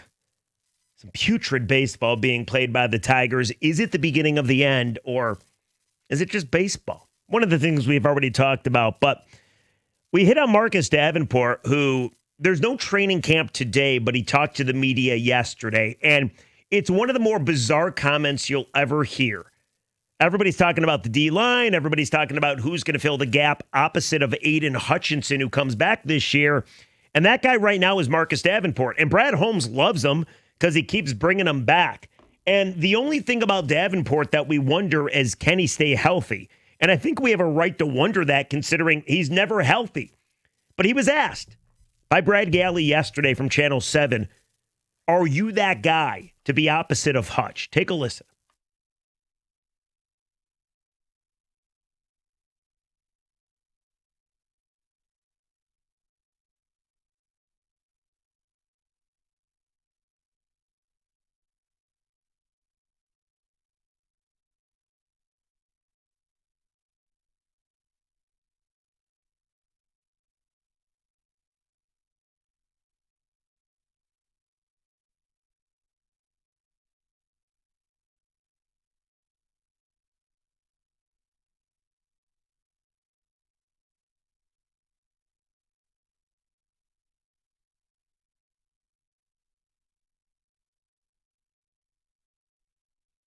All right, so we're talking about the comments. What do you make of them? They're very bizarre. Give me the first thing that pops in your head. I saw on social media, the comments section, people are annoyed. I'll read you some of the ticket text. But my God, I know you can't make too much out of what one guy says. It's all just talk. All you care about is what he does on the field. But that's weird. Don't look at me. Oh, why'd they pay you? Why'd they bring you back? It's only the most talked about position on the Lions by the fan base. It's kind of a big deal. Marcus Davenport seems annoyed. I think that's fair.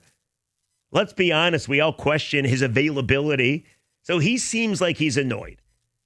And at the very end, he even said, I don't like when people talk about me anymore, good or bad. So maybe he's just annoyed with himself that he can't stay healthy.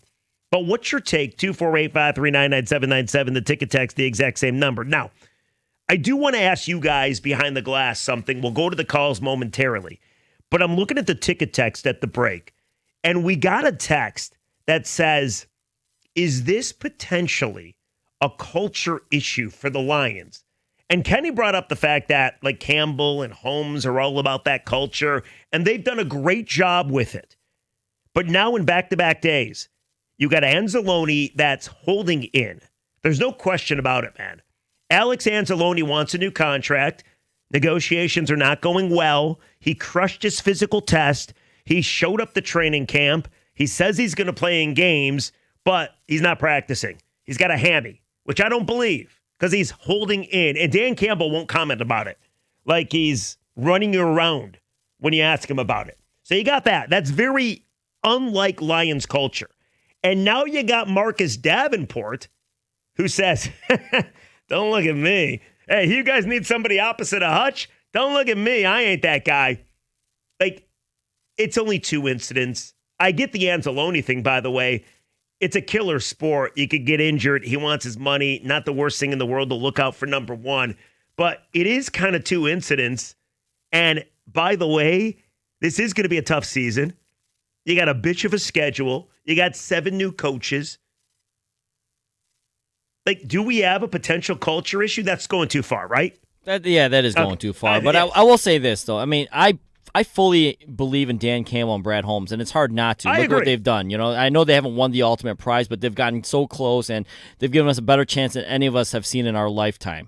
But with that being said, the last couple of things happened here, and it may be recency bias, but you mentioned Anzalone. You didn't even mention Levi Onwuzurike re-signing and him not even being available this year. We trusted them with that signing. And then we trusted them to bring back Marcus Davenport. Kang, real quick about Onwuzurike, if you do the timeline, they said he had knee issues going into the offseason. But they're like, nah, no big deal. This happens.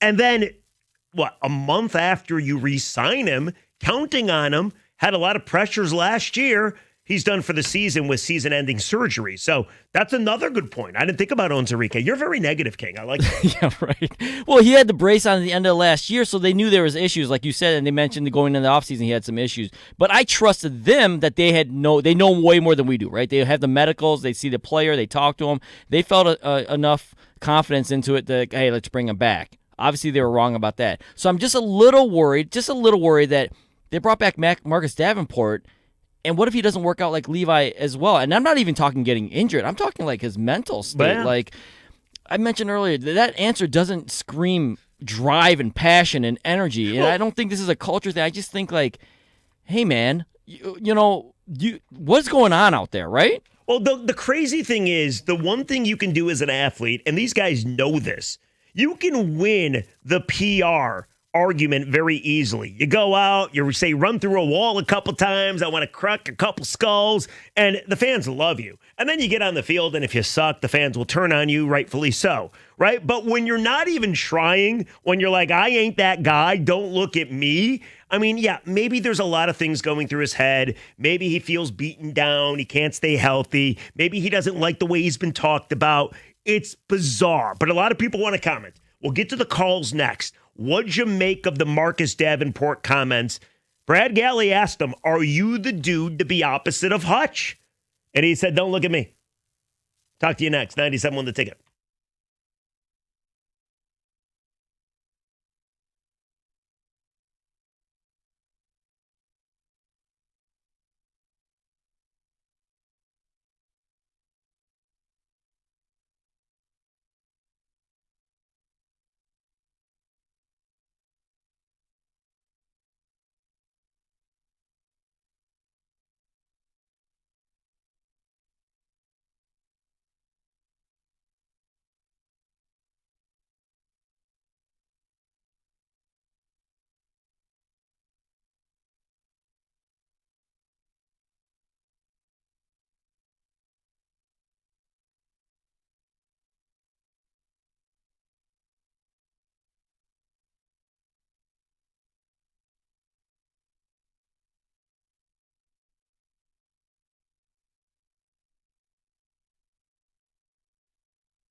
Talking about Marcus Davenport, some weird comments at training camp yesterday. Asked if he's the dude to be opposite of Aiden, and he said, "Don't look at me." Now, before we go to the phones, two things.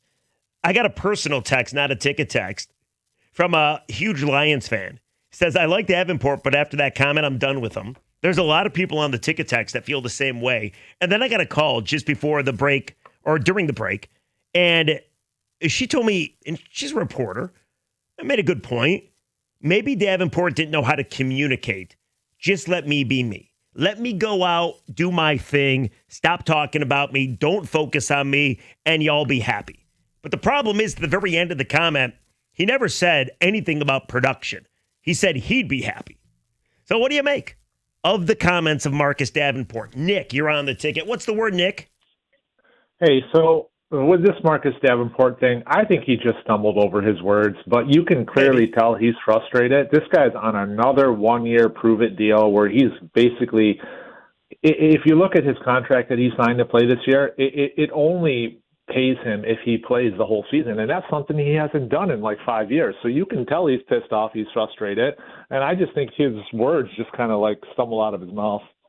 Do you think there's any truth to the belief of many on the ticket text that think, well, Aiden was mentioned? So it's almost like you're talking about another guy to begin with. It's almost like, can you be the Batman or the Robin to his Batman, right? Can you be second tier to the great Aiden Hutchinson? Maybe he's annoyed by that. I also think there's all this talk about when are the Lions going to re-sign Za'Darius. Nobody talks about him. Yeah. No, Nick, maybe you're right about this. I mean, it's not like these guys don't read or have social media or listen to the radio or understand what fans are talking about. That's a great point about Za'Darius. I totally understand Davenport being annoyed with the media. I get annoyed with the media, probably more than Marcus Davenport. You're part of the media. Why are you annoyed? I think we can be annoying. But with that being said, that seems like the weirdest answer to give possibly at that moment. And you don't even have to say you're going to go out there and be better than Hutch. I think the bar is so low for Marcus Davenport with fans. Right. That if you go out there and just play 16 games, they'll be happy. No, but it's a good point by the caller, I think. The question, and I didn't think about it at the time, was, hey, Hutch is amazing. Could you maybe are you the guy to I don't know, just do enough? Just do enough? And the part about Za'Darius is right. Every call once a day, you guys go through it on this show. Hey, when the Lions going to re-sign Za'Darius? Nobody talks about Marcus Davenport. You mention his name, and it's always the same thing. Oh, he's going to be injured in 2 games. So now I kind of feel for the guy. Okay, maybe not. Noel, you're on the ticket. What's up, bud? Well, I'm kind of going to echo what the last guy said. If you listen to the question, it's, are you going to be, the next Hutch? And he says, and they clarifies it. He says, that's not me. I just want to be me. I don't want to hear good or bad. I just want to do my job. I think he's not a great communicator, maybe, and it's fine. I don't think really much of it at all. So you don't care. And by the way, that's totally fine. I think there's a lot of people that don't simply care. It's like, why would you put so much, do a topic on something, one soundbite that was 45 seconds long? And I hear you. I just think it's weird that in this sport where, you got to be physical and you got to be aggressive and people are wondering about you, I think it's weird that that's the first message you send of the season. You know what I mean?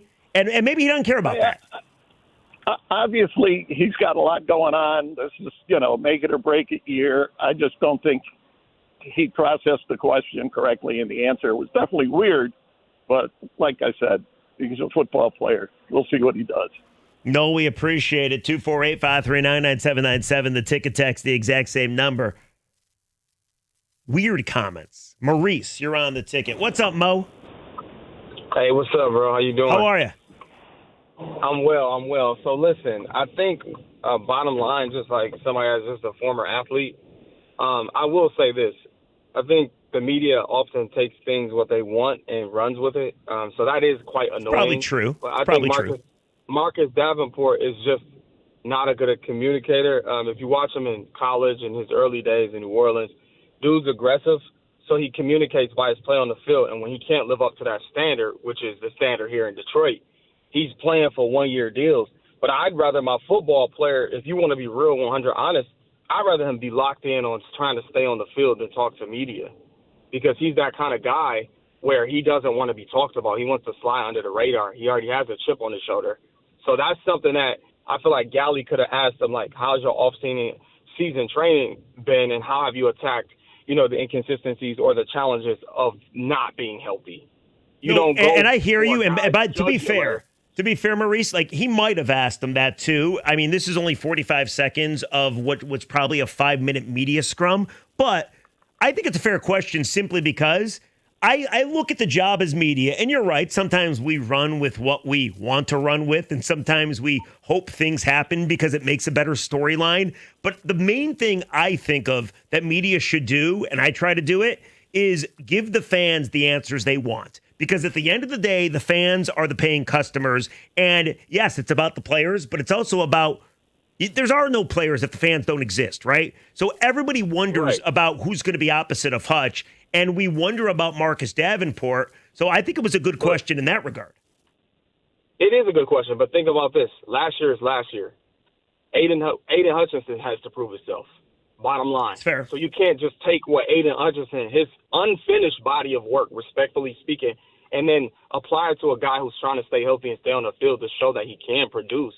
And this mentality, like the other day, Taylor Decker said it perfectly. I am in a situation where the standard has to stay the standard. I can't rest on my laurels. That's the culture of this team. So Aiden has to uphold that. The media has to understand that players are trying to fit in that culture. And this is a guy who wants to stay on the field and do that. So we should just ask him or focus him on, like, what are some of the things that you've done? We see you slim down. You look stronger. You look quicker, because he does. He does. That, like, I we agree. should have asked questions about that.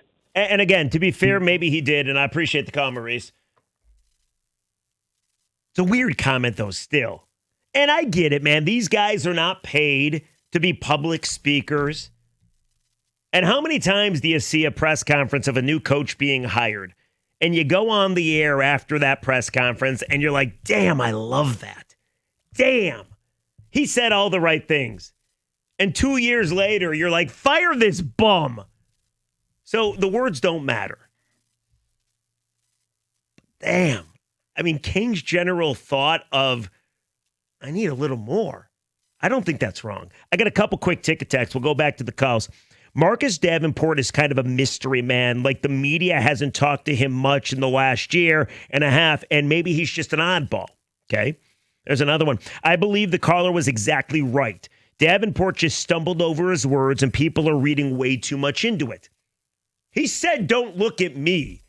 All he had to say was, can't wait for the opportunity. All he had to say was, going to go kill a couple quarterbacks. All he had to say was, man, I got to tell you, I'm feeling great. And I hope this year is different than in years past. But he flat out said, don't look at me. As if Lions fans are counting on somebody to be opposite of Hutch. You're counting on the window to remain open. You're counting on the defensive line not to screw you this year like it has the last couple years.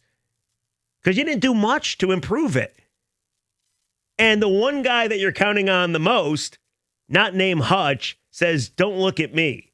That's what gets you, I think. Now, the last caller, Maurice, is right. Like, questions about him being ready. He looks good. He's trimmed down. Absolutely should be asked and talked about. And he should be applauded for being in shape, ready to crack a couple skulls. But it's a weird comment. It really is.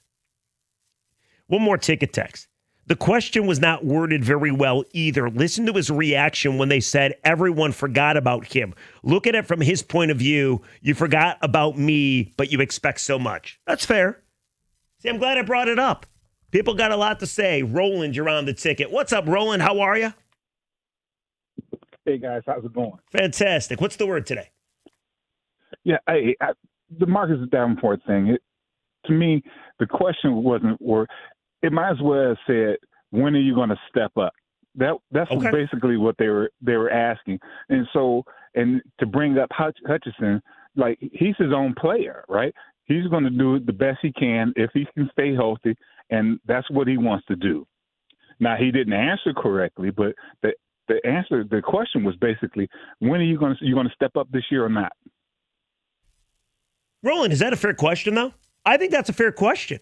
People are wondering, are you going to step up? I mean, that's what we wonder about every athlete.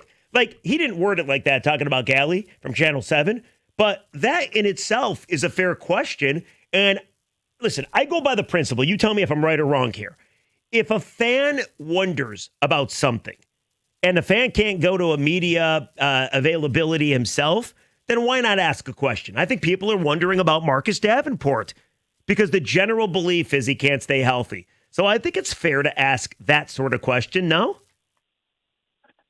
Yes, but then to compare him to Hutchinson, who's always, who has to prove it this year too, because he's coming off the injury, right? They don't ask him, "Are you going to be the same as you were last year or the year before?" Okay. They just ask if he's healthy or not, right? So to compare him to Hutchinson, who's a great player, are you going to be available? How's your health? What's going on? Thank you, Roland. I appreciate it, my man. 248-539-9797. We got more calls. Your thoughts on Marcus Davenport. We'll give you the audio bite again. You can marinate over it next segment. And then before we go and get you to Tiger Baseball, I do have to just bring up a legend. Unfortunately, he passed away yesterday. But King said something interesting to me in the pre-show meeting. I know it's hard to believe, but we had a meeting today. I think the show's going splendidly, so maybe it's not hard to believe. But I think he's got a point. Well, to get in that, we'll get that in as well, and we'll get you to Tiger Baseball 97 on the ticket.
All kinds of theories about what Marcus Davenport was trying to communicate. Well, I say is that's a bizarre response. Now, at the very start, he did say forgotten about. So maybe he was offended by the question, but that's a totally legitimate question by Brad Galley, I think. And Marcus Davenport's been doing this for how long? So he doesn't get paid to talk. Whatever he says doesn't matter.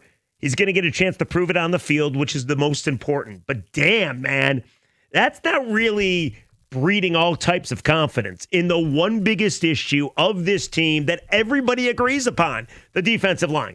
So what'd you make of the comment? You heard from King, you heard from Kenny, you heard from me. Tons of callers wanted to talk about it. We'll take more calls, 248-539-9797. The ticket text, the exact same number. And I did ask the question, is there one guy on the Lions that you don't have a ton of confidence in? It's hard not to say Marcus Davenport right now after that answer, Right?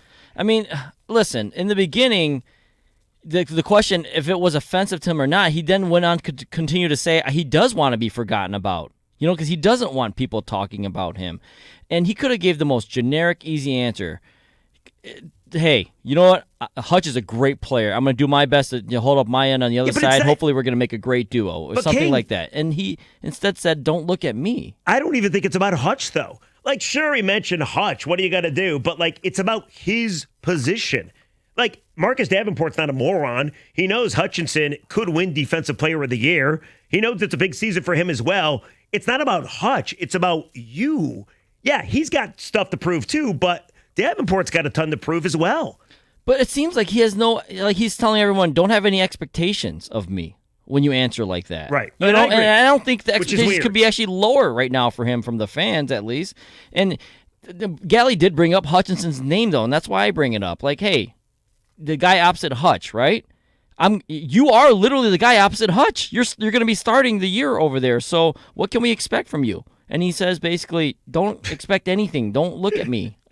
I'm just trying to I'm just trying to do my job. And unfortunately, your job isn't a desk job, so people are going to talk about you and your position. Yeah, it's kind of high profile, yes. I would say. I mean, it's a fair question, though. We agree, correct?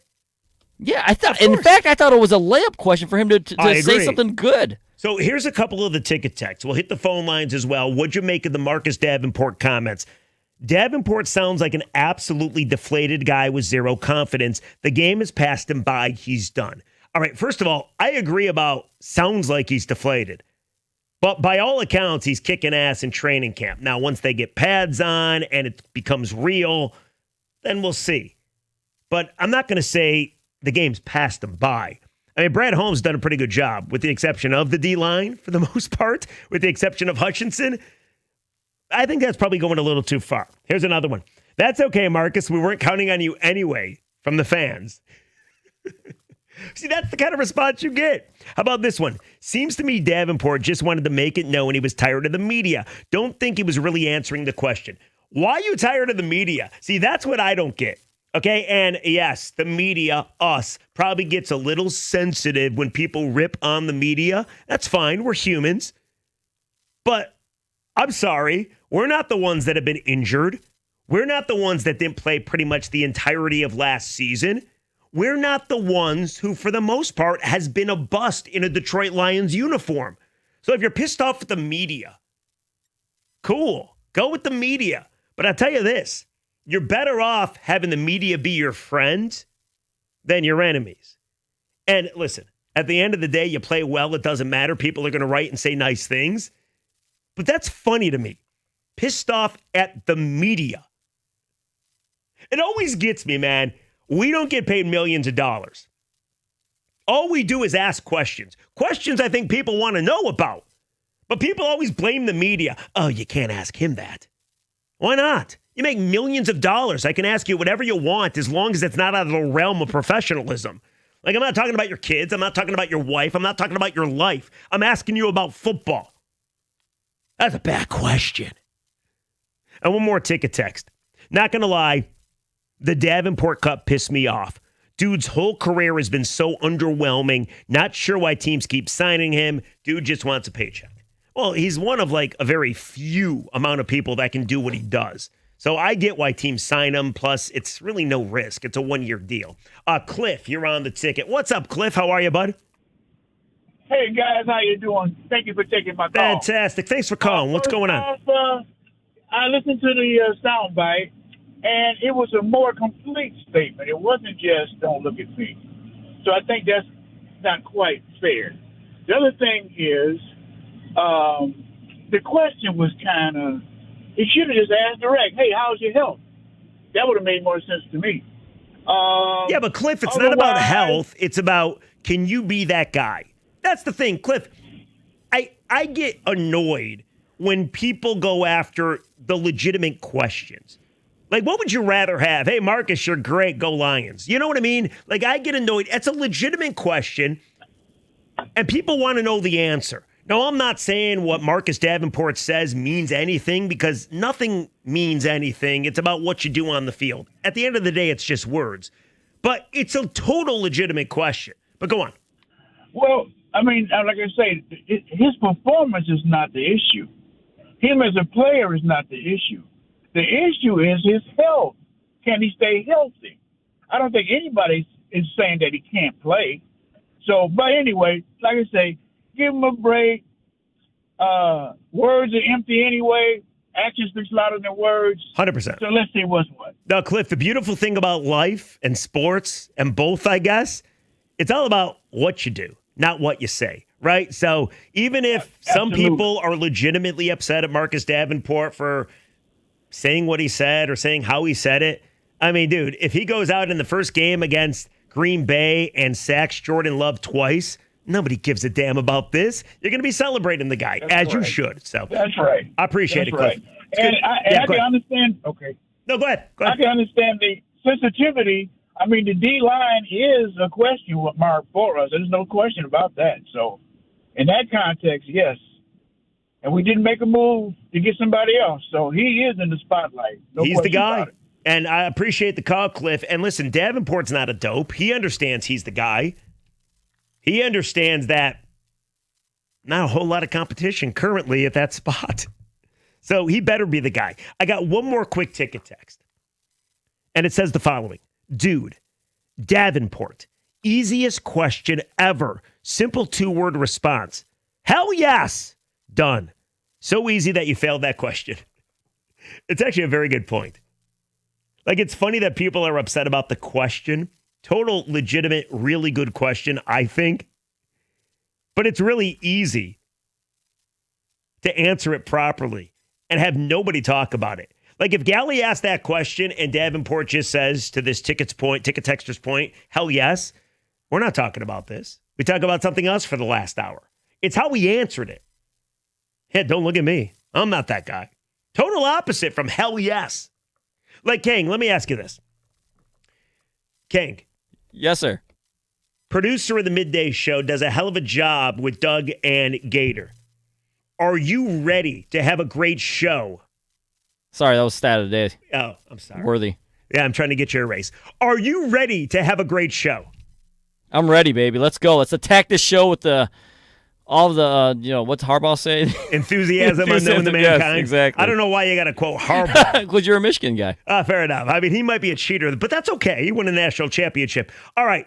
That's the way to answer it. That's pretty easy. Now, Kenny, if I may, same question to you, but answer it the Davenport way. Kenny, are you ready to have a great show?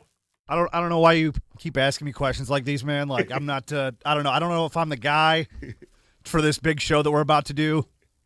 Well, we got 10 minutes left, thankfully, then, I guess. If you're looking for someone to screen calls, he's going to be like, don't look at me. Don't look at me to screen calls, dude. You're looking at somebody to answer the phone. Don't look at me. Actually, you're the guy. I don't know why you're looking at me for that kind of thing, Kang.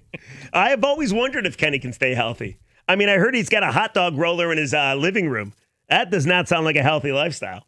All right, 248-539-9797. We got one more segment. We'll get you to Tiger baseball. Tigers and Pirates at 12:10. 97 won the ticket.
Last segment of the program, get you to Tiger baseball. Tigers and Pirates. Troy Melton making his MLB debut.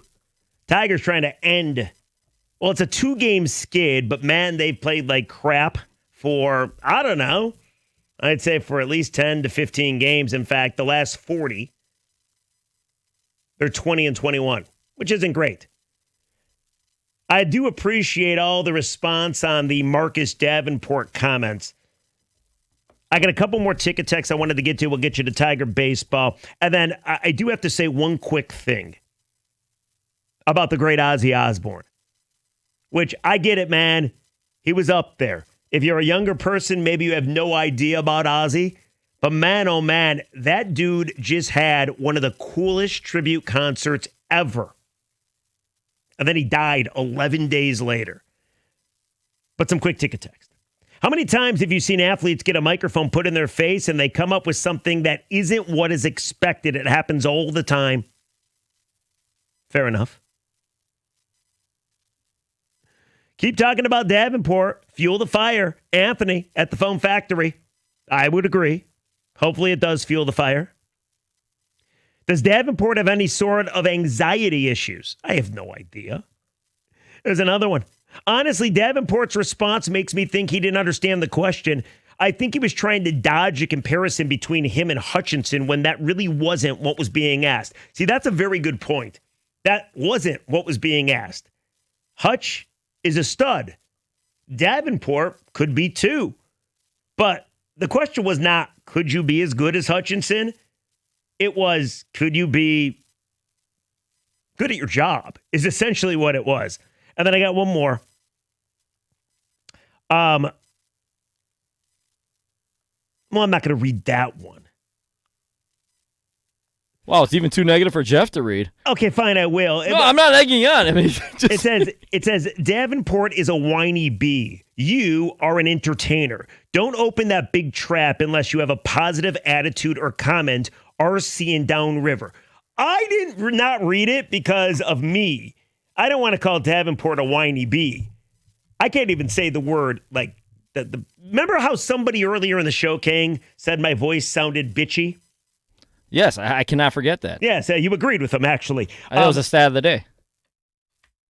Yes, of course. Yes. In fact, we were talking about the biggest gaffes in Detroit sports history, and I believe the biggest gaffe, according to that ticket texter, was the ticket hiring me because I have a bitchy-ass voice.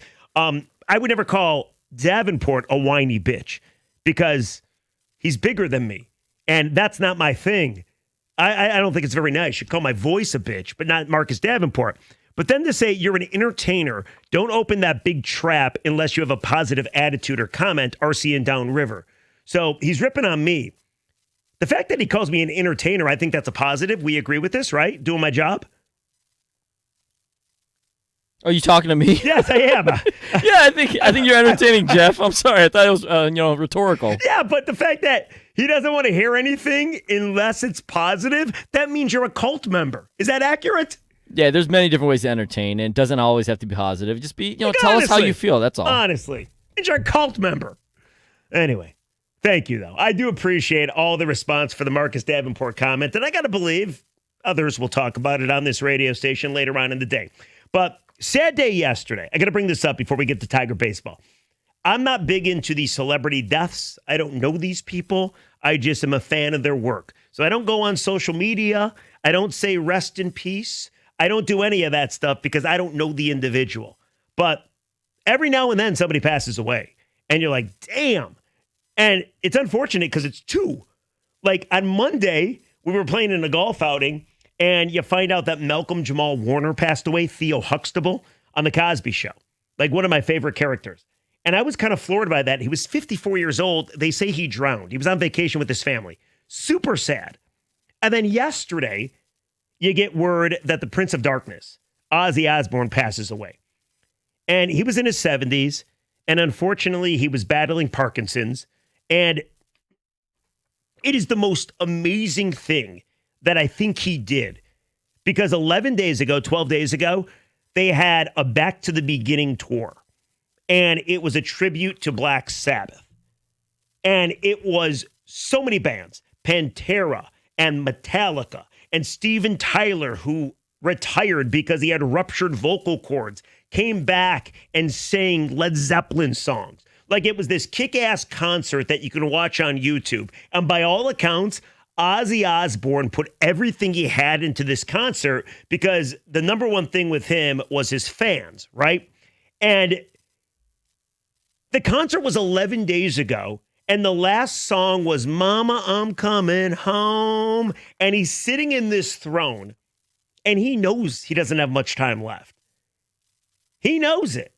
And it's almost like he was telling the world goodbye. If you watch this video, I showed it to Kang pre-show, it gives you chills. He did a hell of a job, and the concert was a smashing success.